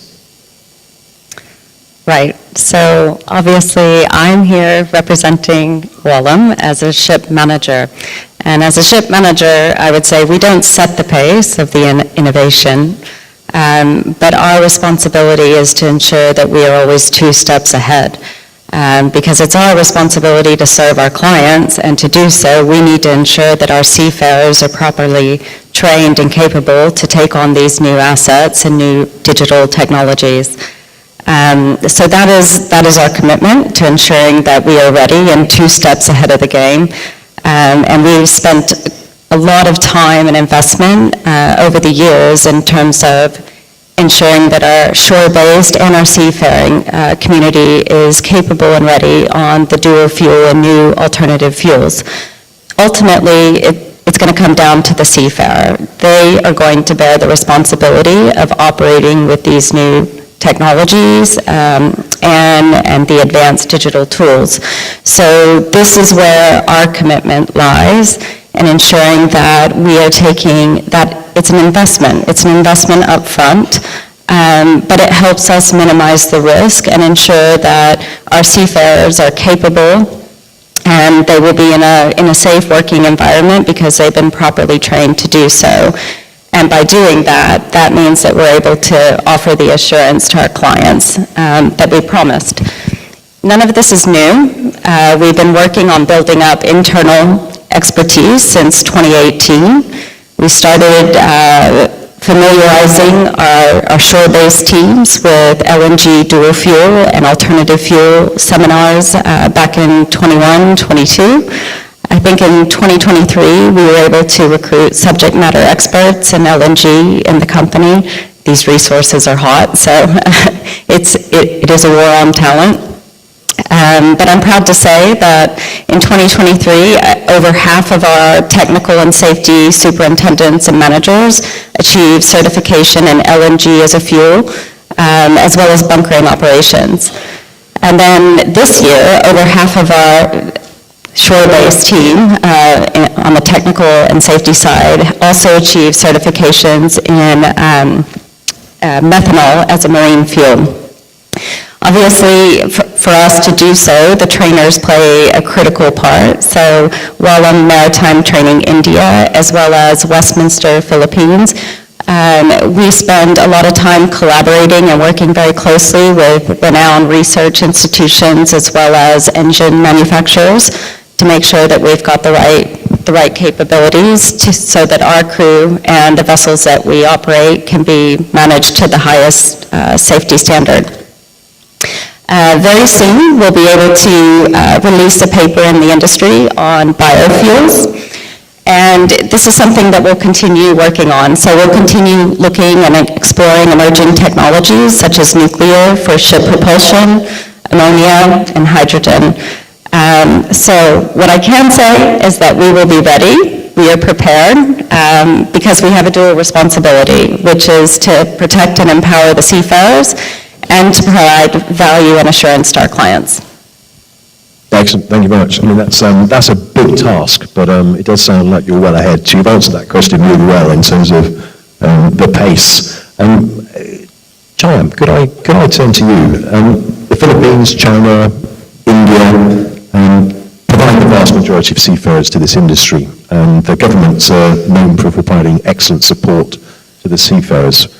Should governments be doing more to support the seafarer of the future? I fully endorse the government has a major responsibility for seafarers. In your opening remarks, if you remember, you had mentioned India contributes 10%, and as per the Maritime India Vision, by 2030 we're looking at targeting 20% of the global seafaring pool. So that would imply one Indian seafarer with every 5 seafarers on a vessel. I would also want to point out a major flag of concern in the sense India today has more than 600 souls, seafarers who are abandoned. The vessels do not have PI cover. They are in various difficult geographies, and it just isn't the current issue of sanctions being imposed on vessels or perhaps the fair treatment of seafarers guidelines not being properly adhered to. Seafaring would necessarily imply for governments to have that ability to reach out whenever a seafarer is in distress. Unfortunately, international boundaries, geographies, international law, local legislations, and also the real politics scenario. For instance, as you mentioned, sanctions are unilaterally imposed, but there is always a reaction to a particular act. So a concerned geographical entity, being a nation, wanting to react to a sanction, does it by arresting vessels, keeping seafarers away from their basic human rights. Now, this has to be collectively addressed, and I perhaps feel we need to do more at the IMO and the ILO. There are multiple nations which still today are not signatories to the MLC, which essentially ensures the basic conditions for seafarers. From whatever little we can do with the Indian Maritime Administration, I mentioned the goal of having more members, but as ma'am had mentioned, just transition is something which is very important at our core. So we train and skill them, not just for the technology transition on the vessels, which are basically going to change, but we're coming up with 2 umbrella efforts which we intend to showcase subsequently. One is Sagar Mein Yoga. Yoga is essentially a cultural tradition that is there in India, and it focuses on the 10 components of wellness. And when you train a seafarer right from his pre-sea training onward to his continued certifications for his competencies at post-sea trainings, you equip him with life skills to work at such kind of situations where he does it with more poise and equanimity, and he is more aware of his rights and knows how to basically ensure that his rights are enforced. The second is the challenge that we have with lesser number of women seafarers and the motivation that we have to put more and more women seafarers to welcome them into the maritime domain. This we are trying to propose through Sagar Mein Samman, Honor at Seas. You give them gender parity, you make the infrastructure on the ships, on the vessels, gender neutral, you allow them access to carriers onshore to support the entire 360 spectrum of maritime services. And this, apart seafarer, also extending a baggage of hedging the risks for the family members, next of kin, by welfare schemes, by scholarships, and that is where I feel that the government has to do much more. And also projecting seafaring as not just merely a career that gives you higher returns in terms of pays that you take, paychecks that you take back, but as something that is safe and allows you to contribute as a gainful member of the society. As I've been mentioned, no shipping, no shopping. So, but the key is the human element, the seafarer. So I think governments, at least me personally, can't do enough to ensure that our seafarers are safe, secure, and go through it with the basic rights ensured on board. Thank you, Sharon. That was a very good description of what is being done and what still needs to be done. Jonathan, do you want to come in here? We talked a bit about diverting around the Red Sea and the risks that come to ships and seafarers on that. What can be done to mitigate the diversion of those ships? I think we're back in with Mr. Trump in Washington, aren't we, on that question? I'm not sure that we humble people in insurance can change. I think we can help and support, as I've mentioned. Gosh, that's difficult. I think training is fundamental to everything that we do, and I was listening to Marion talk about what Williams are doing in this field. You know, we're in the insurance industry, and the PMI clubs perhaps in particular, we want to be a very, we call it a broad church in English expression, but we want to be open to all, and the threshold is a threshold of quality. So what we're hoping and expecting from our members is that commitment to training, commitment to their ships and to their personnel that means that they operate at the highest possible standard. We work in an industry that is so fragmented around the world. Everyone is going to be doing things in a slightly different way, but we want a baseline. Now, as far as the fuel transition goes, if I could just grab that, because I couldn't answer your previous question, I'll answer a different one. The fuel transition, I think, again, is an interesting area for insurers, and there are Poseidon principles for insurers, and I think that's a challenging area for us, because I don't think really we should, as insurers, be saying to our members, you should go one way or the other. We should certainly want quality, as I say, but I don't think we need and should be saying, well, we only want to have an LNG dual fuel ship in our club where our very high quality operations operating in conventional fuel. From a risk perspective, that's the most important thing, is the quality of the operation. So on that front, I think we need to be patient as we see the whole process develop. We know that we have in our club a significant number of dual fuel ships. We suspect, I think it's probably a fact, that very few of those vessels are operating on those alternative fuels. They're operating on conventional fuel, and that's the right thing to do for their business, and it's right that the PMI clubs are there to support them. That's not to say that our loss prevention teams aren't working hand in glove with many of those owners to deal with the risks, the new risks and the emerging risks that come through these new technologies. And I think that's certainly something that the PMI clubs, not just Steamship Mutual, but the other international group clubs are working very closely together on. Thanks. Very good answer to, you're right, not a question I asked, but it was thank you very much. That was, I think, very helpful to the debate.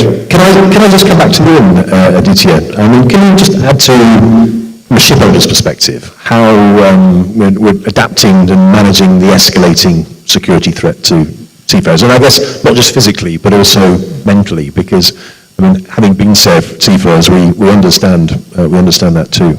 Over to you. Yes, I think I'll start off by saying every ship owner has a choice. And you have a choice of maybe not going through an area where you don't want to go through. There will be a commercial fallout around that potentially. But as we've seen in our experience, I mean, last December, I think we were among the first to turn a ship around, go back via the Cape. It was actually going from South Africa to Turkey. But we took that call. And since then, we haven't actually gone through the Bab el-Mandab. Now we see that over a year, there's a drop in of about 70% of ships going through the Bab el-Mandab, which is significant, but there's still the 30% that chooses to go through. And while we can sit here and argue that maybe they don't have the choice, in our experience, you actually sit with that choice, and it's up to the ship owners to decide around that as to what constitutes acceptable risk. I don't think any of the merchant ships are set up to deal with underwater or over-the-air missiles coming in. I mean, we have fire hoses, right? And maybe some armed guards, but I don't think they have any kind of defense mechanism around that. And I don't think when a seafarer goes out to sea, this is not part of their job description. So yeah, I think I'll start by saying there's a choice, and we've taken that. And I think for us, we've seen that we can support our seafarers around that by making those choices and supporting them with that. Having said that, of course, you certainly see much longer voyages, but trade adapts, right? I mean, 70% drop in Bab el-Mandab, but only 20% increase around the Cape in terms of ships going around. So trade also adapts to these kind of situations. So that's one, I would say.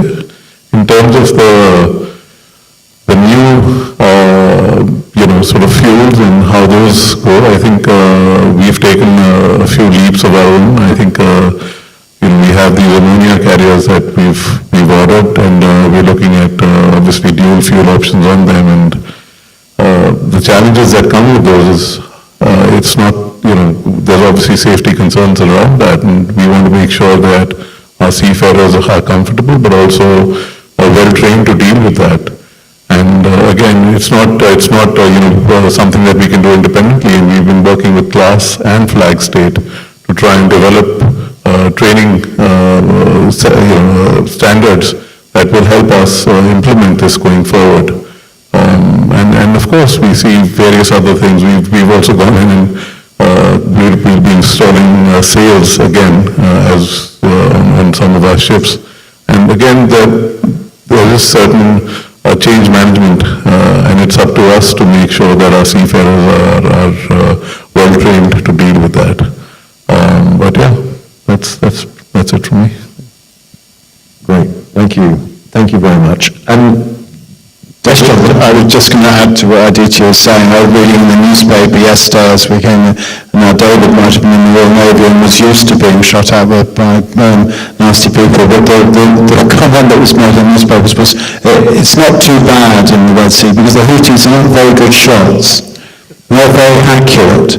Well, I was just reflecting on that for the seafarer who is sitting on the bridge waiting for a missile and hoping that they're not a very good shot. But anyway. Just a thought. I think that also comes with, there was a lot of talk at the beginning of the year around specific targeting, and that, it was around certain types of ships or ships that had connections to certain entities. But as we saw later in the year, sometimes it's a bit of a lottery and a bit of a gamble.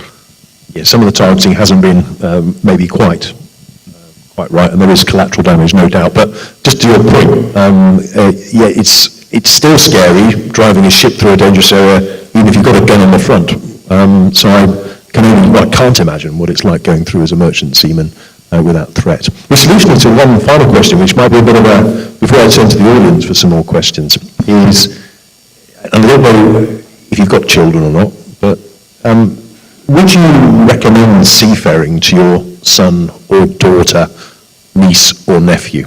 Is it a profession that you would recommend? Noting what we've just been hearing about, the things that are being done by our governments and our regulators, our ship managers, our ship owners, and the risks that we've talked about. I'd ask for a yes and no answer, but I guess it won't be as simple as that.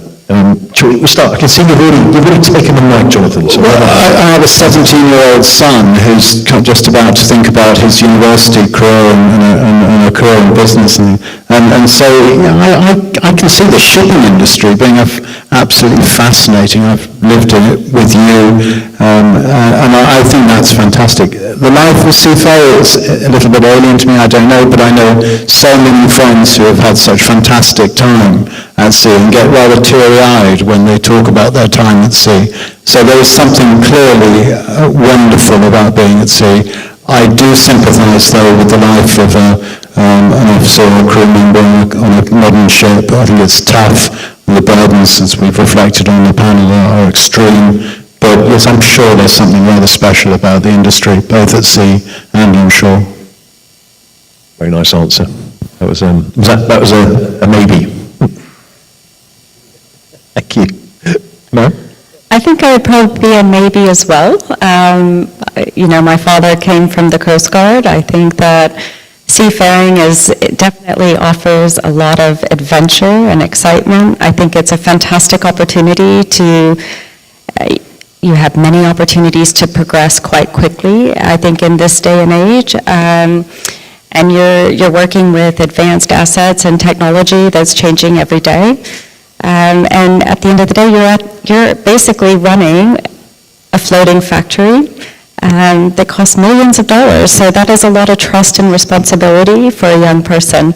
I think it would be an exciting opportunity for my children. Thank you very much. You want to go first, lady? I think the question firstly makes me feel a little old because I suddenly remembered that I was sailing as a captain some 18 years back, so it's been a while. And even back then, when I first went out to sea, I think the thing that I used to hear a lot from the old captains back then used to be, oh, it's completely changed now. It used to be so much fun before. And I somehow feel the same now. I think a sense of that, there's a few things there, right? I mean, of course, the fact that you are going to be exposed to so many different cultures, so many different opportunities. You go around the world, you're actually in the middle of trade, if you can recognize that. So there's a lot of opportunity there. But I also see that, as we've seen over the last few decades, you see more and more compliance requirements and more and more onerous around that, fewer people on board. So yes, it's like a floating village, but some of my friends who still sail sometimes say it's more like a floating prison because of the challenges that are afforded by the fact that you can't go ashore, and we saw that during COVID as well. I think it came home to bear at that point where ships were just turned away if you had a COVID case on board and other challenges around that. So people go on board, 4 to 6 or to 8 months later they come back home. They haven't had the opportunity to go out and do stuff. Yes, you now have internet on board, so maybe that's, I call it a little better, but those are the challenges as well. So I think it's for a specific sort of person that enjoys that, and I think there are enough out there. So yeah, whether I would recommend it or not, again, it's a maybe. It depends on the particulars of my child, of how they would like it. Thank you very much. 2 maybes and a yes so far. John? I have a son and a daughter, and I believe the first is respecting their choices, but having been privileged to have seen a career as the Director General of Shipping and being related to everything in this country relating to the sea, I would definitely say a big yes, because it's a world of opportunities.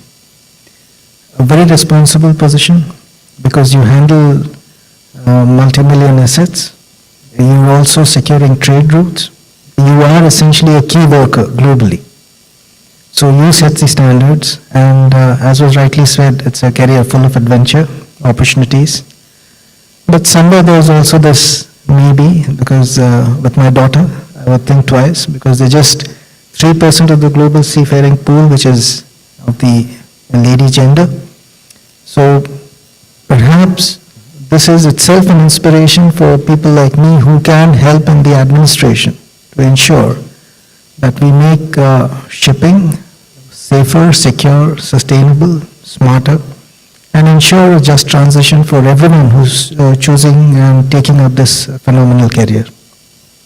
Great, thank you. Thank you very much. I mean, I think that gives us a reasonably positive finish. I think we had 2 yeses, 2 maybes, with one caveat relating to what we collectively need to do around diversity in the industry and the fact that, we're not doing enough to attract, support, encourage 50% of the population. So I think you heard from the Director General some of the initiatives and the plans there. So that's probably where we should pause and maybe then turn to the audience. Before I ask people to put their hand up to ask a question, I just wanted to check with our friend there who raised the question in the last panel. I hope you've heard, your question was, is there a blueprint for geopolitical risk? And I think you've heard some good answers in relation to some practical measures, hardening the ships and what might be done going through a high-risk area.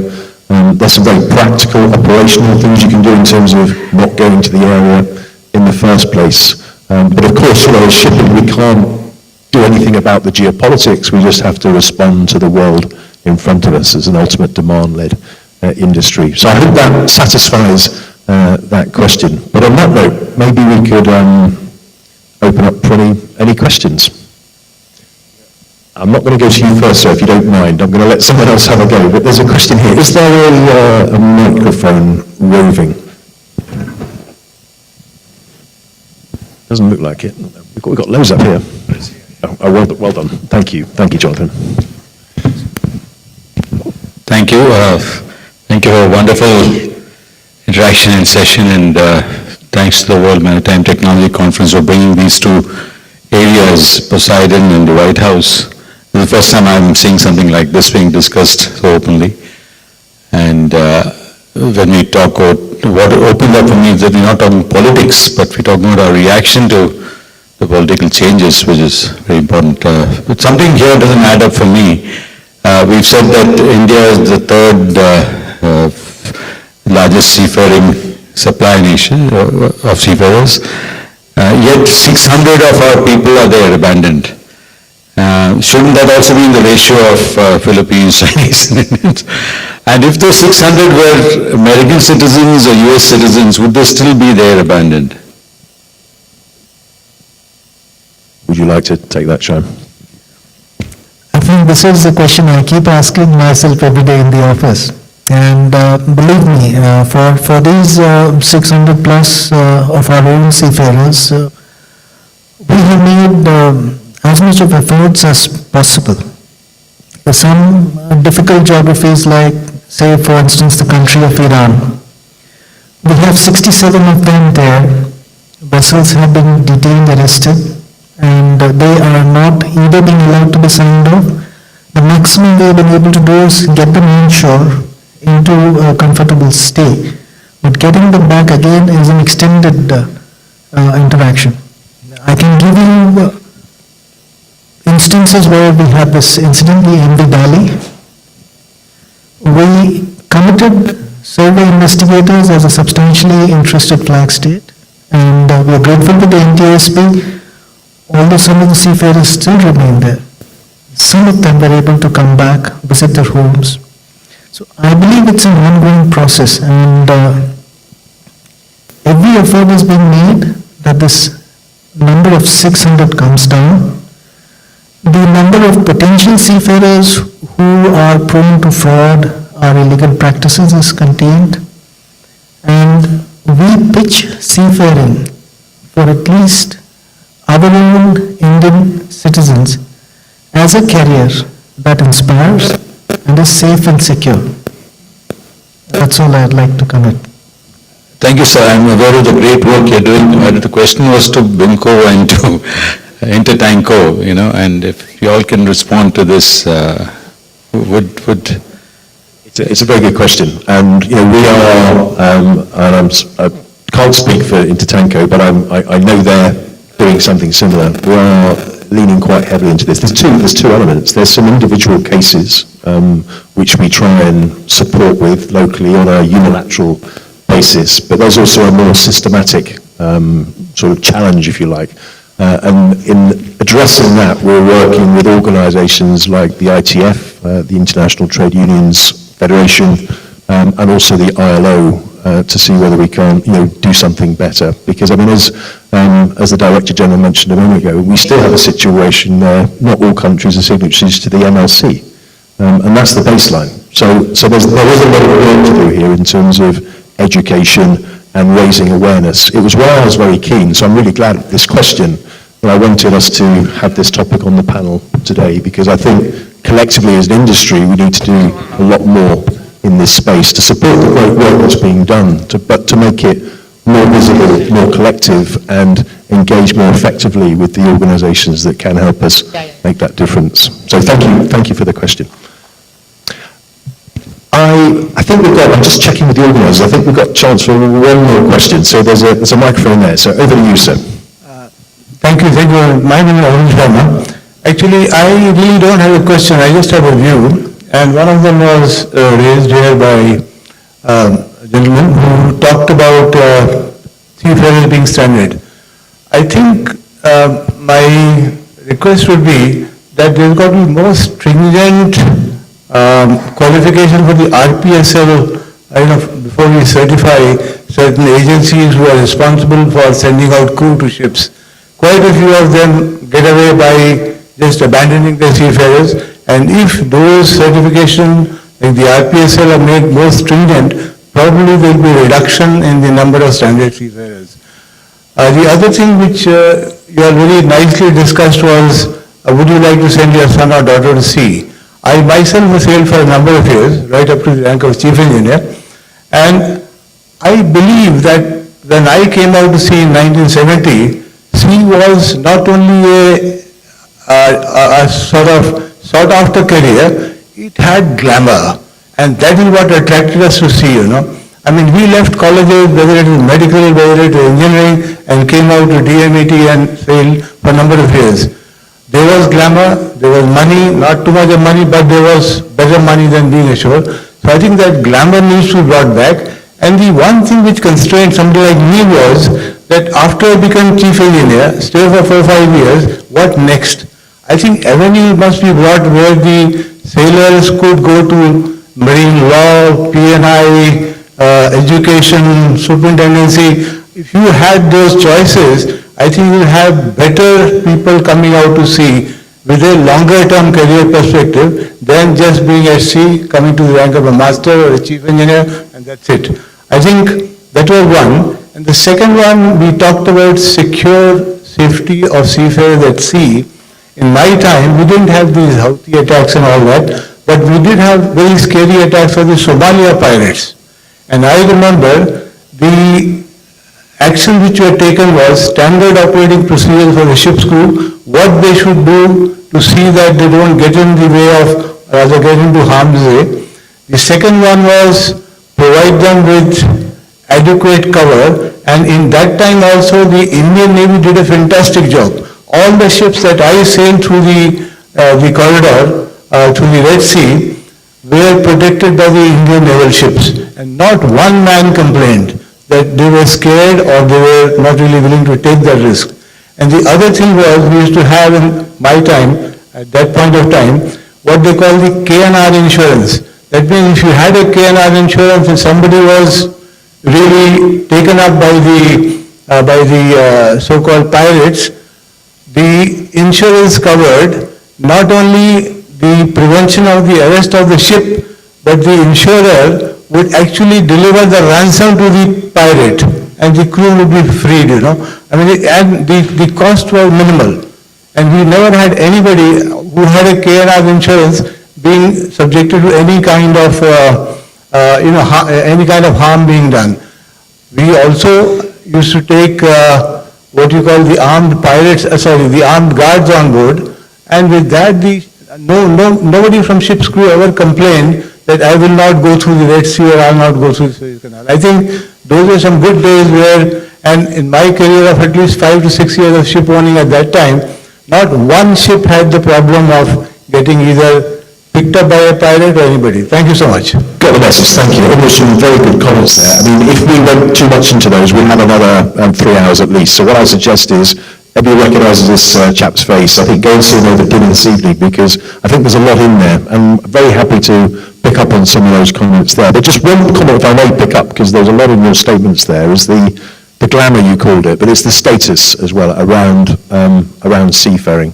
I think it's very good in some countries, it's not so good in other countries. So I think there again is a collective responsibility across the maritime sector to raise that profile, raise that awareness, raise that status. We saw that as clearly as we could during the COVID pandemic, where our seafarers, they couldn't change crews, they couldn't sign on, they couldn't sign off, because public health trumped trade, except they still delivered the goods, the medicines, the fuel, the products, etc. So I think there's a real opportunity, and one of the things that BIMCO, Intertanko, the International Chamber of Shipping are working hard on is to keep that momentum going, so we can raise that, continue to raise that awareness, because it's amazing but true, not every country has allocated seafarers key worker status, and that is a crying shame. And so I'm very sorry to finish on a sort of a slightly downer note, but I think there is also a lot of positivity I think we can take away from this, and there's a lot of work for us to do. So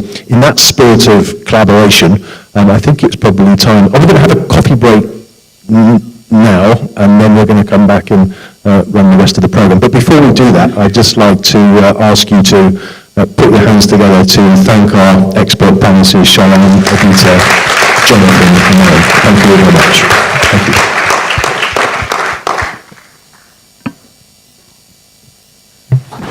Thank you, David, and I'd really like you to give a small momentum for the appreciation that we have for this fantastic panel.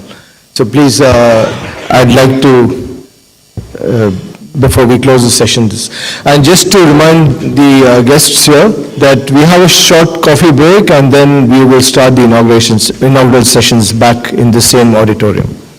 So, sir, would I invite Ms. Marin Moxon to please accept a small token for your fine.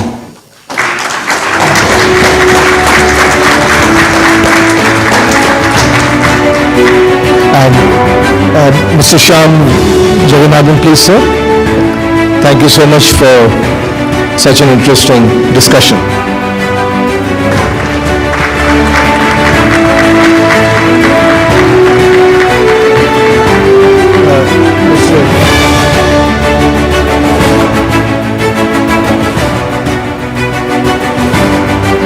Mr. Aditya Trehan, please.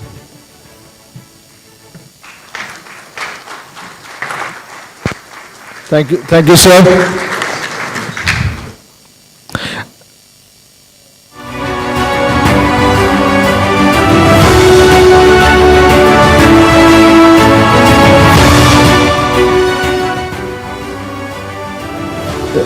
Thank you, Mr. Andrews. Yes.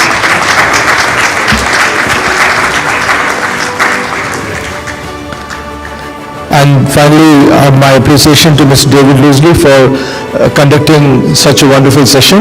And I thought that you will finally tell what those guys in Men in Black told, that this job is really bad, and they will wear Ray-Ban glasses and said, we make it look good. Thank you, sir.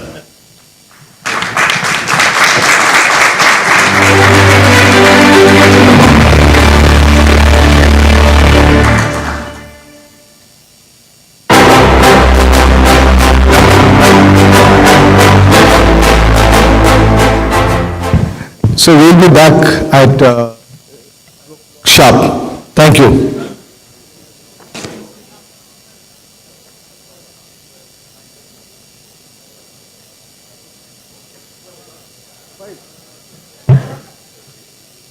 Global shipping, a battle for survival? Notes. I think it's already 5 minutes to 5, so we will rejoin back again at 17:15 hours. Thank you.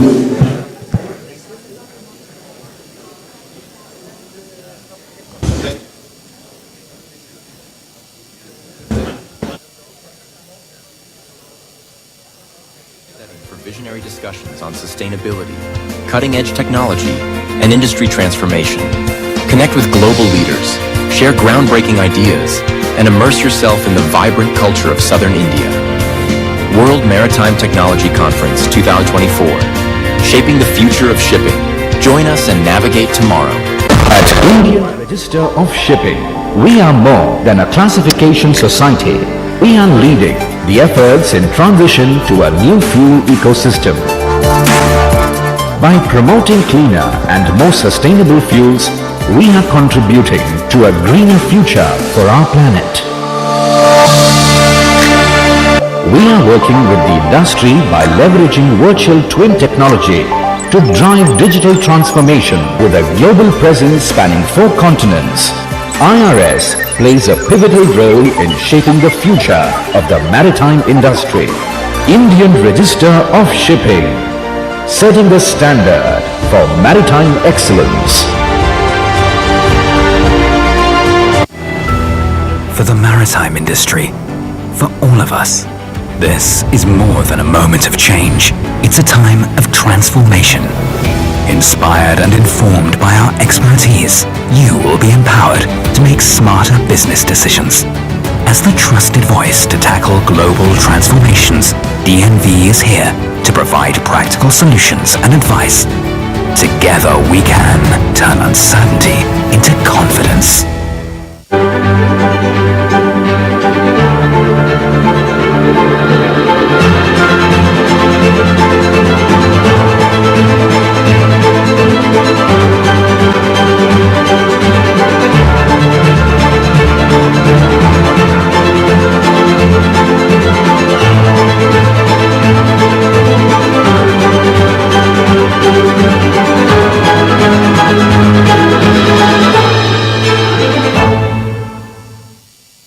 Sanmar Group, quartered in Chennai, India, is a diversified global conglomerate.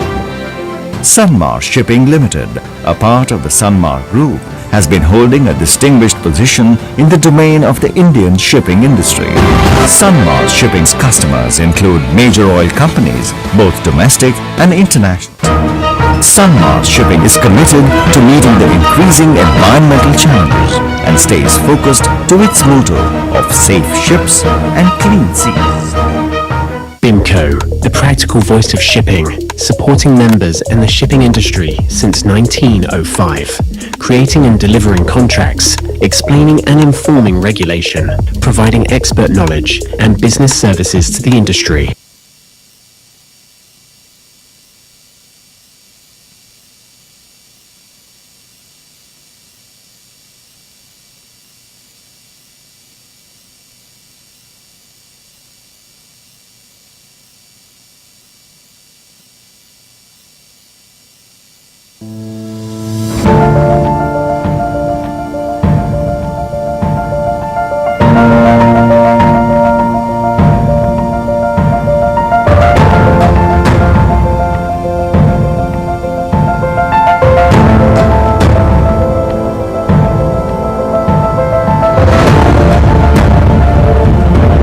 At Indian Register of Shipping, we are more than a classification society.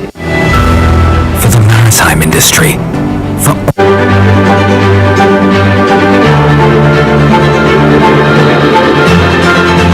Sanmar Group, quartered in Chennai. BIMCO, the practical voice of shipping.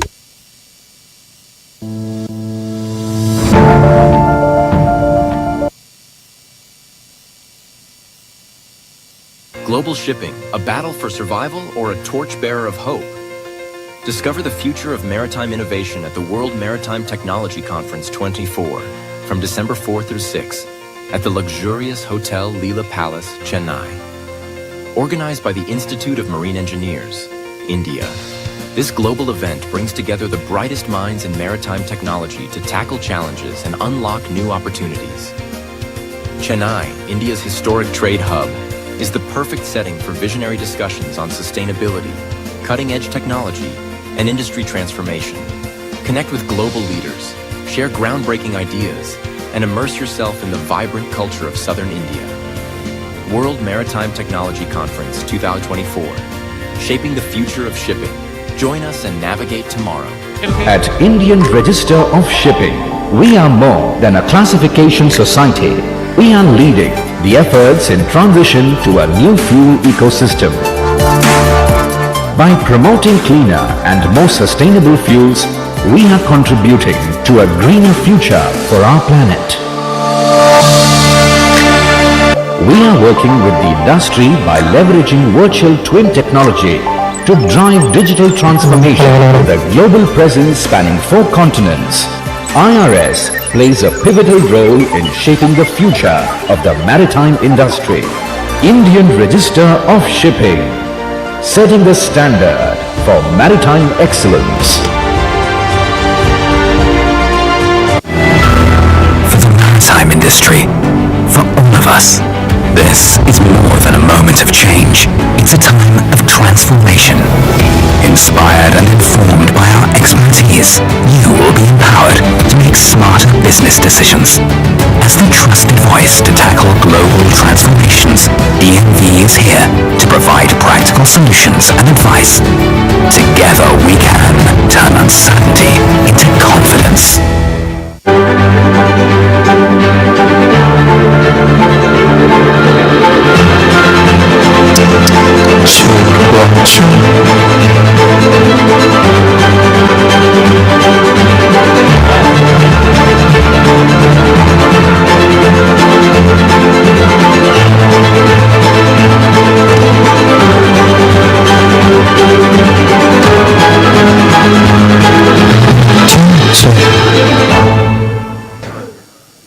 Sanmar Group, quartered in Chennai, India, is a diversified global conglomerate. Sanmar Shipping Limited, a part of the Sanmar Group, has been holding a distinguished position in the domain of the Indian shipping industry. Sanmar Shipping's customers include major oil companies, both domestic and international.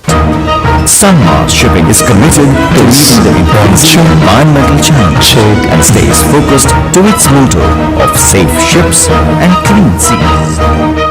BIMCO, the practical voice of shipping, supporting members and the shipping industry since 1905, creating and delivering contracts, explaining and informing regulation, providing expert knowledge and business services to the industry.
Global shipping, a battle for survival or a torchbearer of hope?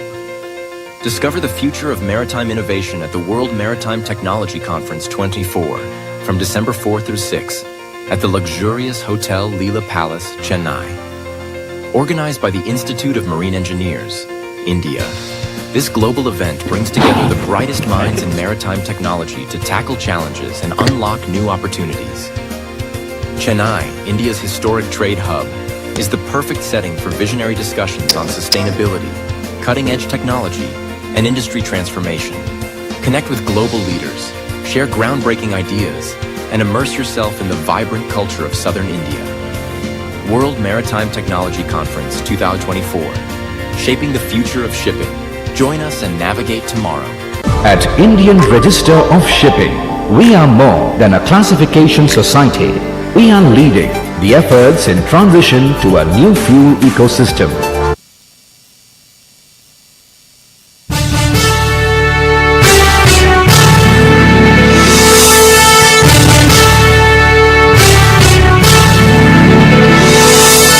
நீராடும் கடலுடுத்த நிலமடந்தை கெழிலொழுகும் சீராடும் மதனமென இருபத கண்டமிது திக்கணமும் அதில் சிறந்த யம் தேவம் निर्मलस्फटिकाकृतिम् आधारं सर्वविद्यानां हयग्रीवमुपास्महे विशुद्धविज्ञानघनस्वरूपं विज्ञानविश्राणनबद्धदीक्षम् दयानिधिं देहभृतां शरण्यं देवं हयग्रीवमहं प्रपद्ये दिशन्तु मे देव सदा त्वदीयाः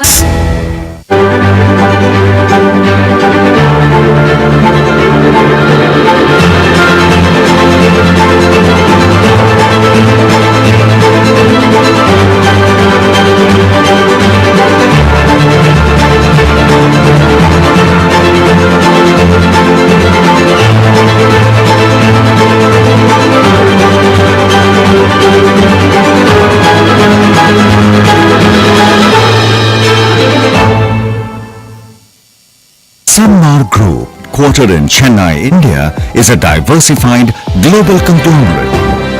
Sanmar Shipping Limited, a part of the Sanmar Group, has been holding a distinguished position in the domain of the Indian shipping industry. Sanmar Shipping's customers include major oil companies, both domestic and international. Sanmar Shipping is committed to meeting the increasing environmental challenges and stays focused to its motto of safe ships and clean seas. BIMCO, the practical voice of shipping, supporting members in the shipping industry since 1905, creating and delivering contracts, explaining and informing regulation, providing expert knowledge and business services to the industry.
Global shipping, a battle for survival or a torchbearer of hope? Discover the future of maritime innovation at the World Maritime Technology Conference 24 from December 4 through 6 at the luxurious Hotel Leela Palace, Chennai. Organized by the Institute of Marine Engineers, India. This global event brings together the brightest minds in maritime technology to tackle challenges and unlock new opportunities. Chennai, India's historic trade hub, is the perfect setting for visionary discussions on sustainability, cutting-edge technology, and industry transformation. Connect with global leaders, share groundbreaking ideas, and immerse yourself in the vibrant culture of southern India. World Maritime Technology Conference 2024, shaping the future of shipping. Join us and navigate tomorrow. At Indian Register of Shipping, we are more than a classification society. We are leading the efforts in transition to a new fuel ecosystem. By promoting cleaner and more sustainable fuels, we are contributing to a greener future for our planet. We are working with the industry by leveraging virtual twin technology to drive digital transformation with a global presence spanning 4 continents. IRS plays a pivotal role in shaping the future of the maritime industry. Indian Register of Shipping, setting the standard for maritime excellence. For the maritime industry, for all of us, this is more than a moment of change. It's a time of transformation. Inspired and informed by our expertise, you will be empowered to make smarter business decisions. As the trusted voice to tackle global transformations, EMV is here to provide practical solutions and advice. Together we can turn uncertainty into confidence.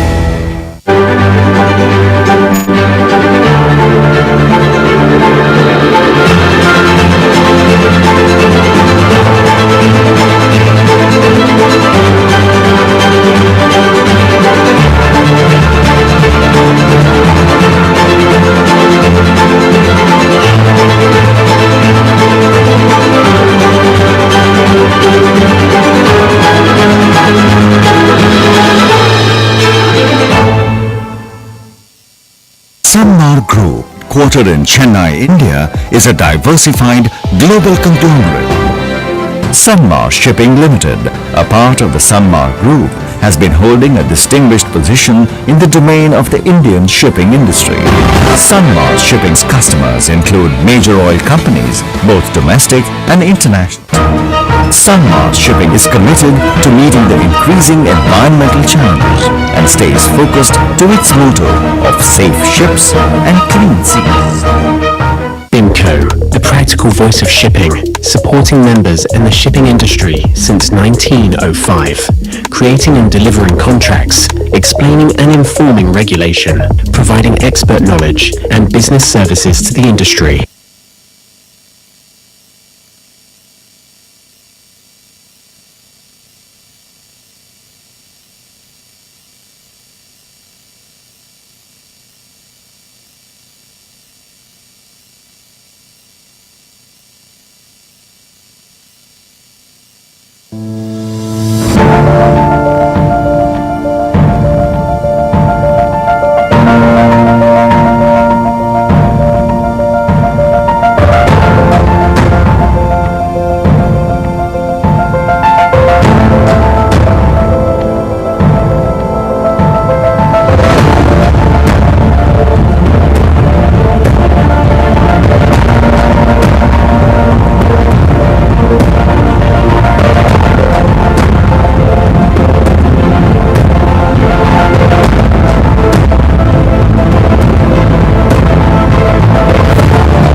Global shipping, a battle for survival or a torchbearer of hope?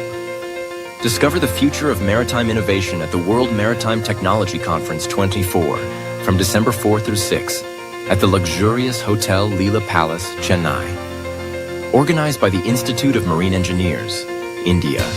This global event brings together the brightest minds in maritime technology to tackle challenges and unlock new opportunities. Chennai, India's historic trade hub, is the perfect setting for visionary discussions on sustainability, cutting-edge technology, and industry transformation. Connect with global leaders, share groundbreaking ideas, and immerse yourself in the vibrant culture of Southern India. World Maritime Technology Conference 2024, shaping the future of shipping. Join us and navigate tomorrow. At Indian Register of Shipping, we are more than a classification society. We are leading the efforts in transition to a new fuel ecosystem. By promoting cleaner and more sustainable fuels, we are contributing to a greener future for our planet. We are working with the industry by leveraging virtual twin technology to drive digital transformation with a global presence spanning 4 continents. IRS plays a pivotal role in shaping the future of the maritime industry. Indian Register of Shipping, setting the standard for maritime excellence. At Indian Register... For the maritime industry, for all of us, this is more than a moment of change. It's a time of transformation. Inspired and informed by our expertise, you will be empowered to make smarter business decisions. As the trusted voice to tackle global transformations, DNV is here to provide practical solutions and advice. Together we can turn uncertainty into confidence. For the maritime industry.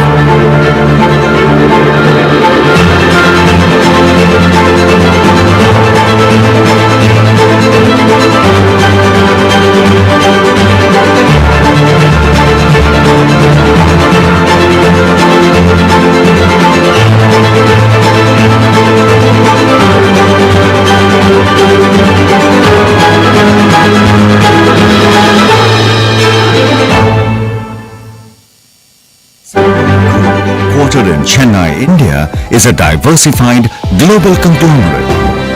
Sanmar Shipping Limited, a part of the Sanmar Group, has been holding a distinguished position in the domain of the Indian shipping industry.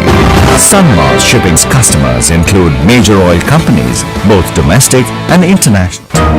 Sanmar Shipping is committed to meeting the increasing environmental challenges and stays focused to its motto of safe ships and clean seas. Sanmar Group, the practical voice of shipping, supporting members in the shipping industry since 1905, creating and delivering contracts, explaining and informing regulation, providing expert knowledge and business services to the industry. BIMCO, the practical voice of shipping.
Global shipping, a battle for survival or a torchbearer of hope? Discover the future of maritime innovation at the World Maritime Technology Conference. Ladies and gentlemen, from December 4th through 6th. please take your seats. We will be commencing the inaugural session very shortly. Organized by the Institute of Marine Engineers, India. This global event brings together the brightest minds in maritime technology to tackle challenges and unlock new opportunities. Chennai, India's historic trade hub, is the perfect setting for visionary discussions on sustainability, cutting-edge technology, and industry transformation. Connect with global leaders, share groundbreaking ideas, and immerse yourself in the vibrant culture of Southern India. World Maritime Technology Conference 2024, shaping the future of shipping. Join us and navigate tomorrow. Global Shipping. Indian Register of Shipping. We are more than a classification society. We are leading the efforts in transition to a new fuel ecosystem. By promoting cleaner and more sustainable fuels, we are contributing to a greener future for our planet. We are working with the industry by leveraging virtual twin technology to drive digital transformation with a global presence spanning 4 continents. IRS plays a pivotal role in shaping the future of the maritime industry. Indian Register of Shipping, setting the standard for maritime excellence. At Indian Register... For the maritime industry, for all of us, this is more than a moment of change. It's a time of transformation. Inspired and informed by our expertise, you will be empowered to make smarter business decisions. As the trusted voice to tackle global transformations, ENV is here to provide practical solutions and advice. Together we can turn uncertainty into confidence. For the maritime industry.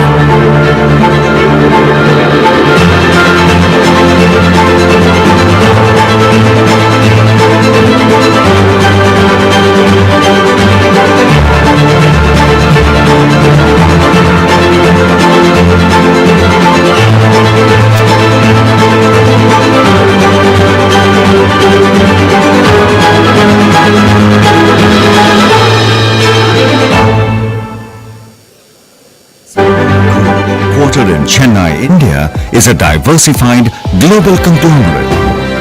Sanmar Shipping Limited, a part of the Sanmar Group, has been holding a distinguished position in the domain of the Indian shipping industry. Sanmar Shipping's customers include major oil companies, both domestic and international.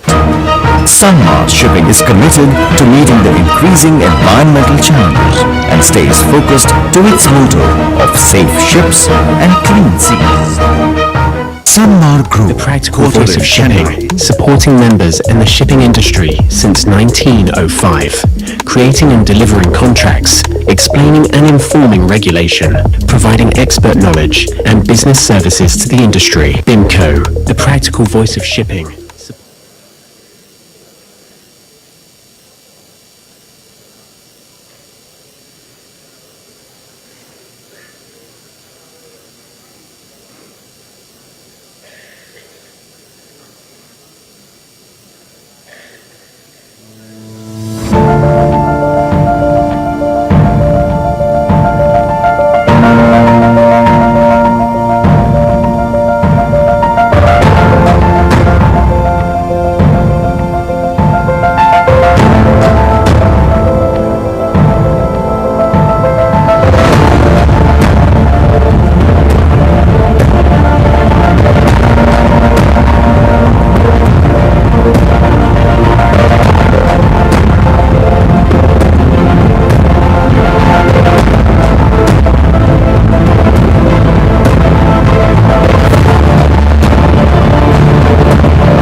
Global Shipping, a battle for survival or a torchbearer of hope?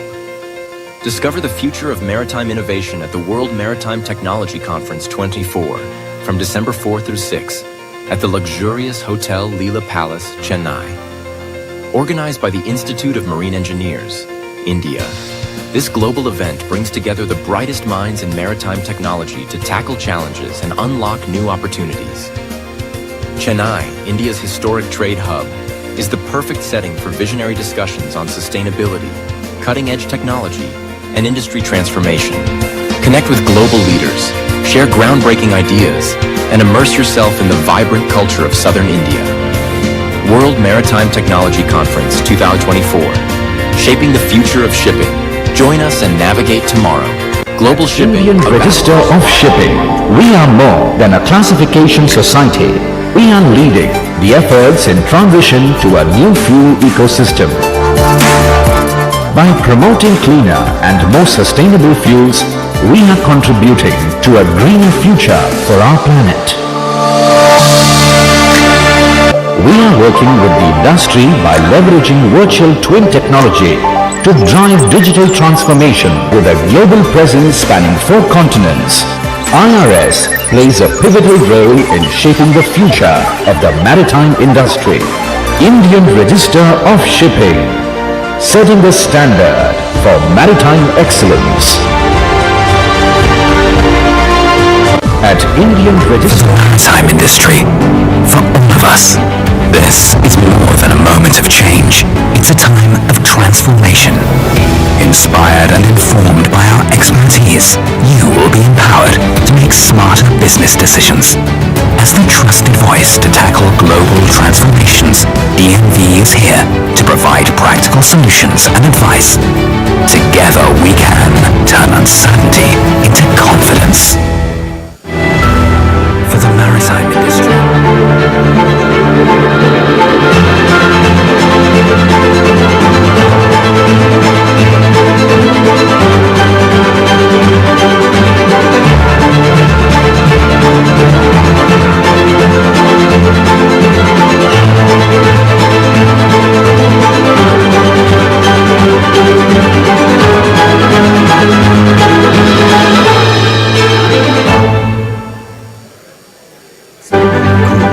Headquartered in Chennai, India, is a diversified global conglomerate. Sanmar Shipping Limited, a part of the Sanmar Group, has been holding a distinguished position in the domain of the Indian shipping industry. Sanmar Shipping's customers include major oil companies, both domestic and international. Sanmar Shipping is committed to meeting the increasing environmental challenges and stays focused to its motto of safe ships and clean seas. Sanmar Group, the practical voice of shipping, supporting members in the shipping industry since 1905, creating and delivering contracts, explaining and informing regulation, providing expert knowledge and business services to the industry. BIMCO, the practical voice of shipping.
Global Shipping, a battle for survival or a torchbearer of hope? Discover the future of maritime innovation at the World Maritime Technology Conference 24 from December 4 through 6. at the luxurious Hotel Leela Palace, Chennai. Organized by the Institute of Marine Engineers, India, this global event brings together the brightest minds in maritime technology to tackle challenges and unlock new opportunities. Chennai, India's historic trade hub, is the perfect setting for visionary discussions on sustainability, cutting-edge technology, and industry transformation. Connect with global leaders, share groundbreaking ideas, and immerse yourself in the vibrant culture of Southern India. World Maritime Technology Conference 2024, shaping the future of shipping. Join us and navigate tomorrow. Global Shipping, a battle for Register of survival. Shipping. We are more than a classification society. We are leading the efforts in transition to a new fuel ecosystem. By promoting cleaner and more sustainable fuels, we are contributing to a greener future for our planet. We are working with the industry by leveraging virtual twin technology to drive digital transformation with a global presence spanning 4 continents. IRS plays a pivotal role in shaping the future of the maritime industry. Indian Register of Shipping, setting the standard for maritime excellence. At Indian Register For the maritime industry, for all of us, this is more than a moment of change. It's a time of transformation. Inspired and informed by our expertise, you will be empowered to make smarter business decisions. As the trusted voice to tackle global transformations, DNV is here to provide practical solutions and advice. Together we can turn uncertainty into confidence. For the maritime industry.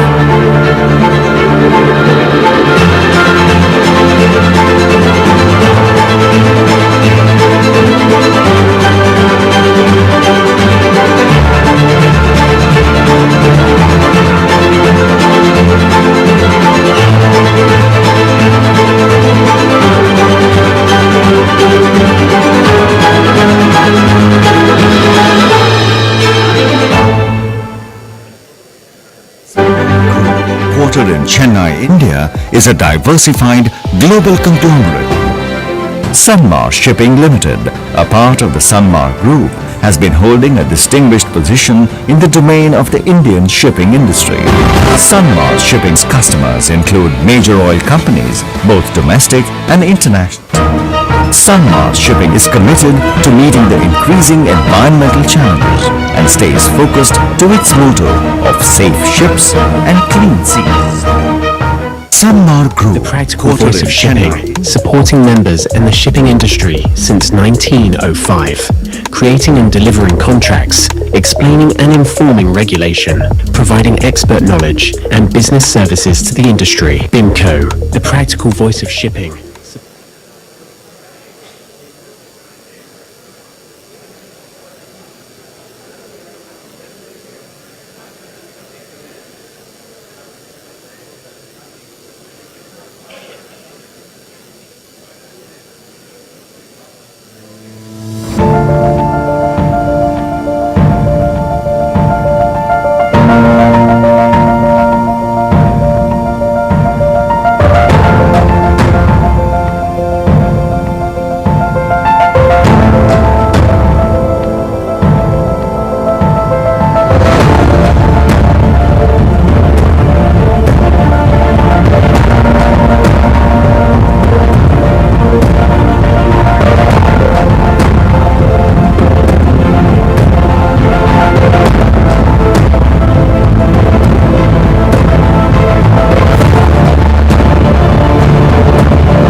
Global Shipping, a battle for survival or a torchbearer of hope?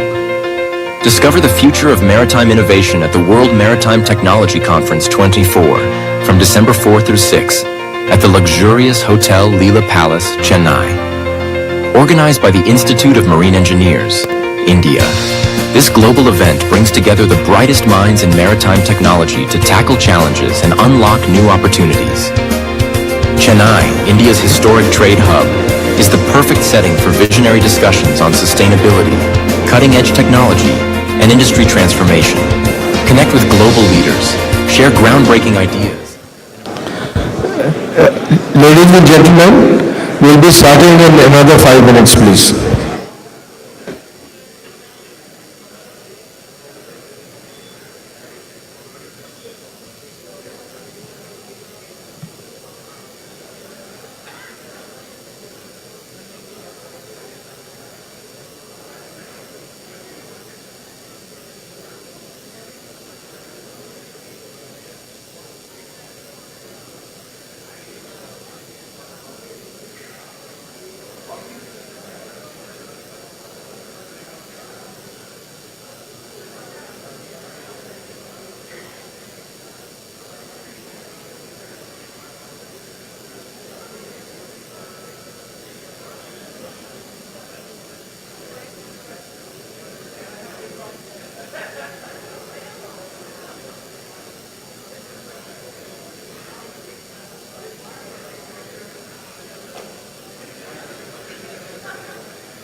Ladies and gentlemen, kindly be seated. We're just warming up to start. Another 2 minutes. Those who are out in the corridor, please come inside. We're going to shut the doors.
Good evening, ladies and gentlemen, and welcome to the inaugural session of the World Maritime Technology Conference, WMTC 2024 edition.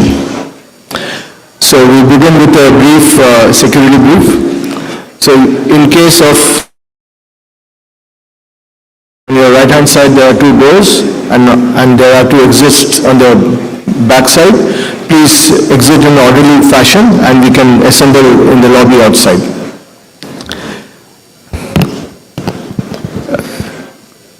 Good evening to all our dignitaries and our distinguished chief guests. I now invite our chief guest, Shri Shyam Jagannathan, IAS, Director General of Shipping and Additional Secretary, Ministry of Shipping, Government of India, to take his place, escorted by the President of IMEI, Shri Rajiv Nayyar.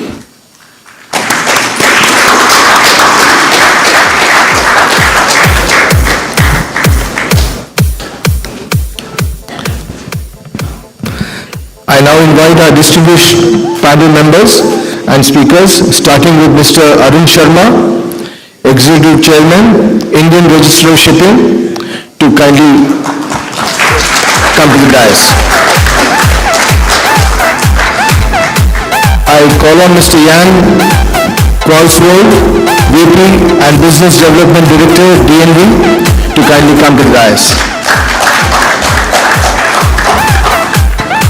I call on Mr. Anil Kumar, Business Head, South Asia, Lloyd's Register of Shipping, to kindly come on the dais.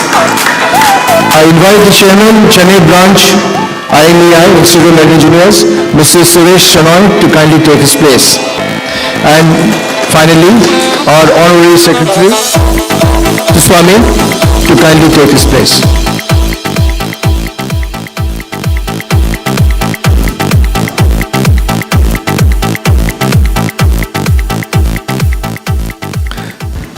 Sir,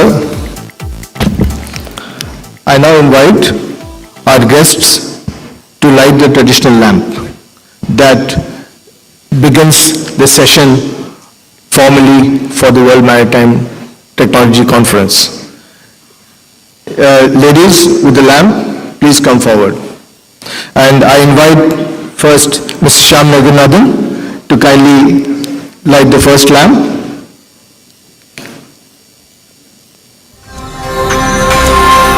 I invite Mr. Arun Sharma, I invite Mr. Jan Qualsvold, and I invite Mr. Anil Kumar.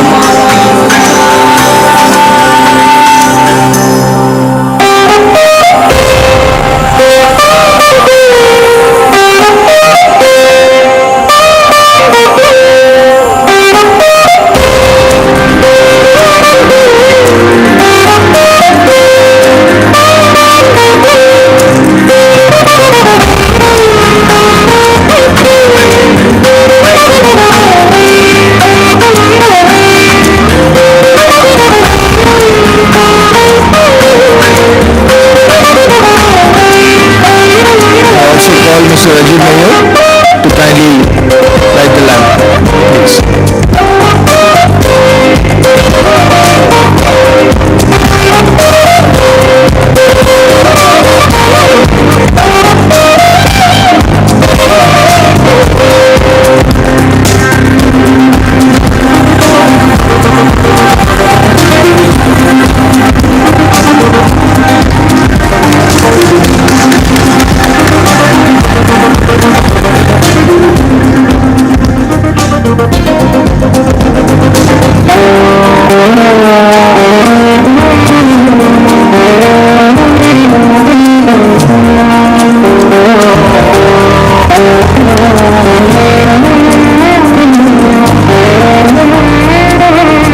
Of the lamp is followed by the traditional Tamil Thai Varattu and the Haigriva Stotram. And just to explain the significance of this, I invite our chairman, Mr. Subbarao, to please come forward.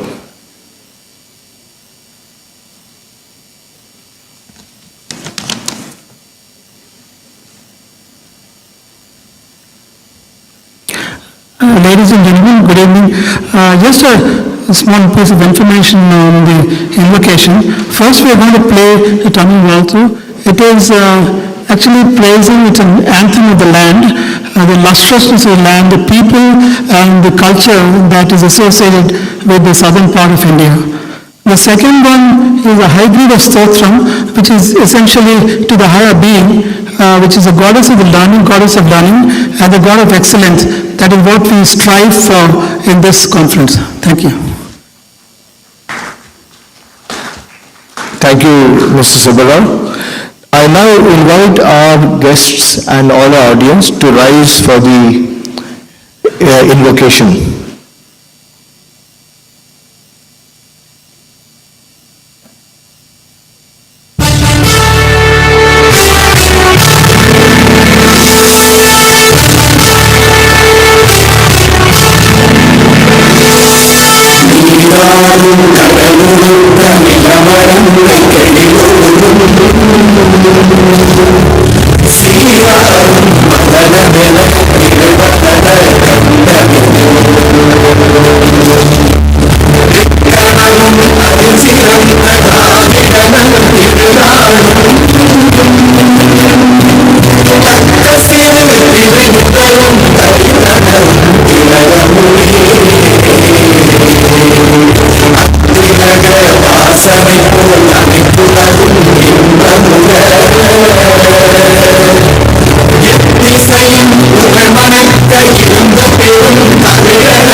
निर्मलस्फटिकाकृतिम् आधारं सर्वविद्यानां हयग्रीवमुपास्महे विशुद्धविज्ञानगणस्वरूपं विज्ञानविश्राणनबद्धदीक्षम् दयानिधिं देहभृतां शरण्यं देवं हयग्रीवमहं प्रपद्ये दिशन्तु मे देव सदा त्वदीयाः दयातरङ्गानुचराः कटाक्षाः श्रोत्रेषु पुंसाममृतं क्षरन्तीं सरस्वतीं संसृतकामधेनुम्.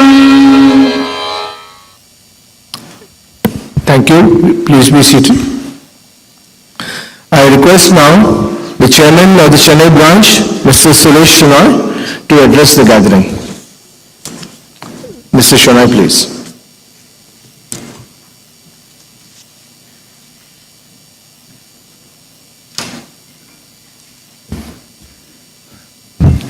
Good evening, ladies, gentlemen, dignitaries on the dais, of the dais. It's my absolute pleasure to extend a hearty welcome to one and all who has gathered here today to attend World Maritime Technology Conference 2024 or WMTC. WMTC is returning to India after a long 15 years, and Institute of Marine Engineers Chennai branch is extremely honored to host this event. This event promises enlightening and engaging experience to all of us. So let us open our eyes and heart to our new ideas as we join together to learn new facts and share knowledge.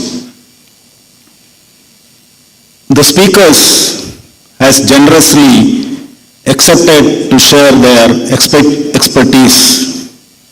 Hence, let us take the advantage of this opportunity to learn and grow more.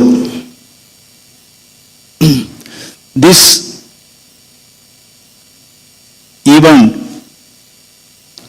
there are a lot of eventful and promising promising events. So let us make most of it. It's my unique honor and distinct privilege to welcome the chief guest of the evening, Mr. Shyam Jagannathan, Indian Administrative Service, Director General of Shipping, Additional Secretary, Ministry of Shipping, Government of India. Also, I am extending a hearty welcome to other dignitaries on the stage, Mr. Arun Sharma, Mr. Ian Klaus-Kohl, Mr. Anil Kumar, and Mr. Rajiv Nair. And a big thank you to the organizing committee who has taken great efforts to put this conference together and the hard work that went with it. I once again welcome you one and all and hope that you will have a great time. Thank you everyone.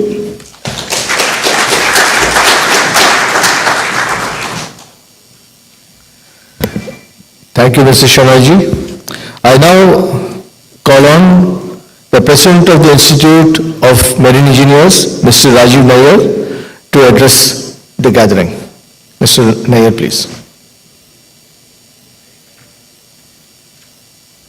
Thank you, Rishi. Good evening. Mr. Shyam Jagannathan, IAS, DG Shipping and Additional Secretary, Ministry of Shipping, Government of India. Mr. Arun Sharma, Executive Chairman, Indian Register of Shipping. Mr. Jean Coswald, VP and Business Development Director. Mr. Anil Kumar, Lloyd's Register. Chairman, IMAI Chennai, Mr. Suresh Shenoy. And Mr. Muthuswamy, Mr. Rishikesh Narasimhan, dignitaries of the dais, members of World Maritime Technology Congress, past presidents of the Institute, Governing Council members, senior maritime professionals, ladies and gentlemen, it's indeed a pleasure and an honor to be able to welcome you to this maritime event as President of the Institute of Marine Engineers India. Institute of Marine Engineers India, while being a body representative marine engineering professionals, has certain objects and a vision. And one of the key objects is to enable marine professionals, marine engineers, to meet and facilitate the exchange of ideas and communicate information.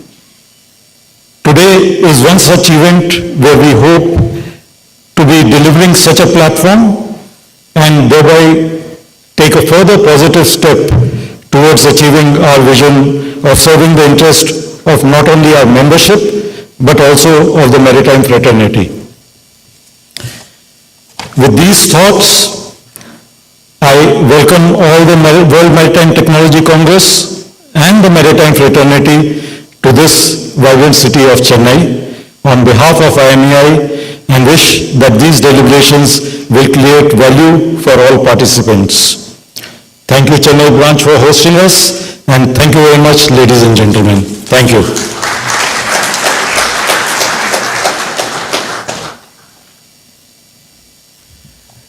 Thank you, Rajiv, for extolling the virtues of such gatherings. And now I call on Mr. Anil Kumar, Business Development Head, Southeast Asia, to please come. South Asia LR, to please come and address the gathering. Please come, Anil.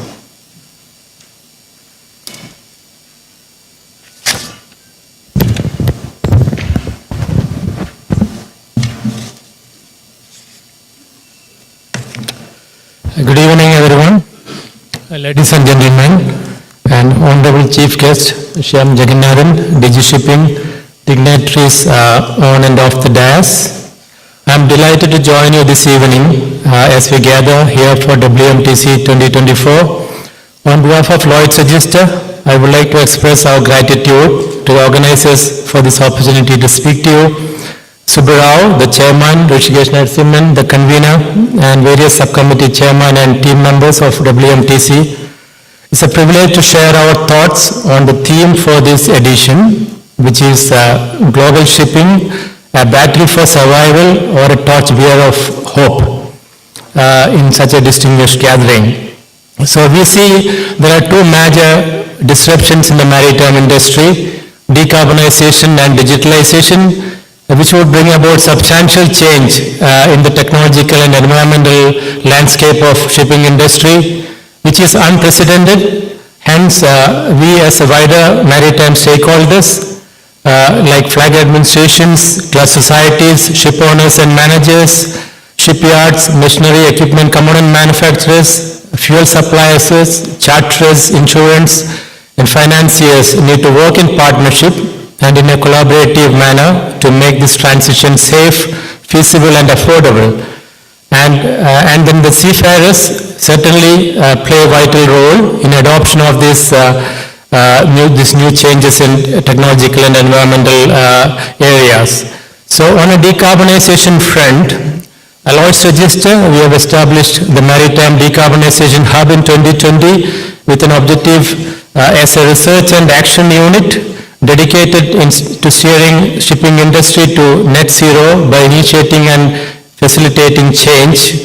Our mission is to accelerate safe, sustainable decarbonization in the maritime industry, and with 5 strategic goals, which are ensure safe adoption of sustainable zero-carbon marine fuels, increase uptake of zero-carbon marine fuels in the shipping industry, influence the implementation of effective decarbonization policy and regulation in shipping, and keep the industry updated with the key shift in technical regulatory advancement so that the transition is an inclusive one, and ensure that today's fleet is enabled for the future.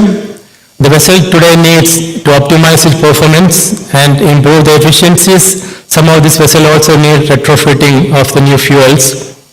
I'm also happy to share that Lloyd's Register Maritime Decarbonization Specialist, working along with our business advisory team, prepared DG Shipping Green Shipping Conclave Outcome Report covering the 5 green shipping panel discussions. And this brought together the industry leaders from across shipping value chain to discuss potential solution for Indian domestic shipping to achieve 5% uptake of alternate fuel by 2030. We also need to look at how we support and enable the seafarers so that they are set out for this new world of change. While adopting the alternate fuels, training of seafarers is very important.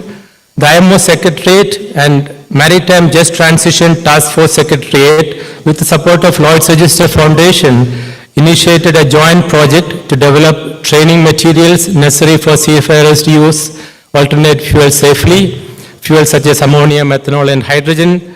And to do this, a series of workshops has been conducted, facilitated by Lloyd's Register Maritime Decarbonization Hub. And we had technical inputs from core project team, such as IMO, ILO, ICS, UN Global Compact, and World Maritime University, and ship owners and operators and fuel suppliers and engine manufacturers, bunkering expert, even training competency experts. So a draft report for this has been prepared for ammonia, hydrogen, and methanol, and which is submitted to IMO's Human Element Training and Watchkeeping HTW Council. So on the digital front, we have cyber threats, greater autonomy, more sensors, much more systems on board ships. The maritime artificial intelligence, AI market has seen explosive growth, nearly tripling its size in the last 1 year. A report prepared, commissioned by Lloyd's Register, crafted by Thetis, says that the maritime autonomy market is now valued at US $4.13 billion, with a projected 5 years compound annual growth rate of 23%. The number of organizations involved in developing, investing AI technologies within maritime has significantly increased as well. According to this report from LR and TTIS, for the last 12 months, 420 organizations have involved in AI-related activities. The report also captured there are 125 companies involved in supplying AI technologies to maritime. 36 shipping companies have announced their plans to deploy AI technologies on board ships. So maritime AI applications are mainly for optimized voyage and predictive maintenance needs, and also to manage fuel consumption and fuel optimization and navigational safety and autonomous systems on board ships. We also have technologies which can measure and manage condition of a ship using data and analytics by way of digital twins. By pairing the physical and digital world allows complex analytical techniques to be applied in a digital twin that can generate insight on the asset condition, enabling better maintenance and operational decisions to be made. So class societies are playing their role in accelerating the digital transition. Lloyd's Register started the journey providing digital solution by acquisition of One Ocean in 2022 and taking 50% stake along with International Chamber of Shipping in ISO Watchkeeper in 2023, and recently announced taking over of Ocean Technology Group, which is a platform providing onboard virtual training for seafarers. So the digital solution provided by Lloyd's Register, One Ocean, and Ocean Technology Group are saving time on board ships so that the ship staff can focus on critical tasks on board, thereby improving seafarers' health and reducing fatigue on board, and also improving safe operation of the vessel and reducing negative impact on the environment.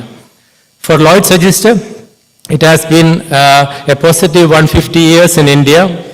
The opening of Suez Canal in 1869 reduced the London-Mumbai voyage by 4,500 nautical miles, encouraged by the British India Steam Navigation Company, which had just opened the service to India through the Suez Canal. Lloyd's Register weighed up the opportunity in the early 1870s and appointed Captain William Stewart in Calcutta on June 4, 1874, as India's first surveyor. So the past century and a half has been marked with the partnership, which has been fostered growth and innovation and shared knowledge. So as we look into the future, the next century and a half will continue to be marked with partnership which will deliver decarbonization, digitalization, a safer world, a better world. Partnership which will continue to evolve as we overcome the current future challenges of our industry is facing at the moment. Lloyd's Register has been also investing in India significantly. Our plan approval capability in India significantly augmented over last 1 year in Mumbai and Chennai with a team of about 75 specialists covering all disciplines of ship design. In addition to plan appraisal capability, Chennai has a newly formed remote survey digital team consisting of 40 specialists. A fleet service department team consists of 35 specialists.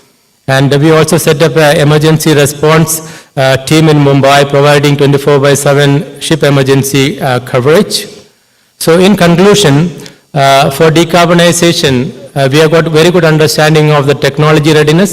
We know we have a good understanding of the fuel, the propulsion system, for example. For community readiness, the state of play of regulation is progressing very well. IMO, class societies are all working on it. The investment readiness, looking at the barriers to uptake the alternate fuel, is currently weak. This is because of zero carbon fuel costs more. And it will of course be a multi-fuel scenario because depending on the trading pattern where the fuel is available, the owner will choose what is best for them depending on the fuel pricing. Alternate fuel price projections currently is very high, 200 to 400% over VLSFO, and it will gradually reduce as we progress to 2050. But this is without carbon price. But then if you consider carbon price, certain fuel like e-ammonia, green ammonia will even become cheaper than VLSFO as we progress to 2050. For digitalization, technologies bring a lot of opportunities, but how do we ensure safety is not compromised is very important. Classification societies are certainly balancing the gateway to innovation with the responsibility of ensuring safety. So embracing innovation while upholding comprehensive safety procedure is the key. Moreover, digital maritime future isn't just about technology. The pivotal factor lies in comprehensive deployment of ecosystem addressing establishment of a robust assurance framework, the assurance of data quality, data security, and fostering skill development. So in our opinion, the maritime industry-wide collaborative partnership, which I have just highlighted here, will ensure a sustainable maritime future. So hence, coming back to the theme, the global shipping is certainly a torchbearer of hope, not a battle of survival. Thank you very much.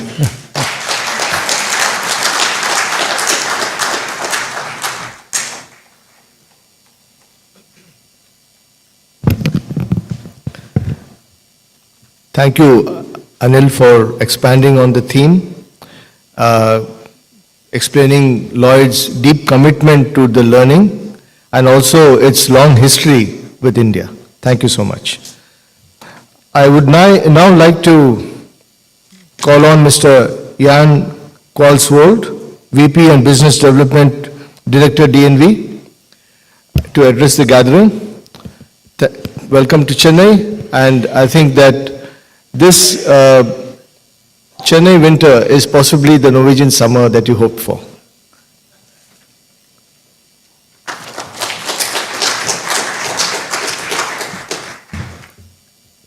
Thank you very much for the nice introduction.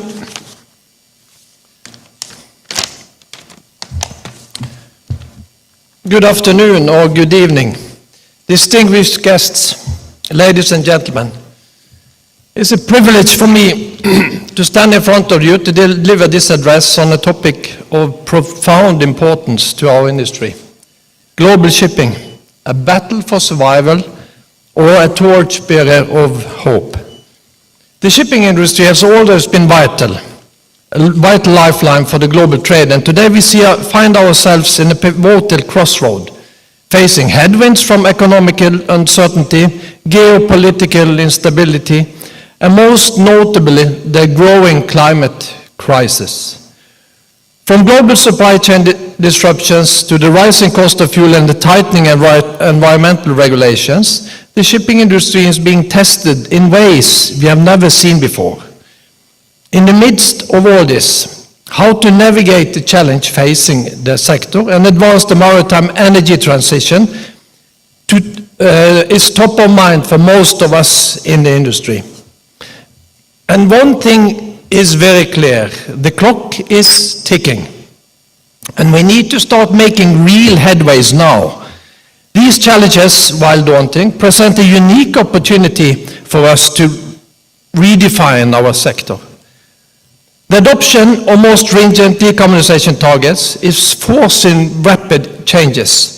The IMO's ambition to a 20%, preferably 30% reduction in emission by 2030, and the recent push to carbon neutral shipping from stakeholders across the value chain have added enormous pressure on the industry to innovate at an unprecedented pace. The fact of the matter is that the challenges ahead of us makes as much commercial sense as it does environmental sense. There is competitive advantage waiting for those owners and operators prepared to think differently and adopt innovation. This reality crystallizes things and challenges us to come up with short and long-term decarbonization solutions. We do see promising growth in the number of new buildings and retrofit vessels that are able to run on alternative fuel, be it LNG, methanol, or ammonia. About 50% of the new building order book, as of now, is able to use alternative fuel, mainly LNG. Interest in the biofuel is increasing, and this could be a key component for decarbonization of the existing fleet, in particular the older part of the existing fleet. This is a great step in the right direction, and we can expect to see a number of vessels capable of running on alternative fuel continue to grow. However, the reality is, even if the technology is in place, we cannot ignore the reality that the supply of carbon neutral fuel is nowhere near where it needs to be in order to reach the short-term targets.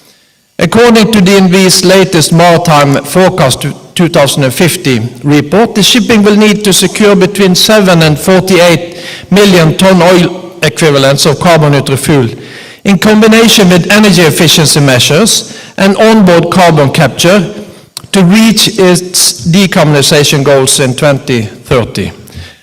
However, with the global cross-sector production of carbon neutral fuels expected to reach only between 44 and 63 million ton oil equivalents by 2030, it will be near impossible for shipping to secure its required share. We have to keep in mind that aviation will also try to fight for the carbon neutral fuel. We also must accept that these new fuels come at a premium compared to traditional fuel, at least for now. It is also uncertain which fuels will eventually be the ones to break through and succeed, making investment decisions even more difficult for ship owners. So how can we reduce emissions by 20% towards 2030 if we haven't got enough fuel? This is the key question. With carbon neutral fuel in short supply, smart decision-making and strategic investment today are crucial to lay the groundwork for future emission reductions, prioritizing energy efficiency through technology and improved operation, as well as embracing digitalization, are key steps towards reducing the extra cost burden and achieving our decarbonization targets. DNV's Maritime Forecast report estimate that technology, energy efficiency measures alone can reduce the fuel consumption between 4 and 16% in 2030. This is an example of how a low-hanging fruit that we as an industry can capitalize on to advance towards our net zero target agenda. Energy-saving technologies such as wind-assisted propulsions, shore power, batteries, onboard carbon capture, fuel cells, air lubrication, and improved onboard waste heat recovery will be essential to reduce the demand for carbon neutral fuel. The same report, the Maritime Forecast report, estimate that shore power alone, for example, can cut as much as 7% of the total fuel consumed while the ships are in port. In this spirit, ship owners will need to make thorough examination of these technologies and decide what is the best for them to fit for their own fleet. Once this is done, they could make long-term decarbonization plan, vessel by vessel, which have energy efficiency at its core. Digitalization plays an increasingly important role in complementing operational and technical energy efficiency measures.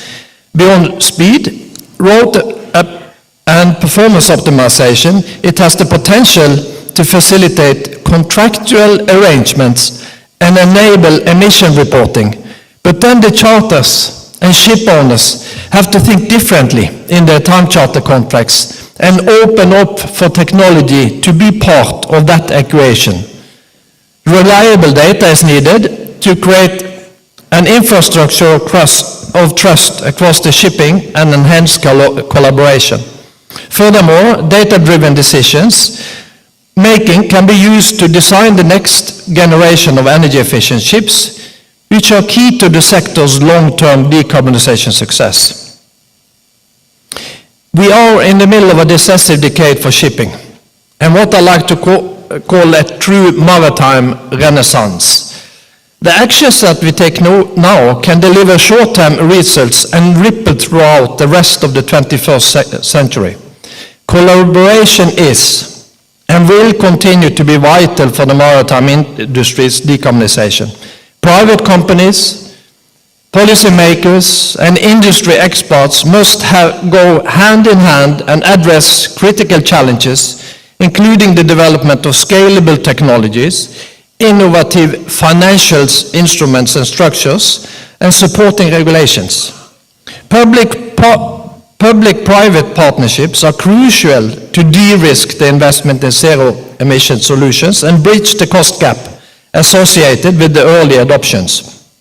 Stakeholders across the value chain must also scale carbon-neutral fuel and develop necessary ports infrastructure to support the green transition.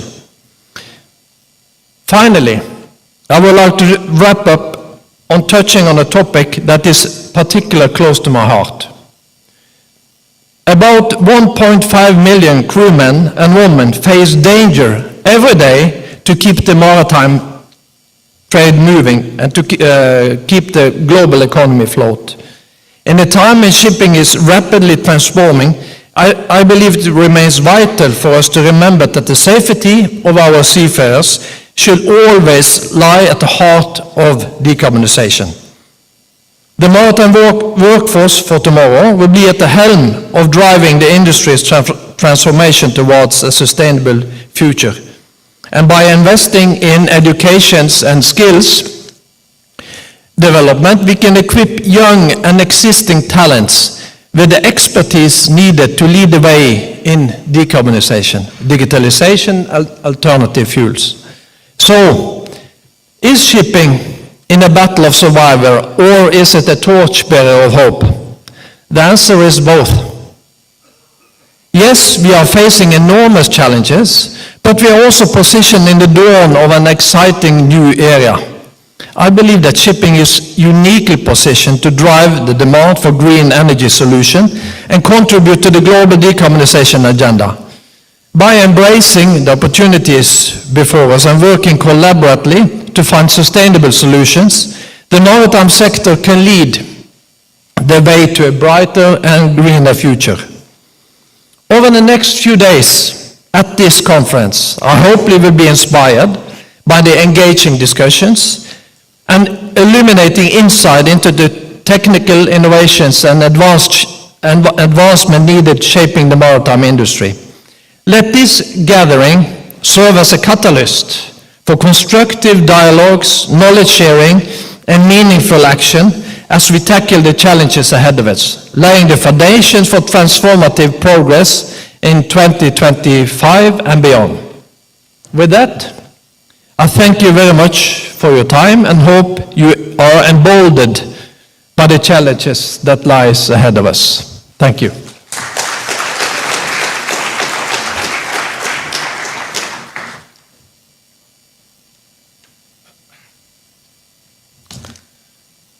Thank you, Dr.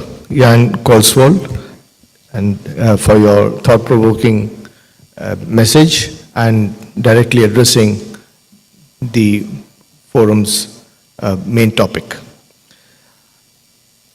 I would like now to invite one of our chief patrons, Mr. Arun Sharma, Executive Chairman of Indian Register of Shipping, to kindly come and address this August gathering. Mr. Arun Sharma, please.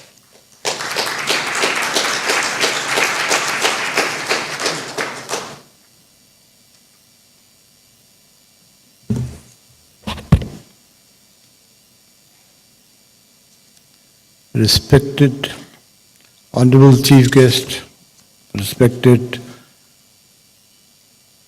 Shyam Jagannathan Ji, Director General Shipping,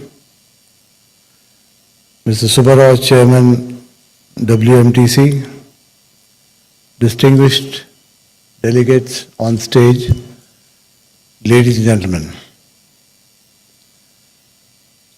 One of the disadvantages of speaking down the line is that most of your technical points have been covered. So I will probably look at some other issues which could be of interest. Having been given this opportunity, I would definitely not miss talking about the Indian Register shortly. It's indeed a pleasure to be here at the World Maritime Technology Conference being held at Chennai, and it's a privilege for Indian Register of Shipping to be the knowledge and technology partner. Chennai, erstwhile Madras, is closely associated with someone who sowed the seed of Indian Classification Society. I refer to late Sir Ramaswamy Mudaliar, who had his graduation from the Madras Christian College and did his law from the Madras Law College. A famous lawyer, a bureaucrat, a politician, held some very senior bureaucratic positions with the Government of India and also with the United Nations. In mid-60s, he was somehow associated with the India Steamship Company, Kolkata, where he was the chief executive, and also being that he was also the president of Indian National Shipowners Association. He attended one of the shipping conferences in Africa and met a lot of leading ship owners along with the heads of classification societies like the Lloyd's Register and others. And he wondered why there was no representation from the India as a classification society. When he came back, he was of the opinion that India, having a sizable presence in Indian shipping, should have a Indian class society. Took up the matter with the INSA, whereafter followed it up with the Ministry of Shipping, Government of India, and in 1975, his persuasive efforts yielded fruit and Indian Register of Shipping was formed in April 1975. Today we are in our 50th year of operations and have been, I would say, fairly successful. We got our associate membership of IAX in 1991, a full membership in 2010, followed by the European recognition in 2016, thereafter the US Coast Guard. Today we are recognized by 52 flags, and we have almost 50 plus offices worldwide, including India. It's worth mentioning that litmus test of any class society is also whether it classes the ships of the Indian Defence Services.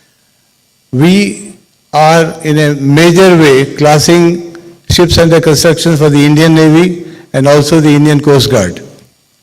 We have started classing on a dual class basis initially with the Indian Navy, and today we are classing ships of Indian Navy which are basically combatant vessels like the ASWs, the diving support vessels, followed by the missile vessels, and all the combatant vessels are also being classed by us with the Indian Navy, which I think is a fairly confidence building measure as far as we are concerned. Coming to today's theme, I think it's been oft repeated, battle for survival or a torchbearer of hope. I would steal a few lines from Mr. Subbarao's preamble where he refers to Charles Dickens, best of times, the worst of times. I'm sure that those of us who read Charles Dickens know that he's a prolific writer and author whose books are termed as classics. They are prescribed in schools, where I had the good opportunity and reading the David Copperfield at Great Expectations. They are also part of postgraduate and doctoral studies. The line that was best of times is taken from A Tale of Two Cities. One thing one notes when one reads Charles Dickens, that most of his stories have an undertone of pessimism and almost harboring on sorrow, including his own favorite classic, David Copperfield. I think if you know David Copperfield, he says it was not his best book, but he thought it was the best book he liked. And that is why David Copperfield, if you reverse the initials, it is C.D. Charles Dickens. Shipping by and large is an industry which I believe is far more exciting and cheerful, but not for the faint-hearted. It has very strong cycles, ups and downs, but if run well with some amount of calculated risk, in the long term shipping companies I have seen have not only survived, but most of them have thrived. During my tenure as a council member of IAX and also as the chairman of IAX in 2019 and 2020, I met a lot of ship owners globally. They complained about everything regarding conventions, IMO, IAX, but nobody complained about the shipping markets. They said it's a way of life. You need to understand the markets, you need to rough it out when it is low, but you are able to do pretty well when the markets turn up. And I think at one point of time, I recall, we had invested heavily in the LPG carriers, and at that point of time, the markets did turn down, and obviously it was a matter of worry. At that point of time, I visited one of the big LPG owners in Norway, Mr. Inge Steenland, and mentioned to him regarding the downturn in the gas market. And what I was told is that, look, the world cannot do without gas. Let the winter come and the market should pick up. And his words were quite prophetic. And I think so one has to really live with what I said is that over the years, having worked with various ship owning companies, I believe to be a successful ship owner, one needs to have a long-term commitment to the business, continuous analysis of the charter and S&P markets. Most important, you have to run quality assets with quality people and quality ships. You can't go wrong. As we speak, while the future seascape is still hazy but looks challenging, veteran industry analysts say that shipping has gone through two super cycles in the last 160 years. The first one was in the 19th century when shipping moved from sail to steam. The second from the 1940s, which marked the growth of containerization and bulk shipping. And today we are perched on a phase which is marked by emergence of complex technology and cleaner maritime transport. Today the global maritime industry is facing a unique set of challenges and pressures. With the ongoing drive for sustainability, there is a growing demand to reduce our environmental impact and meet stricter regulatory requirements. As we move into Industry 4.0 and climate change, I think new designs involving integration of key functional systems to incorporate various degree of automation will be required.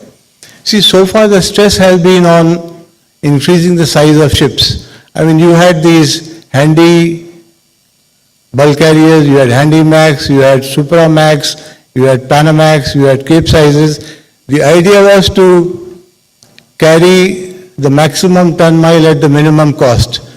Today, the trend has totally reversed. The whole trend today is to reduce the emissions to the maximum for every ton mile of cargo carried. And I think that will basically go towards the ships getting slower, ships getting optimized in size with better health profiles, which will lead to lower emissions. Dual fuel engines with enhanced diesel engines will come into being, which basically would optimize the sizes to get smaller. Fossil fuel, as we can all imagine, are not going to be history overnight, but will be phased out gradually till the full emergence of the net zero carbon fuels. The speed optimization will be the major design criteria. Keeping in view the complexities of future, investment in training of manpower in future will be paramount. I think that is something we need to stress upon, because which one can plan. Can you hear me? Sorry. This scenario about the future fuels is still very hazy and complex. While researchers are at biofuels, ammonia, green hydrogen, the owners are asking for one single fuel which probably would be the best for them. Toxicity, availability, scalability is still being studied. Pricing is still not known as to what kind of a price structure these new fuels will have.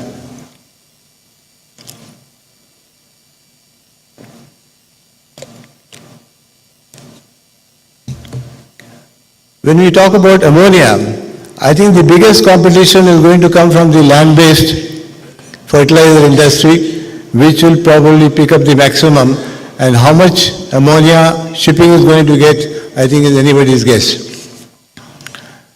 Once again, surprisingly, the nuclear fuels are again making a comeback, which some time back were a complete no-no. There is extensive work being done on thorium-based molten salt reactors, which can provide clean, safe and cost-effective technology for deep-sea shipping.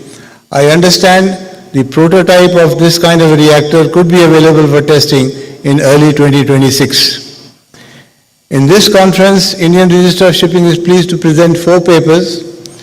One we have already presented, leveraging virtual twin technology for marine classification services, a holistic approach for sustainable shipping, technology and operational measures for improving vessel efficiency, and modeling underwater noise for Indian marine mammal conservation. These are the 3 papers balanced to be presented in the next 2-3 days, and I'm sure people find it of interest. In fact, the underwater noise we have been doing in a big way for the Indian Navy from the viewpoint of stealth, including the magnetic signatures, thermal printing, etc. And I'm sure that the amount of some amount of expertise that we have gained, we are ready to share with all the stakeholders. And I'm quite sure that in the next few days, we will find some very interesting topics being discussed. And I wish this conference a resounding success with good knowledge sharing and very, very meaningful discussions. With that, I would like to thank all of you once again. Thank you very much, ladies and gentlemen.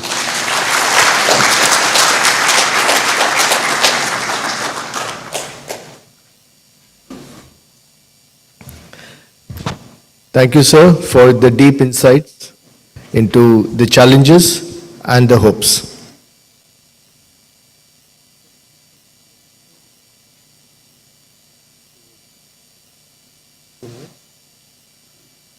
So it's now time to release the souvenir.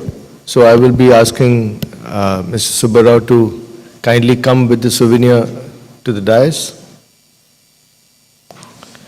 And I would request our chief guest to release the forum souvenirs.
Thank you, sir. I would now request the chief guest, Mr. Shyam Jagannathan, IAS, DG Shipping, to kindly address the gathering.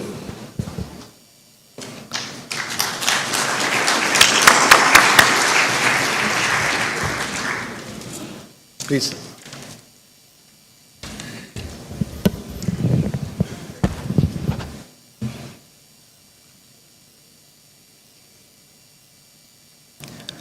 Namaskar. Dignitaries and colleagues on the dais, IMEI office bearers, Shri Rajiv Nair, Mr. Shetty,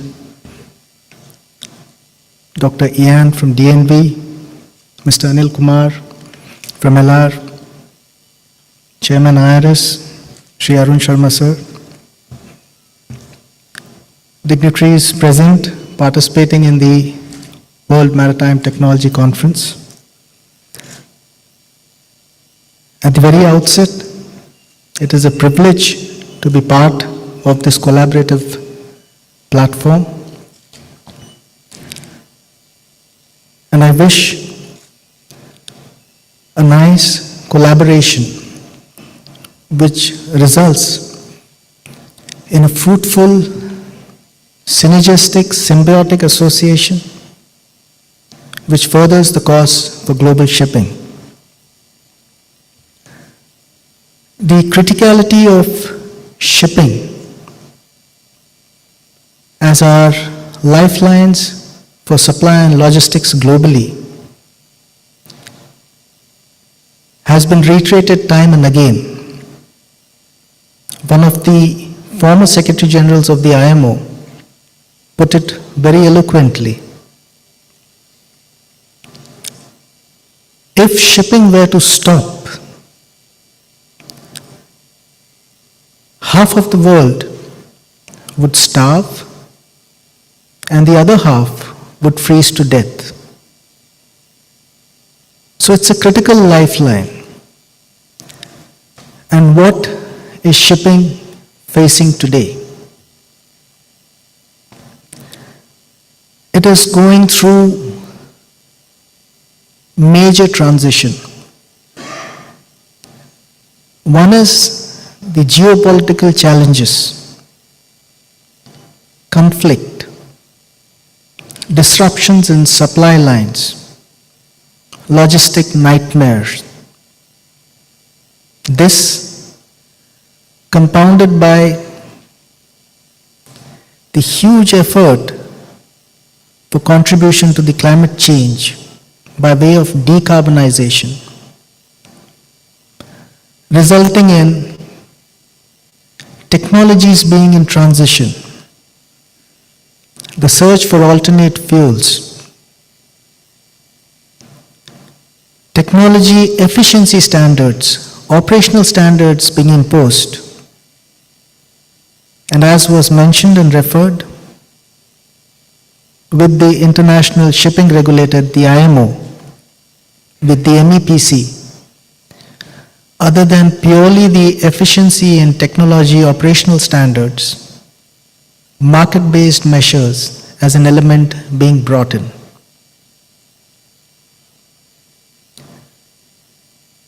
While all this transition is happening, vessels, as Mr. Sharma has said, would have to find an optimum size, the right technology.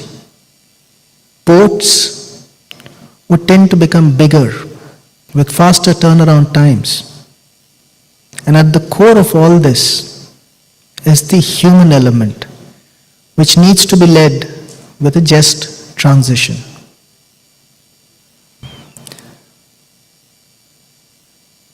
As a global connection, shipping needs global collaborations and partnerships. And that is what platforms such as WMTC are offering.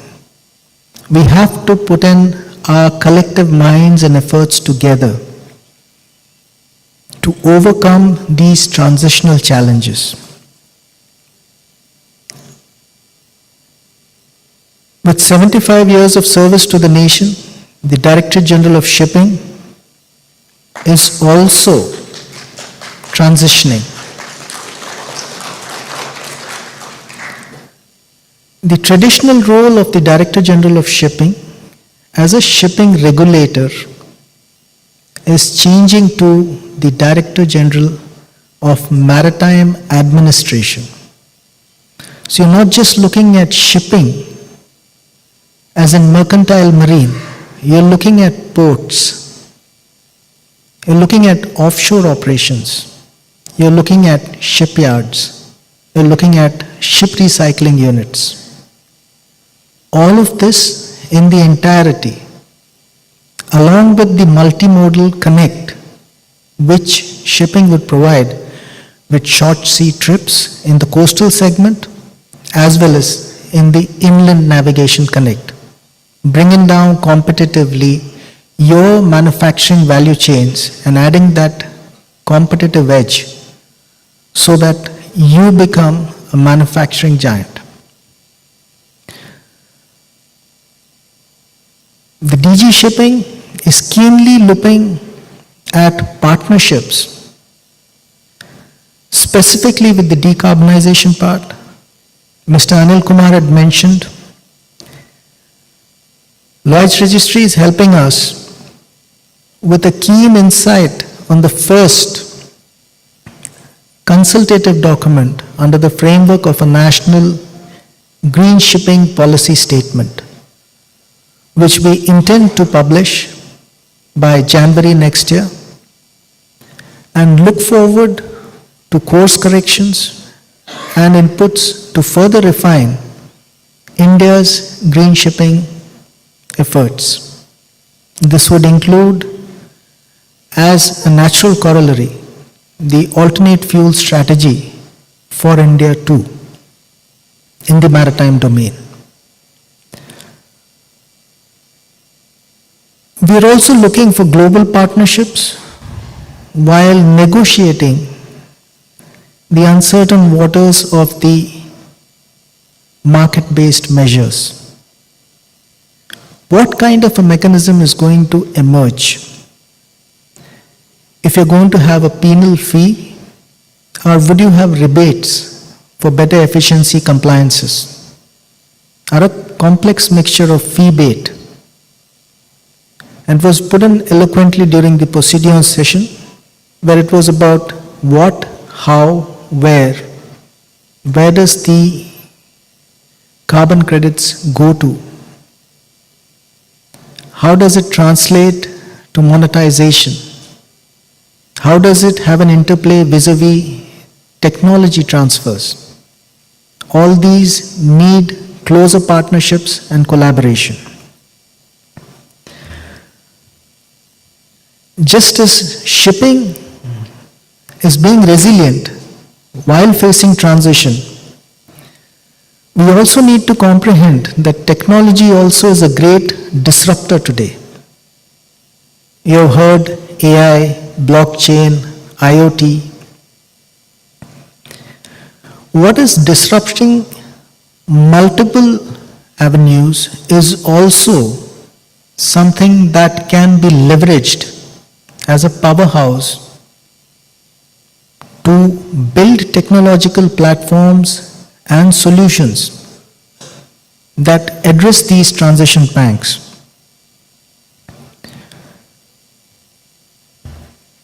We at the DG Shipping are looking at closer connects in terms of seafarers' rights being ensured through the manning agencies being regulated more effectively on a technology-enabled platform, looking at maritime skilling using cutting-edge learning management systems, looking at how we skill and address the challenges we have put forth to ourselves for the Indian Maritime Administration. I had mentioned earlier, from the 12% contribution to the global seafaring pool, we intend to take it to 20% plus. In ship recycling, with the Hong Kong Convention kicking in by April 2025, we intend to be a global leader in ship recycling. India presently is in the 18th position in terms of shipbuilding. We need to reverse that by 2047, aspiring to reach the 5th position.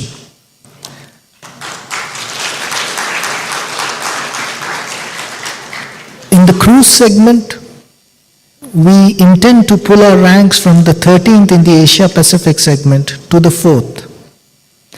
And all this is resonating in the Indian story of economic resurgence, pushing to be the third largest, most stable, fastest growing, and most populous and youngest democracy and economy.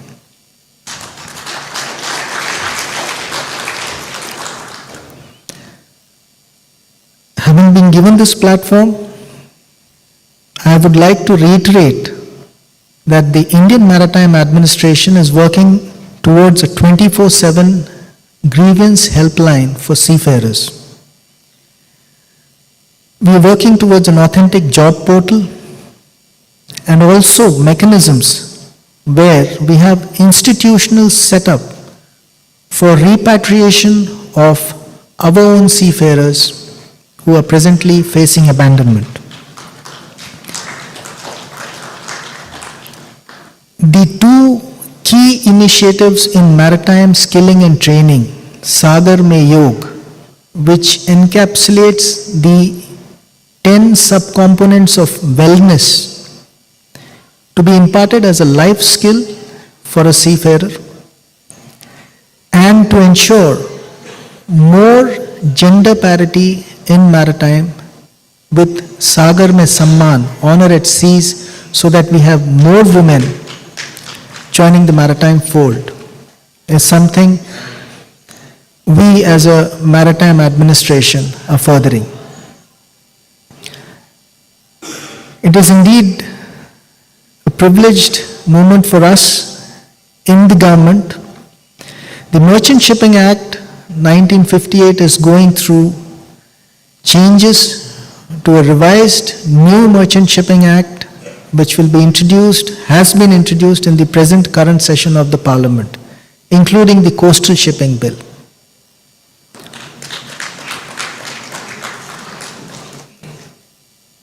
Having said so much, as I had reiterated, shipping is all about relationships, resilience, partnerships, and collaborations. I wish the deliberations in the WMTC the very best. I am sincerely grateful and privileged to be a part of this evening, and we keenly look forward to the advice, to the deliberations, and the outcomes of this forum and our continued dialogue to continue to work together to ensure safe, secure, sustainable shipping. Thank you. Jai Hind.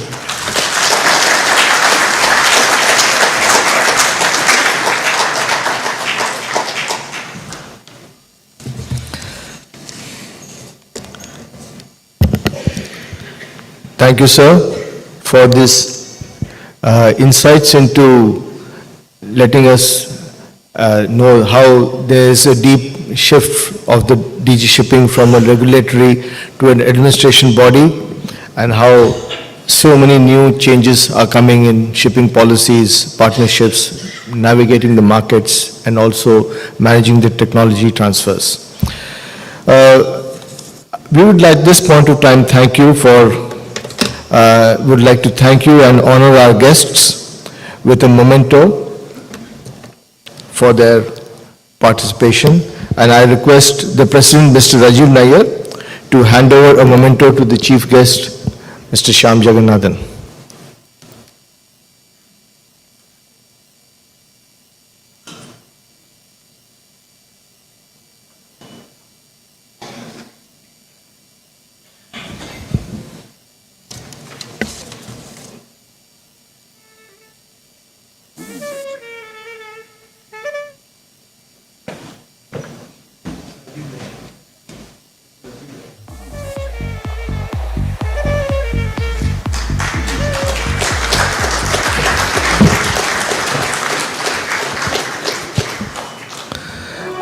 I would like to call on Mr.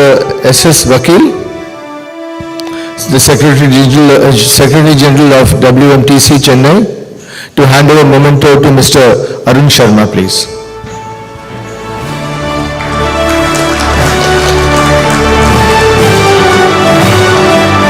Thank you, sir. I'd like to call on Mr. Dr. Raju Balaji, Team Leader Papers Committee, to hand over a memento to Dr. Jan Walswold. Dr. Jan, please.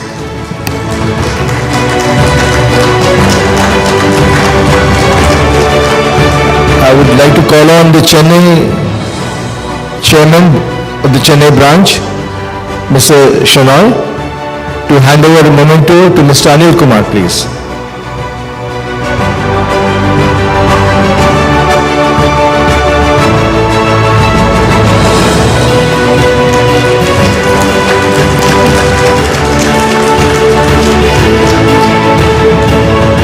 I would also like to call on Mr. B. Jayakumar to hand over a memento to Mr. Rajiv Nair, President of the Indian Marine Engineering Institute of Marine Engineers, India. Please.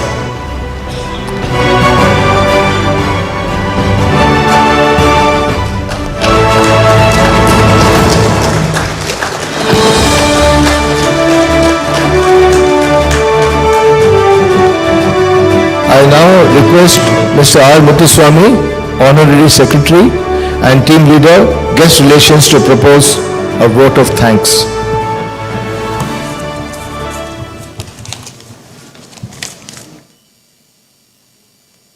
We missed?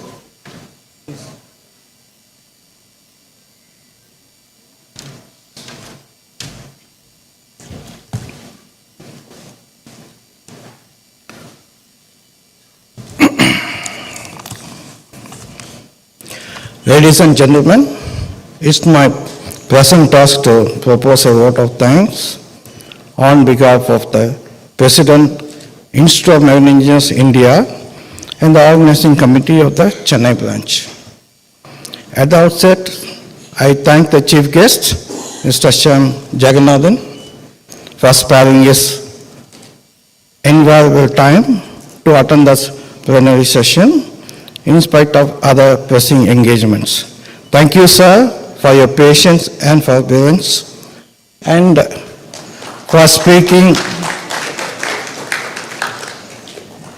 on these momentous occasions and about the vast range of issues affecting the world of shipping and trade.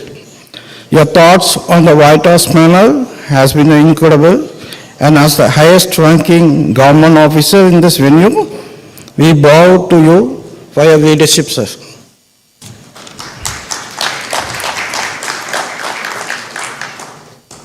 Mr. Arun Sharma, it has been a real pleasure having you on board as a strategic forum leader, guiding us every step of the way.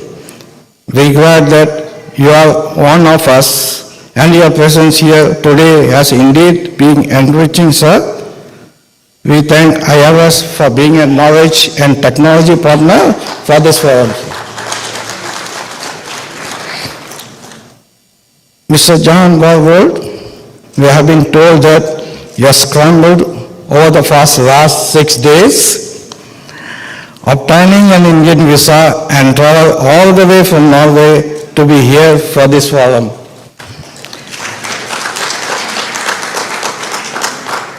We are so thankful to you, sir. We thank DNV for being our platinum sponsor for this forum.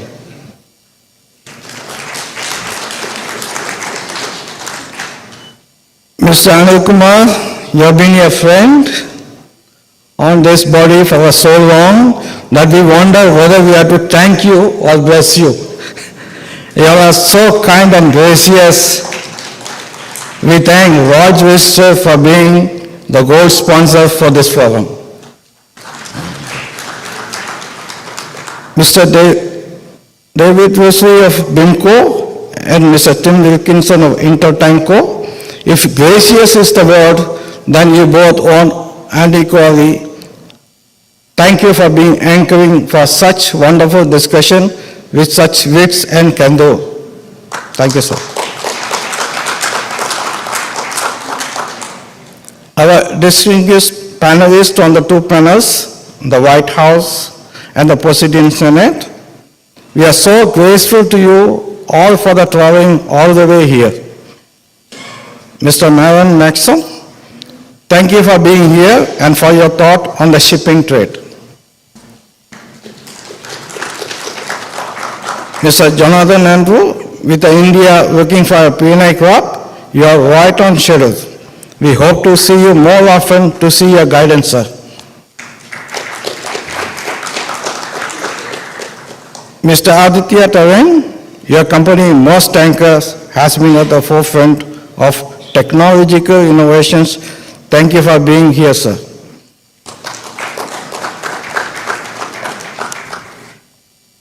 Mr. Sanjay Verma, thank you so much. We asked for an engine model for our Institute of Learning.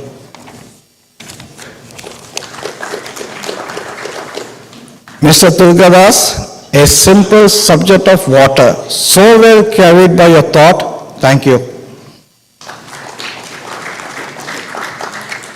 Our dear friend, Mr. Rajiv Nair, I come to the last. You have traveled from Bombay to here, which is a real moral booster for the Chennai branch. Thank you, sir, for making it convenient to attend this forum. Member of the WMTC Steering Committee, Board of Advisors and Organizing Committee, led by our humble chairman, Mr. Suresh Anai, I offer you all the drinks after this event is completed on Friday. Not earlier, please. Thank you. Member of the media, print and visual, no amount of price is adequate for your untiring sense of duty to the nations and to events like this. Your fortitude and courage to cover the vagaries of nature disrupting created by the galloping technology and the changes of geopolitical tensions has always been legendary. Thank you so much. Let me not forget all the sponsors, advertisers, exhibitors, delegates, authors, speakers, session chairs for a tremendous contribution to this forum. A special word of thanks for the Sanmar Group for being a silver sponsor.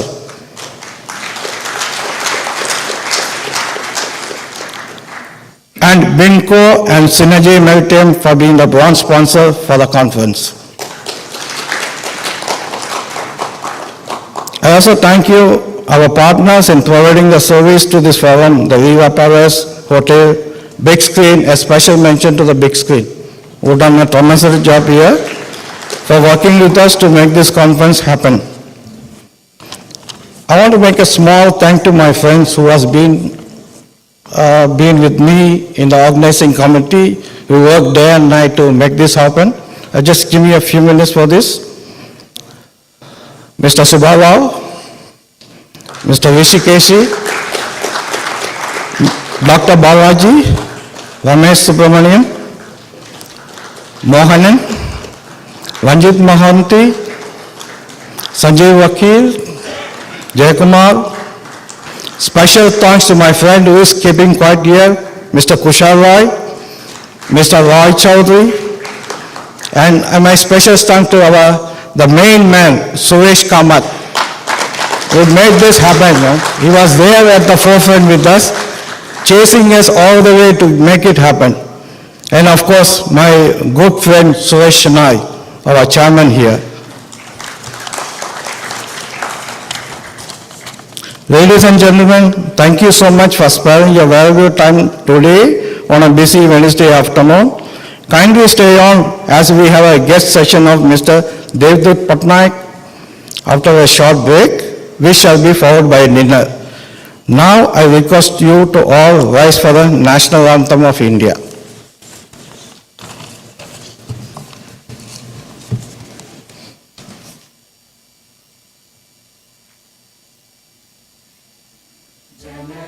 मन अधिनायक जय हे भारत भाग्य विधाता पंजाब सिंध गुजरात मराठा द्राविड़ उत्कल गंगा विंध्य हिमाचल यमुना गंगा उच्चल जलधि तरंगा तव शुभ नामे जागे, तव शुभ आशीष मांगे, गाहे तव जय गाथा। जन गण मंगलदायक जय हे भारत भाग्य विधाता। जय हे जय हे जय हे, जय जय जय जय हे।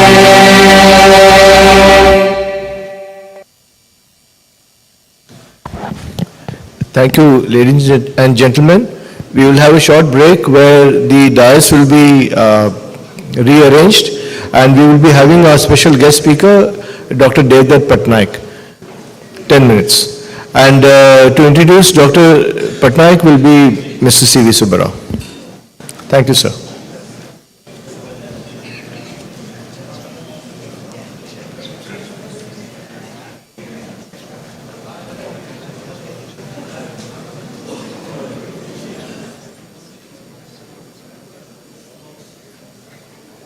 World Maritime Technology Conference 24 from December 4 through 6 at the luxurious Hotel Leela Palace, Chennai. Organized by the Institute of Marine Engineers, India. C.V. Subbarao, please come to the dais. Mr. Subbarao, please come to the dais. They want to have a group photograph. Mr. Subbarao, please come to the dais.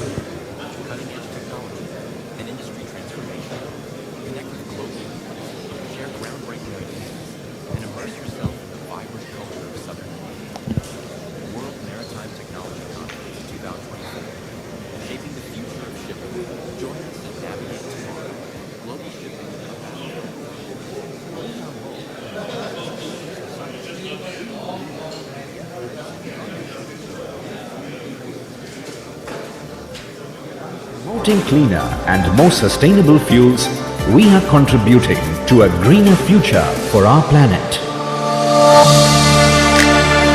We are working with the industry by leveraging virtual twin technology to drive digital transformation with a global presence spanning 4 continents. IRS plays a pivotal role in shaping the future of the maritime industry. Indian Register of Shipping, setting the standard for maritime excellence. At Indian Register... For the maritime industry, for all of us, this is more than a moment of change. It's a time of transformation. Inspired and informed by our expertise, you will be empowered to make smarter business decisions. As the trusted voice to tackle global transformations, DNV is here to provide practical solutions and advice. Together we can turn uncertainty into confidence. For the maritime industry.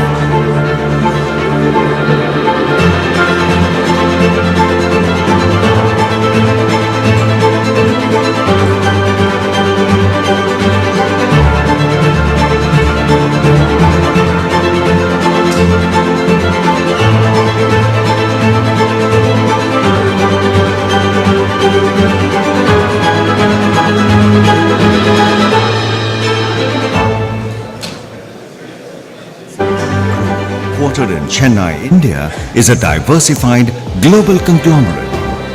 Sanmar Shipping Limited, a part of the Sanmar Group, has been holding a distinguished position in the domain of the Indian shipping industry. Sanmar Shipping's customers include major oil companies, both domestic and international. Sanmar Shipping is committed to meeting the increasing environmental challenges and stays focused to its motto of safe ships and clean seas.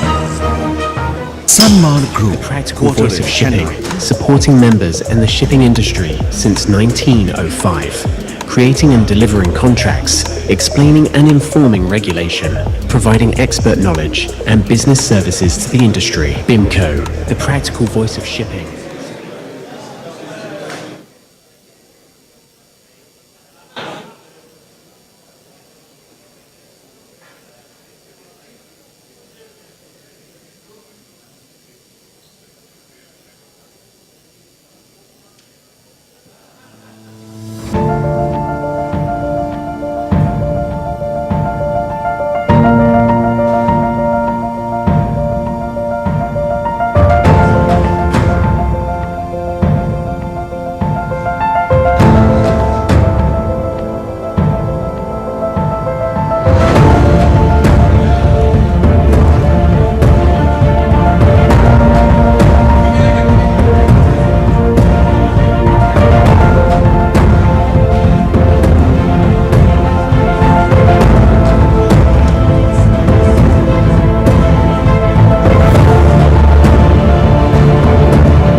Global shipping, a battle for survival or a torchbearer of hope?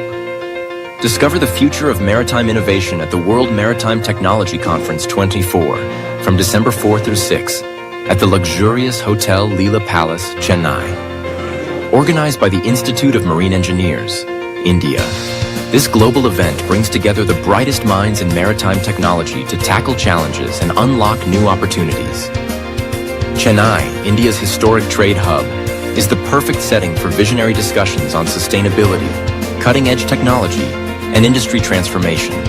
Connect with global leaders, share groundbreaking ideas, and immerse yourself in the vibrant culture of Southern India. World Maritime Technology Conference 2024, shaping the future of shipping. Join us and navigate tomorrow. Global shipping.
Ladies and gentlemen, if you could kindly be seated, we will start the next session, which is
Ladies and gentlemen, we are starting our main event of one of the main events post the inaugural session.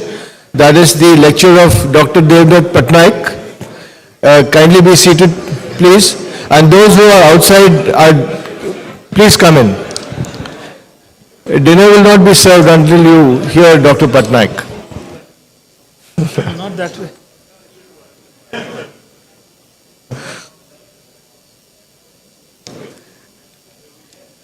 Ladies and gentlemen, please take a seat.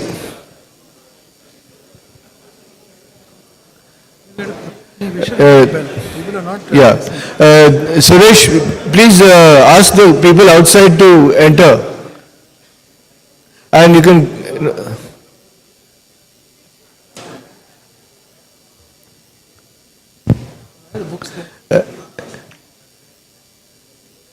Ramesh Subramanian, please drive the people inside. Jayakumar, please get all the guys inside here.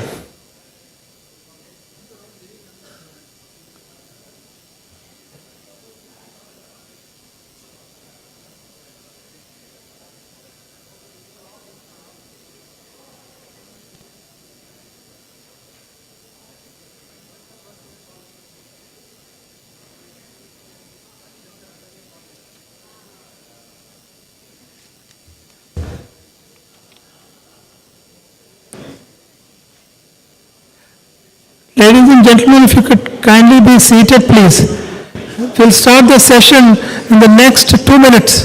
We request everybody to come back into the hall, please. I'll just drive the guys. Yeah, I think so.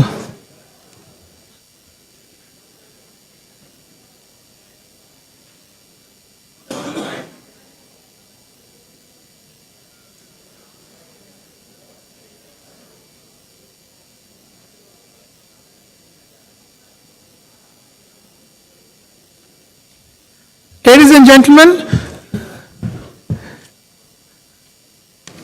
Can you please come back into the hall, please?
This is what we have sent.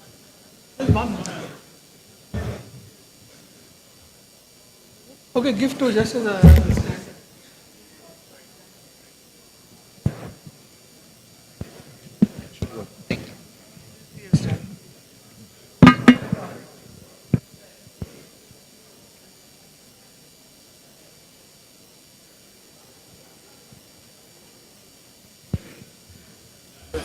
Ladies and gentlemen, good evening.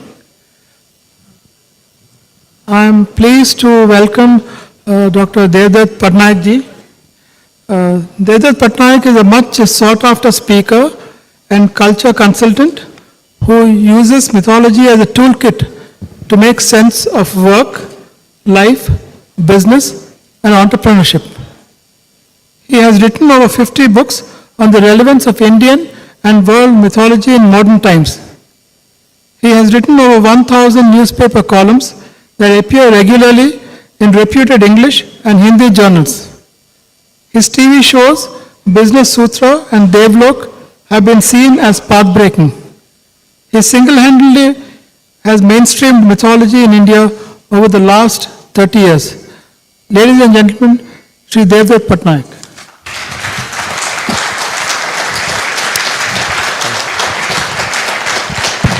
Let's keep there or what? Yeah, I'll do that.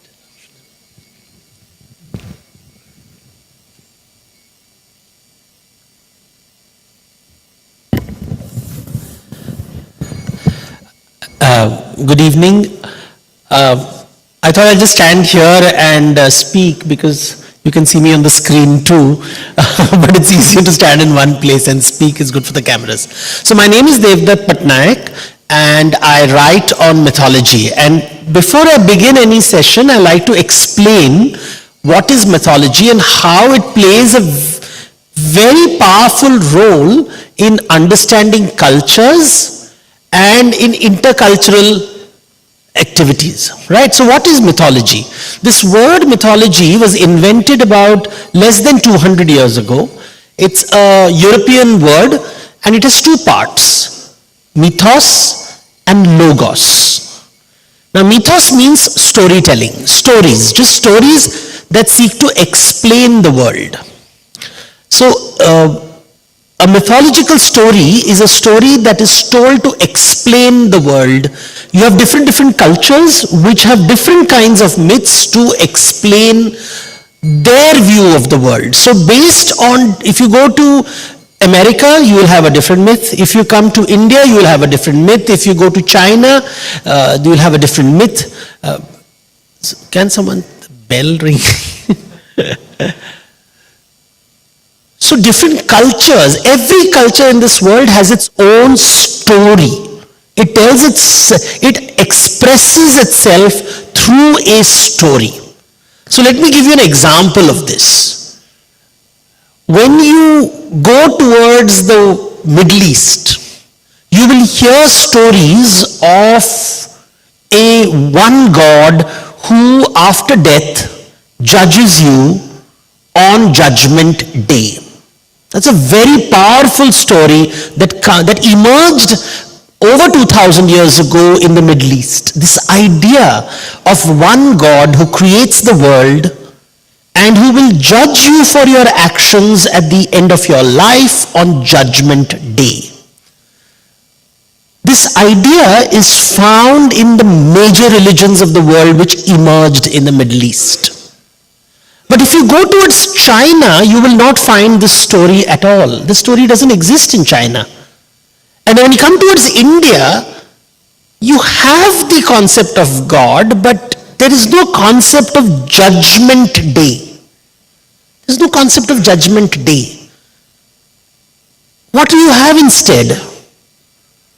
And it's something very amusing because when they talk about God and they talk about death, suddenly the stories will tell you that the God of death is the God of accounting. So when you see a chartered accountant, friends, remember that. So half the world links God to a legal system, the lawyers of your firm.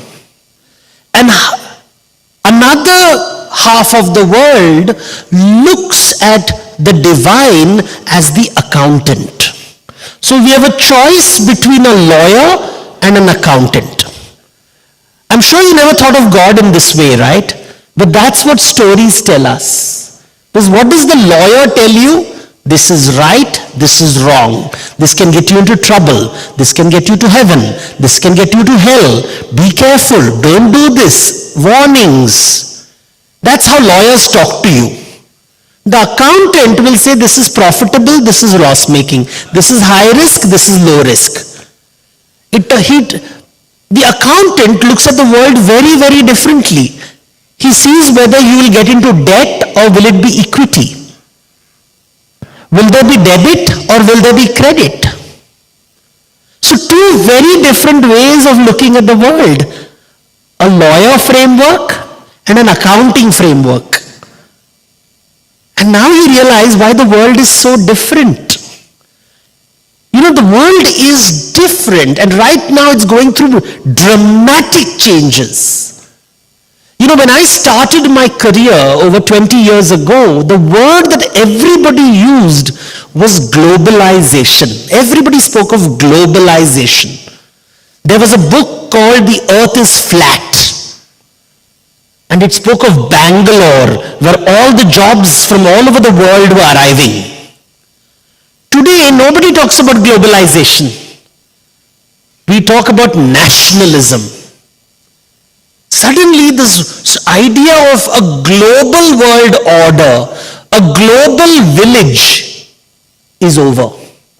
We are now talking about make America great again, make Britain great again, make China great again, make India great again. Suddenly, what happened to the world, which was seeing itself as a village and now seems to be a confederation of warring tribes? The story changed. So stories play a very important role in history as well as geography. In history, it's said that yes, we can create a global village, but the story changed, and suddenly everybody's fighting with each other. Brothers are fighting brothers. So you have wars, and we don't need to take the names of those places because that will be politically incorrect. Mythology is safer. So when you read the Bible, you will hear about Cain and Abel. You will in the Persian literature, it's called Habil and Kabil. You will hear of the quarrels between brothers, Isaac and Ishmael, Jacob and Esau. And when you come to India, you will hear stories of the Pandavas and the Kauravas fighting and fighting and fighting. So around the world, there are stories of brothers fighting, and that's common across. So there are many things that are common, and there are many things that are uncommon. What is common is men like to fight. What is uncommon is that when we fight, one group of people goes to God and looks upon God as the lawyer and says, have we done the right thing? Another group goes to God and says, have we done the profitable thing? Which is better, doing right or being profitable? Since you are all into business, you have to make the decision. Ideally, we want profit and righteousness together, but we all know life is not so simple. And suddenly you see how the world of storytelling opens up so much about the human condition. We are all human beings. We all have imaginations. We all have stories to tell.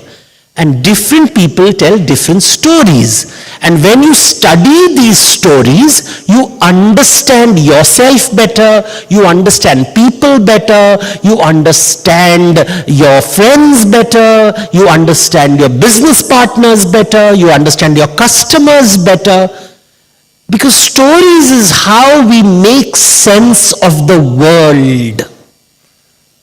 And that is why mythology is something that I have studied over the last 3 decades, trying to understand why do different cultures have different stories. Many people ask me, Devdutt, is it real or false? It's a common thing, right? Real or false? And the reason we ask this question is because we have been told since childhood, there is only one truth. In the old days, this one truth was the religious truth. Whatever religion said is true. We call that the pre-modern era. In the modern era, we said whatever is scientific is true.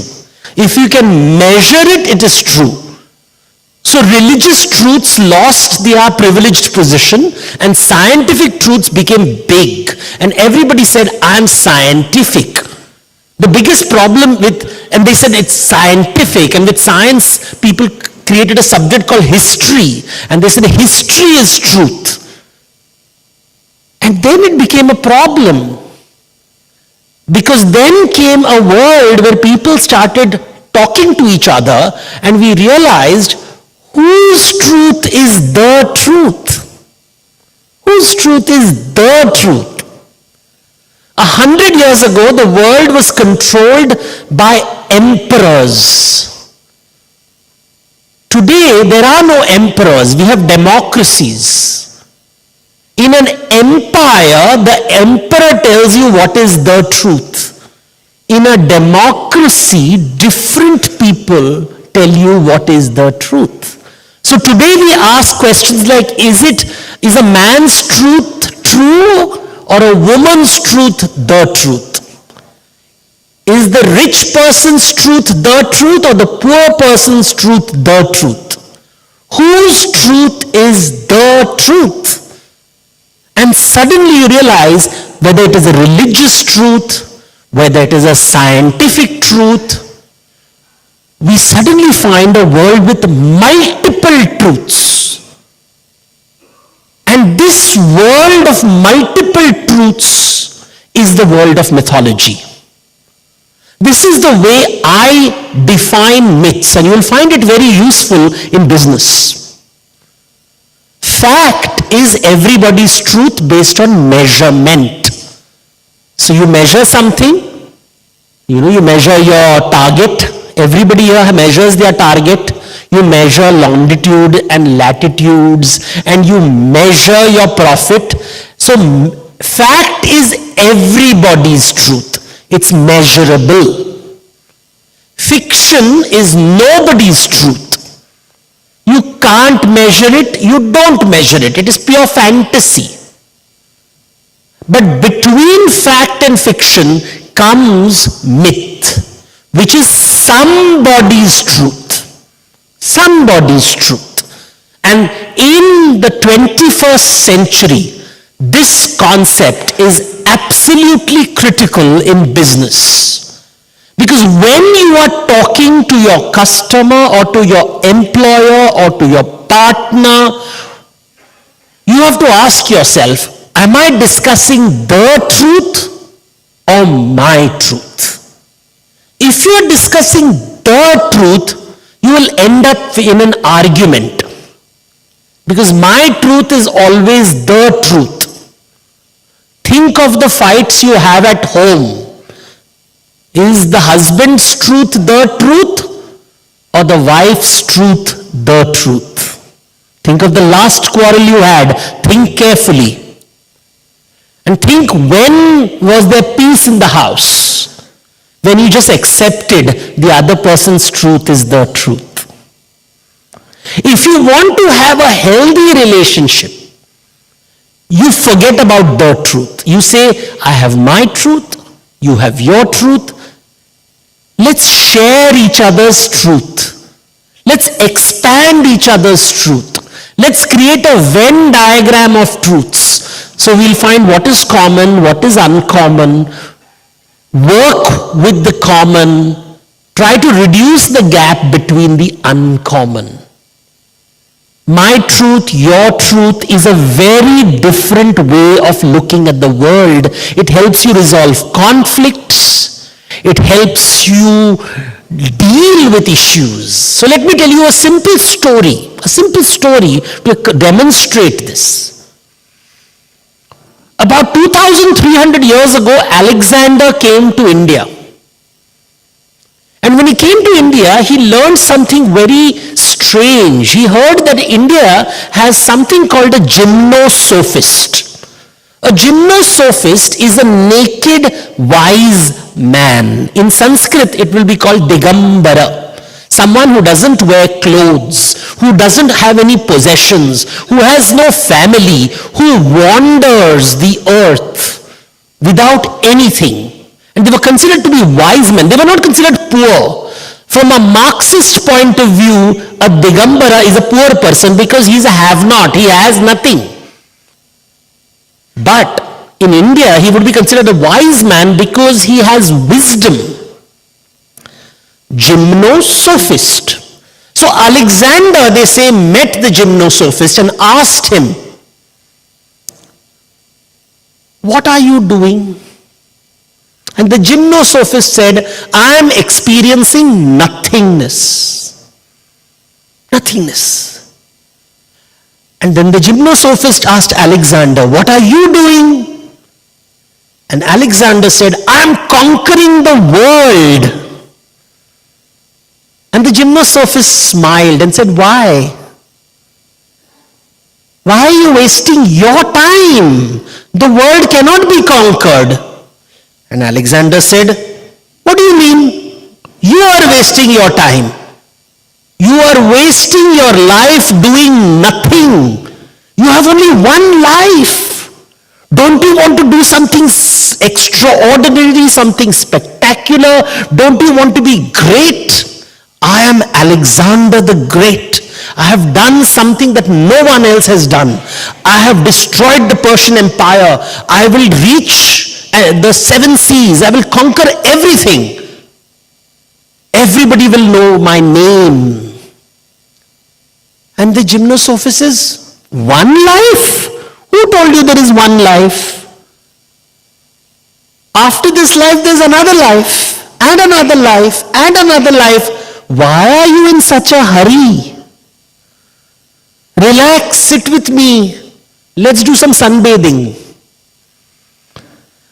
Alexander did not understand the gymnosophist did not understand Alexander.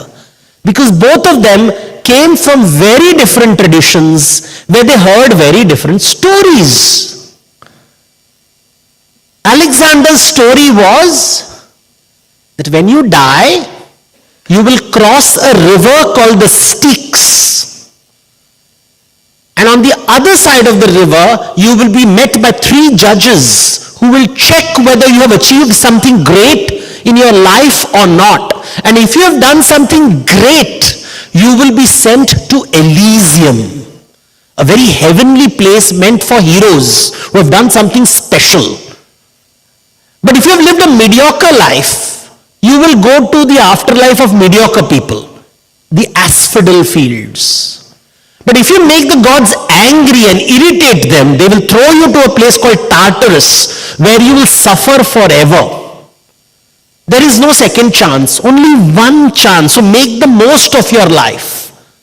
So when you read Greek stories, it will always speak of Greek tragedies. Because if you have only one life and you don't achieve something, your life becomes a tragedy. And therefore Greek tragedies. But the gymnosophist heard a very different story. He heard that when you die, you also cross a river. It is called Vaitarani. But you know the difference between the Greek Styx and the Indian Vaitarani? The Styx you cross only once. You go once and then you can never come back. And since you are shipping people, I want to explain this to you. Because you go on one side and never come back. Imagine if that happens to your ships. But the Indians spoke of going from one shore to the other and coming back and going back and going back and coming back. And it happens again and again and again and again like the monsoon winds. And so you don't die once, you are not born once. You are born again and again and again and again and again and again. So there is no hurry. So now you understand when your Western colleagues wonder why do Indians shake their head like this.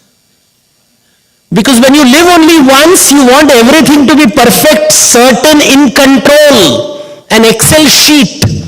All tasks have to be tracked and followed. Productivity has to be there. Time is money. It is precious. But if you believe in second chances and third chances and fourth chances, that mistakes are okay because it is going into your balance sheet of debit and credit. And in your next life, you will have time to enjoy your credit and repay your debt. You will take life easy. And suddenly, you will say, everything is not certain. We are not sure what will happen. Probably, maybe, is the words Indians love to use. Will you reach office on time? Maybe. Probably. can happen. Next year there can be another war. Who knows? Why are you making a 20-year plan? And now it's very scary, terrifying, because one culture loves certainty.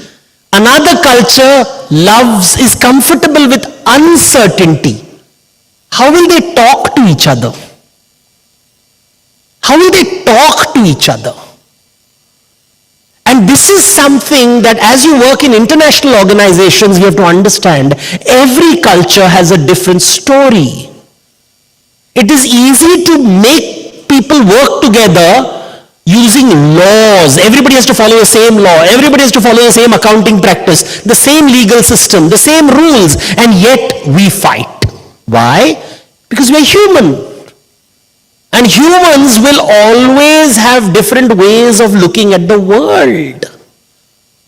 And this is a foundational theme of my work, that different cultures think differently and therefore work differently. When you look at Western ideas, and I'm using the word Western in a very particular way, West of India. Remember, the idea of the West is very different in different parts of the world.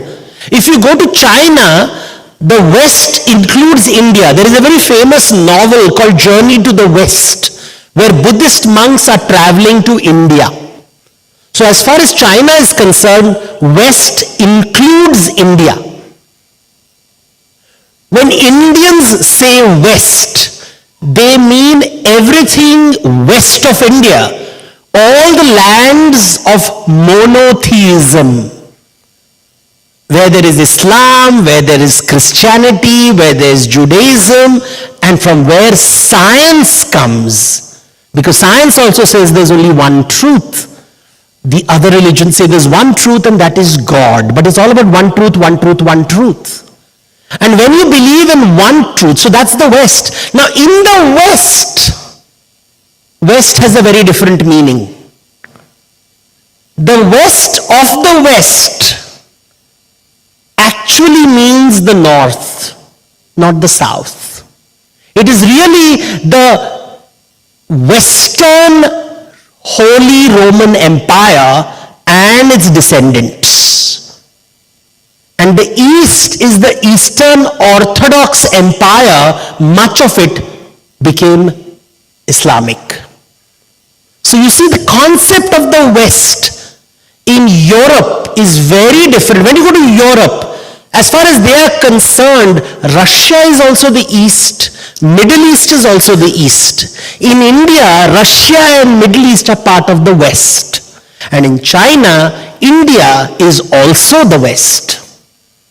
So you see, there is no thing. When people say all the human beings are equal and everybody is talking nowadays about equality, I always tell them, Europeans write the date as DDMMYY. Americans do it MMDDYY. Why different? And you realize, oh, we are not so simple. It's not so simple. Think about it. Scientifically, we are told every human being needs to eat carbohydrates, fat, proteins. But in which form? The Chinese will say noodles. The Italians will say with pasta. Indians will say roti. In Chennai, you will say idli, vada. What is the right way to give you? What is the truth? Carbohydrates, fats, proteins. Should I give it in the form of bread? Should I give it in the form of noodles? Should I give it in the form of rice? And every culture will give you a very different answer. What everybody will agree with is carbohydrates, fats, proteins. And suddenly you realize this world of the truth and my truth is critical if we want to succeed in business. You know, in India, there was a business community called the Jains, and the Jains are the most successful business community in India. And their mythology says, Anekantavad. There are many truths in this world. Nobody knows everything. All of us have access to some truths. So this room has about 100 different truths. Each one of us carries a truth with us. And if you want to have a great conversation with people, be curious about their truth. And hopefully they'll be curious about your truth. And when you are curious about each other's truth, knowledge is exchanged. And when knowledge is exchanged, opportunities are discovered, threats are discovered, strengths are discovered, weaknesses are discovered. And this is how great conversations take place, great businesses take place. You don't look at the world as a battleground where you are right and the others are wrong. You say, let's create a world where everyone makes profit. And that's a conversation to have. See, India has, this is a maritime technology conference, and I always talk about people, when we talk about the sea and ships, it's very interesting that the great Indian epics, Ramayana and Mahabharata, really don't refer much to a maritime trade. The only time boats are mentioned is when they're crossing rivers. When Ram is crossing a river, he sits on a boat. But the moment they come to a sea, instead of building a boat, they decide to build a bridge. It's a mystery that nobody understands. Why would you want to build a bridge across the sea and take boats across rivers? But that's how stories are told. But when you read Greek myths, when you read the great epics of Odysseus and Iliad, it is all about ships. Helen launched 1,000 ships. And the ships are the Argonaut expedition in search of the golden fleece. It's the great ships. As children in India, we don't really much learn about the shipping traditions of India. But yet, you'll realize how much of India's philosophy, in fact, not just Indian philosophy, global management philosophies are based on shipping. So first I'll give you an international example and then I'll come to the Indian example. You have heard of the great pyramids of Egypt. Now, at one time, people believed the pyramids were being built by slaves. But now they realize that was not built by slaves, they were built by local people. When the harvest was over, when the farming work was over, they would contribute to this public project by building these pyramids for the kings. It was believed to bring good luck. And so people had to gather together and work in communities. And so they built these huge dormitories where people would stay together in different rooms. And scholars have realized that the arrangement of the dormitories and how everything was managed is exactly how people manage ships. So the earliest leadership ideas came from shipping. Because when you're out at sea and a group of strangers are working together, you better work together if you have to navigate your way through storms and to find your final destination. You have to work with people. Unlike a land-based work where you can run away somewhere, where will you run away when you're on a ship? If you don't like your captain, what do? You have to submit and deal with the scoundrel and hope he gets scabies or scurvy or and these are the stories that you hear because it is in the ship. The Greek word for it was phyle, P-H-Y-L-E. It is in the ship that the idea of the battalion was first created. The idea of the platoon, the battalion, all this comes from shipping language. And imagine the pyramids were built by people who were the first time used shipping technology on land to build the great pyramids. So the ideas came from ships. But now let's come to India, since you are in India, and it's very interesting in Chennai, not far from Chennai is Mammalapuram. And if you read Sangam poetry, which is 2,000 years old, you have the earliest references to lighthouses, which were put on these huge rocks, and the lighthouses, and the earliest epics of sea merchants comes from Tamil Nadu, whether it is Shillapadikaram or it is Mani Meghalai. It is the only epics that refer to merchants who made money from the sea. So Kannagi's father and father-in-law are sea merchants. The customers of Madhavi are sailors. And you suddenly realize the stories are different. The sea plays an important role in the Tamil traditions. They are not playing an important role in the North Indian traditions. In fact, the Mughal kings who ruled much of India said, Samundar is for the merchant, it is not meant for kings. Because the king of Delhi made his money from the agricultural lands of the Gangetic Plains, and there was plenty of wealth from the Gangetic Plains. They didn't bother with the sea. It didn't matter to them. Gujarat was a major trading center, and all these ancient cultures that we talk about across India, 2000 years ago, 1000 years ago, the maritime trade all took advantage of the monsoon winds, which moved with such regularity. You see, by land, if you wanted to travel to Middle East, it would take you 4 months. But if you went on the sea, using the monsoon winds, you would reach the Middle East in 4 weeks. 4 weeks. And the same thing applies to the eastern side. You want to travel to Southeast Asia, if you go by land, 4 months. You go by sea, 4 weeks or less. And suddenly you realize why sea travel was important. And all these sea trades were linked to rivers. So all the great civilizations of India and Southeast Asia are linked to rivers. So just go from the east to the west, whether it's Burma's famous city, the Irrawaddy River. You go to Bangkok, Thailand, and the famous Bangkok River. You go to Cambodia, and it's the Mekong River. And from these rivers, ships would travel to the eastern coast of India. And from the eastern coast of India, again boats would ride up the river, the Krishna, the Kaveri, the Godavari, to a point where navigation would stop, and then land routes would be taken. And then they would travel across land to the western coast of India to catch the ships that will take them across the sea to the Red Sea, to the Persian Gulf, with whom they would trade. And suddenly you realize this great trading network which would go one way and the other, one way and the other. So just when the monsoon is good, in the summer months, you find the winds blowing in one direction.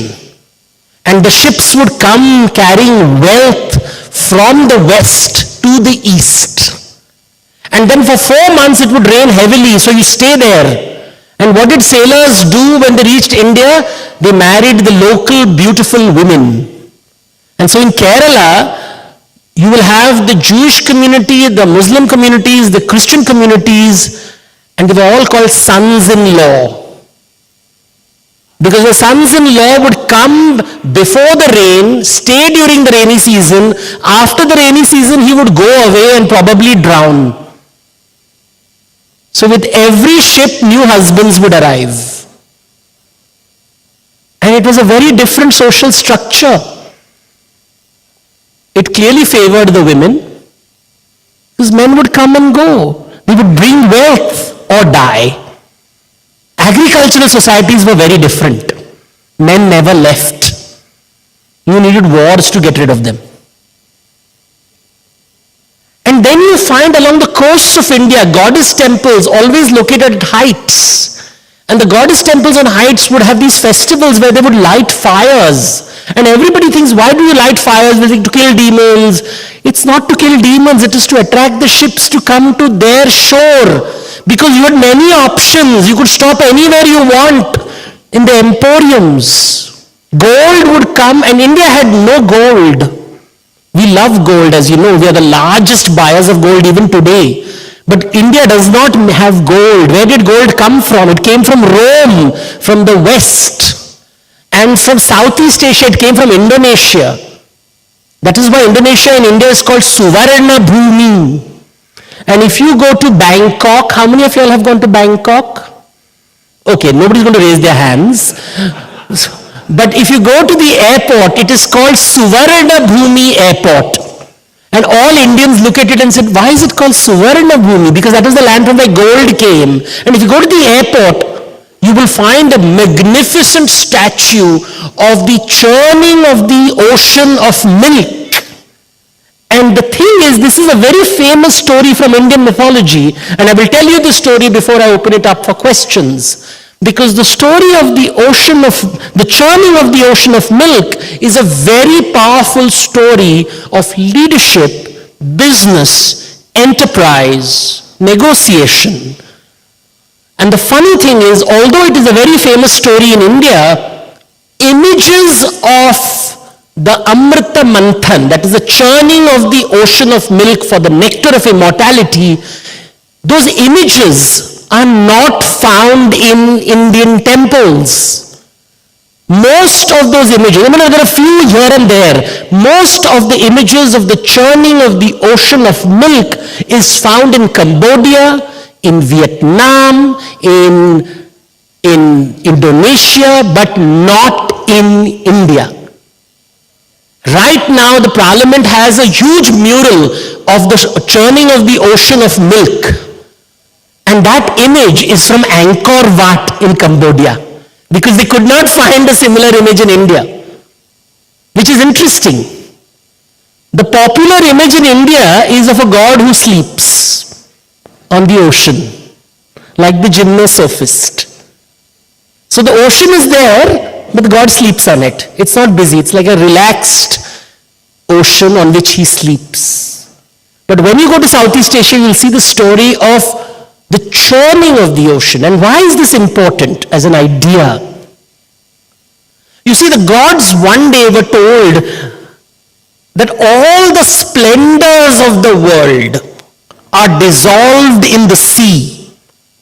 If you churn the ocean of milk, so it's not just an ordinary, it's milk, it's like milk. If you churn it, all the wealth will come out in the form of like butter from milk. So churn it. And the gods say, okay, we'll churn the ocean. But how do you churn an ocean? For the spindle, they use a mountain, which they keep it afloat on a turtle. And as a churning rope, they used a serpent. And they come down to churn it. But they realize they do not have strength. They do not have labor, manpower. It's very difficult. And so they go to a god, and the god says, well, take the help of your enemies. He says, why? Oh, take help of the enemies? He says, yeah, because they have equal strength. They have as much strength as you do. You've never been able to defeat them. They have as much strength as you have, and they work in the opposite direction. So make them pull one end of the churn, and you come to the other side. So force and counter force. So now you are being made to work with your enemy to churn the ocean of milk to get the treasures out. And so the enemies stand on one side, you stand on the other, force and counter force. Now what happens typically? They would have gone to MBA colleges. And in MBA colleges you are told, what is business? Business is war. Have you heard of a war room strategy? And what are we told? What do we tell our children how to do business? You have to grab market share. You have to penetrate the market, crush the competition, dominate the industry, all violent language. And when you have that language, what does the force and counter force do? They start pulling the snake around the spindle as if it is a tug of war. It's a tug of war. And the snake starts to vomit poison, saying, what are you doing? Why? You're going to kill me. You're going to tear me. The ocean is not getting churned. So the god comes and says, listen, you foolish people, to churn the ocean, you must not do a tug of war. You have to churn, which means when the force is pulling, the counter force has to pause. And when the force pauses, the counter force pulls. You pull, you pause. When one is pulling, the other is pausing. When the other is pulling, the other is pausing. This is how it works, like the monsoon winds. This direction, that direction. This direction, that direction. If you pull at the same time, the ships won't move. In the same way, when the ship is moving in one direction, be patient. Then the ship will move in the other direction.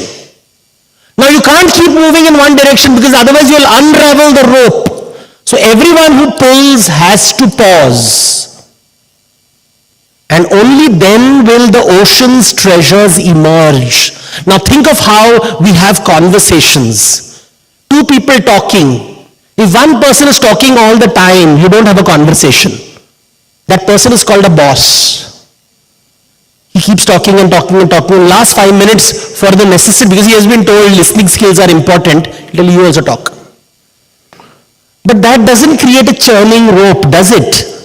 Churning rope happens when I talk, you listen, then you talk, I listen. But how do I know you have heard me?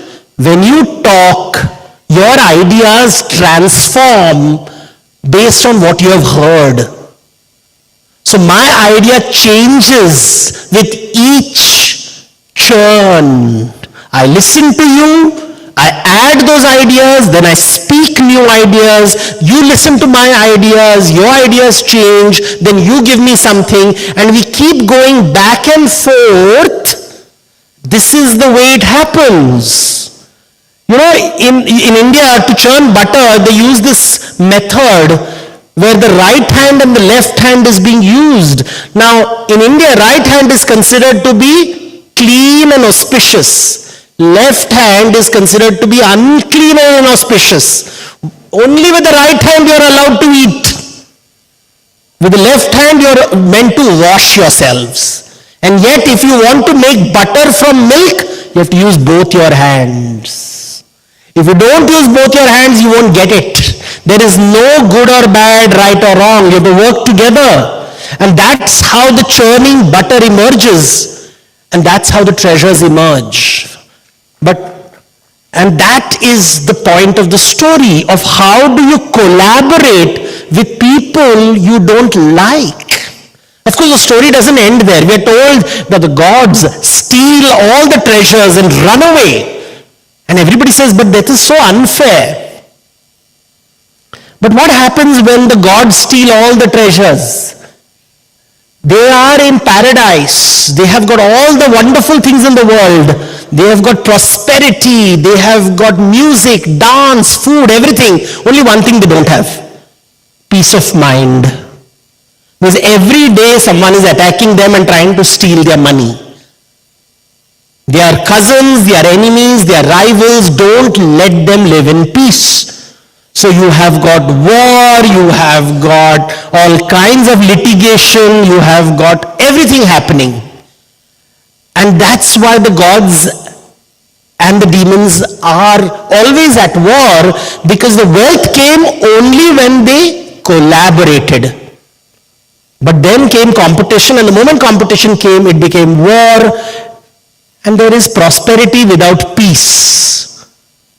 We live in a world today where there is so much prosperity and there is no peace.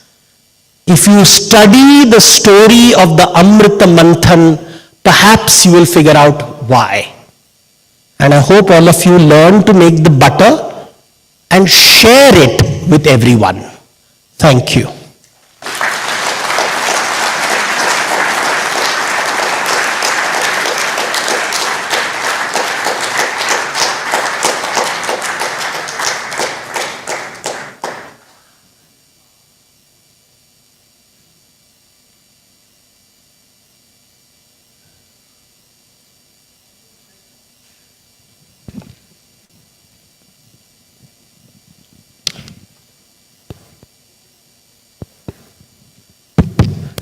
Any questions, please?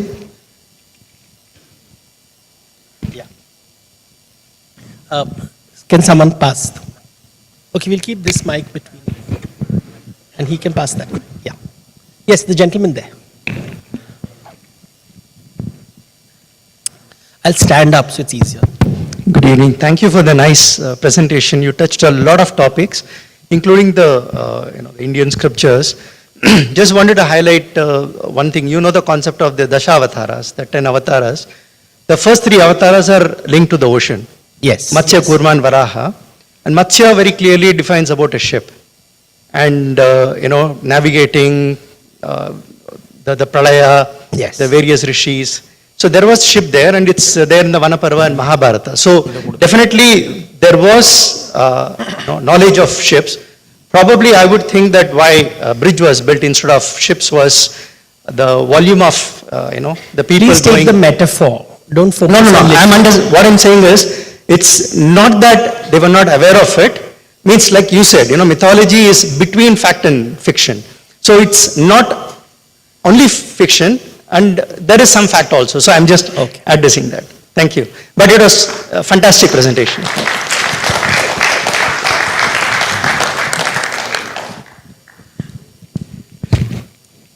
Good evening, sir.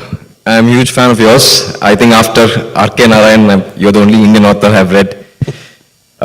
Talking about mythology, your comparisons, your parallel, today's speech was actually an amazing speech, and sometimes you wonder how so many things go inside your head. Okay, my question here today is with respect to one of the stories that you said, and I'll also talk about another story which happened, another mythological story, which is Mahabharata. So as you said, the gods stole the treasures and they enjoyed the wealth after collaborating, and then they cheated with the demons. Same thing happens in the story of the Mahabharata also, where the Pandavas, they fail miserably throughout the war, and they keep getting assistance from the gods to somehow win the Kauravas. So here again, there are 2 goods that are being glorified. So now when we bring this parallel to a business world, what do you think would be the best thing that one should strive for to get what is needed for a good business to run well? So, please notice your questions were like a lawyer, not like an accountant. Yeah? It's very important because young generation of people are reading stories like lawyers. This is right, that is wrong. This is good, this is bad. So the moment the answer is tell me the right way, these are things which are the lawyer way of thinking. Right? Because it believes only one truth exists. And we all know even the court doesn't believe in one truth. Right? So this idea of one truth. Now let's look at the Mahabharata and be careful of incomplete stories. At the end of the Mahabharata, the Pandavas go to hell and the Kauravas go to paradise. So the winners of the war end up in hell, the losers of the war end up in heaven.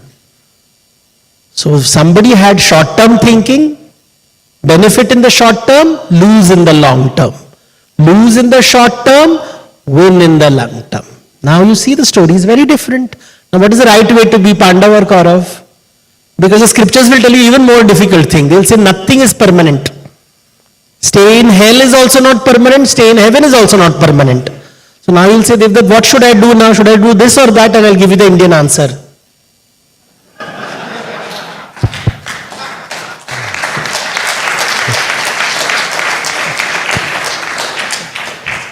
I have a question, sir. I'm Dr. Ramesh. From liberalization to privatization to globalization to Googleization to Chinization, where is humanization and where does Indian culture give answer? Can we locate the answer? Number 1. Number 2, if you can't win over the enemy, engage the enemy. In other words, collaborate, cooperate. So please answer, sir. Thank you. So, I'm going to give you very short answers, but for longer answers, please buy my books. Sorry. And if you can't afford my books, go to my website, devdutt.com. But the short answer is this. When you look at Western ideas, they always think universal. If it applies to me, it should apply to the world. So universal human rights, universal declaration of independence, everything is universal. Chinese don't like universal ideas. So what do? They don't oppose you. They just build a wall. So in the old days, they built the Great Wall of China, now they have the Firewall of China. And from a shipping industry point of view, please understand, after the 16th century, China, Japan, Korea became hermit kingdoms. They refused to let foreign trade ships enter their cities. So this idea of, they will not, because it's improper to oppose, they will just build a wall. That's the Chinese model. They'll filter things through the wall. Even when Buddhism goes to China, they don't accept Buddhism the way it is imagined. It is filtered through various ideas, and a new form of Buddhism appears in China which works for the Chinese people. And that is what has happened. Remember, China in 30 years has made more people above the poverty line than anyone else in the world. In 30 years, they achieved a miracle. Whether you like the process, didn't like the process, that's our problem. Because there is no universal way to be successful. The Chinese model chose a different path. Indian model says this is also okay, that is also okay. We like universal ideas, but we also want walls. We don't use the word walls. We use unfortunately, a very controversial word, caste, which is our walls. So all business licenses will go to only one community. We shall not say which one. And that is something that keeps happening in India. Although theoretically all Indians are equal, we all know pure vegetarians are on top. And this is something that the Indian headshake is aware of. So we are always saying, okay, where is it actually going? The Indian model is very clear. If you eat and do not feed, you will create violence. If you feed and get fed, you will create non-violence. So non-violence is created by trading. Violence is created by raiding. Trading is so with all the old monastic practices which talk of ahimsa, ahimsa is not vegetarian food. Ahimsa or even Gandhian non-cooperation, no, that's not. Ahimsa means trade. That's why Jainism, Buddhism, which were big on ahimsa, are also trading communities. They traveled across the world. If you study the history of Buddhism, wherever Buddhism traveled, it brought industry with it, farming with it. Rice technology spread with the Buddhists.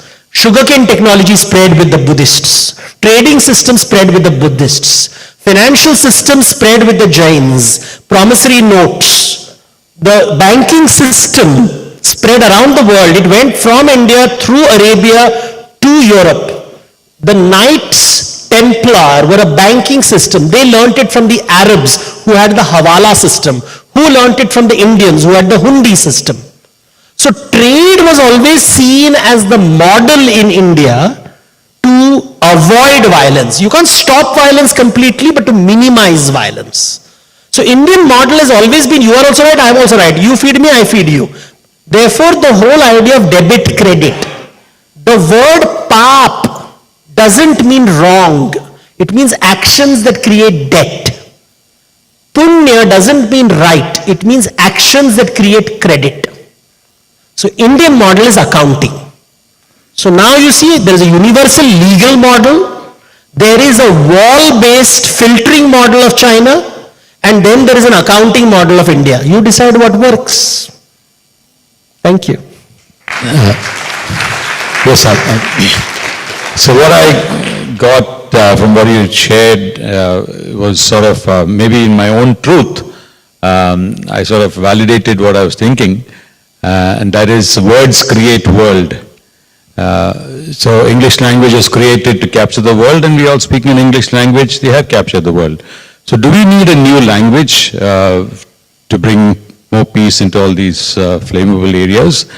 My first question. Second is, I've written a book called Ship to Ship Transfer. There are 350 words with the word ship next to it, leadership, comradeship. And scientifically, being a ship captain, now we know how a ship is stable and we try to bring that in the lives of human beings.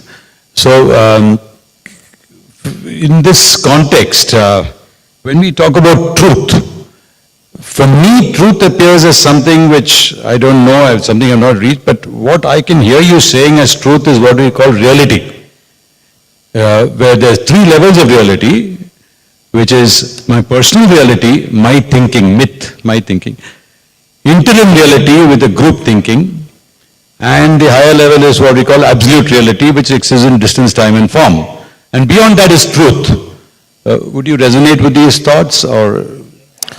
So, again, this is a Western and Eastern divide.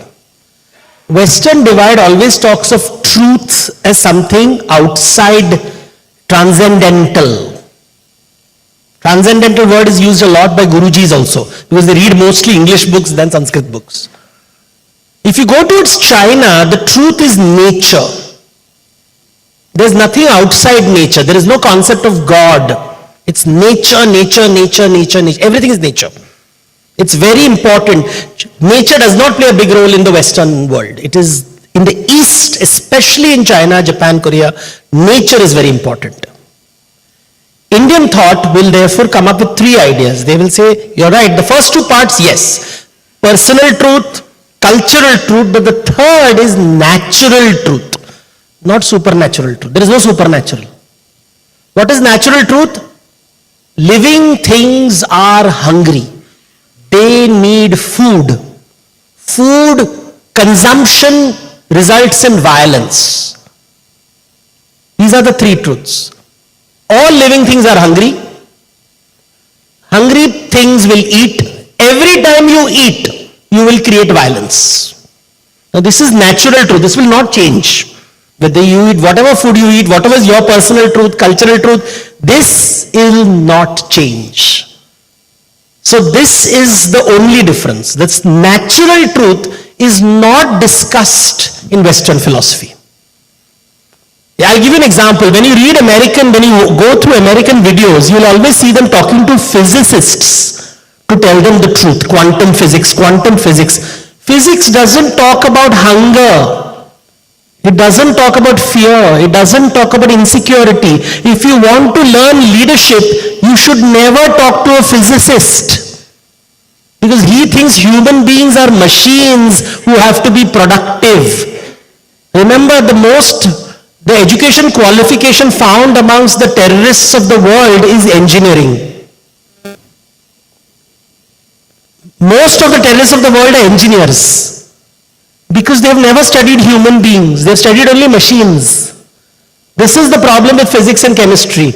Only in biology you start studying about hunger, metabolism, fear, insecurity, hunger. And we don't use the word hunger in business. We use the word ambition. Remember, nobody is greedy in the world. We are only ambitious. There is no greed in the corporate world. There is only ambition. If you're poor, you have aspiration, and if you're rich, you have ambition. That is the natural truth. So these ideas like the truth, you'll always observe. When I went to Singapore, I spoke to some of the scholars there. He said, they were Chinese philosophers. They said, in China, the king was not interested in the truth. He was interested in order. Order is more important than truth. They didn't bother with the truth. They said the truth is there. It's there in nature. Order is important. Maintain order. Ensure everybody is taken care of. Ensure security. Ensure food. Order is important, not the truth. See how different it is. Indians said truth is diverse. Order is diverse. What is true for you is not true for me. Indians are obsessed with diversity and dynamism. And therefore India looks chaotic. Because diversity, everything is diverse in India. You look at the Indian rupee note, and look at a US dollar bill, and look at the Chinese yuan, and you look at the European euro, and see how many scripts there are. Indians in the room, how many scripts are there in the Indian currency note? 17. Any other answer? See, we also don't know that. We are got tired of the languages in India. You cannot speak a single language in India. Forget about the world. Britain could not speak European. It went into Brexit. That is the problem with the human. We love diversity. We will never be homogeneous. No matter how much uniform you'll make us wear, all sailors have to wear the same uniform. But on different ships, there'll be different uniforms. And we have to respect that.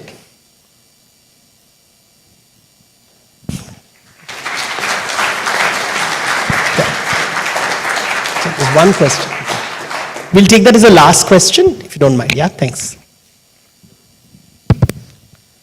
So you said, the West says there is one truth. Yeah. I'm just checking because the bar time will start. No? Just joking. West says there is one truth. That's what you said. But doesn't our Vedas also not say that there is only one truth, Ekam Satyam? So, how do we differentiate here? I didn't get that point. Okay. So, you see how disturbing it is when I say one truth, one truth, one truth? Now, I'm going to give you a different way of looking at the truth. Truth is infinity, is one or many. Truth is infinite. I'm going to give a mathematical principle. Infinity. Infinity is one truth or many truths? What is the name of God? Ananta. Infinity. Is infinity one or many? See, Indians will confuse everybody. We are famous. We invented infinity. We invented zero. Shunya comes from Buddhism, infinity comes from Hinduism. And the Jains came up with a number line. Zero, dono chahiye. We want zero in the center, infinity on both sides, and positive and negative, pap and punya. That's how Indian numbers were created. Indians created these famous, what is called the Arabic numerals or Hindu numerals. So when you say one, I'll give you another, since we're in South India. Adi Ananta Shesha. Adi is one, Ananta is infinity, Shesha is zero. See, all three. So which is better? 1, 2, 3. You decide. This is what Vishnu is saying, Trivikrama, all three. 1 is equal to 0 is equal to infinity. Now confuse the world. That's why we are such good software engineers. Thank you.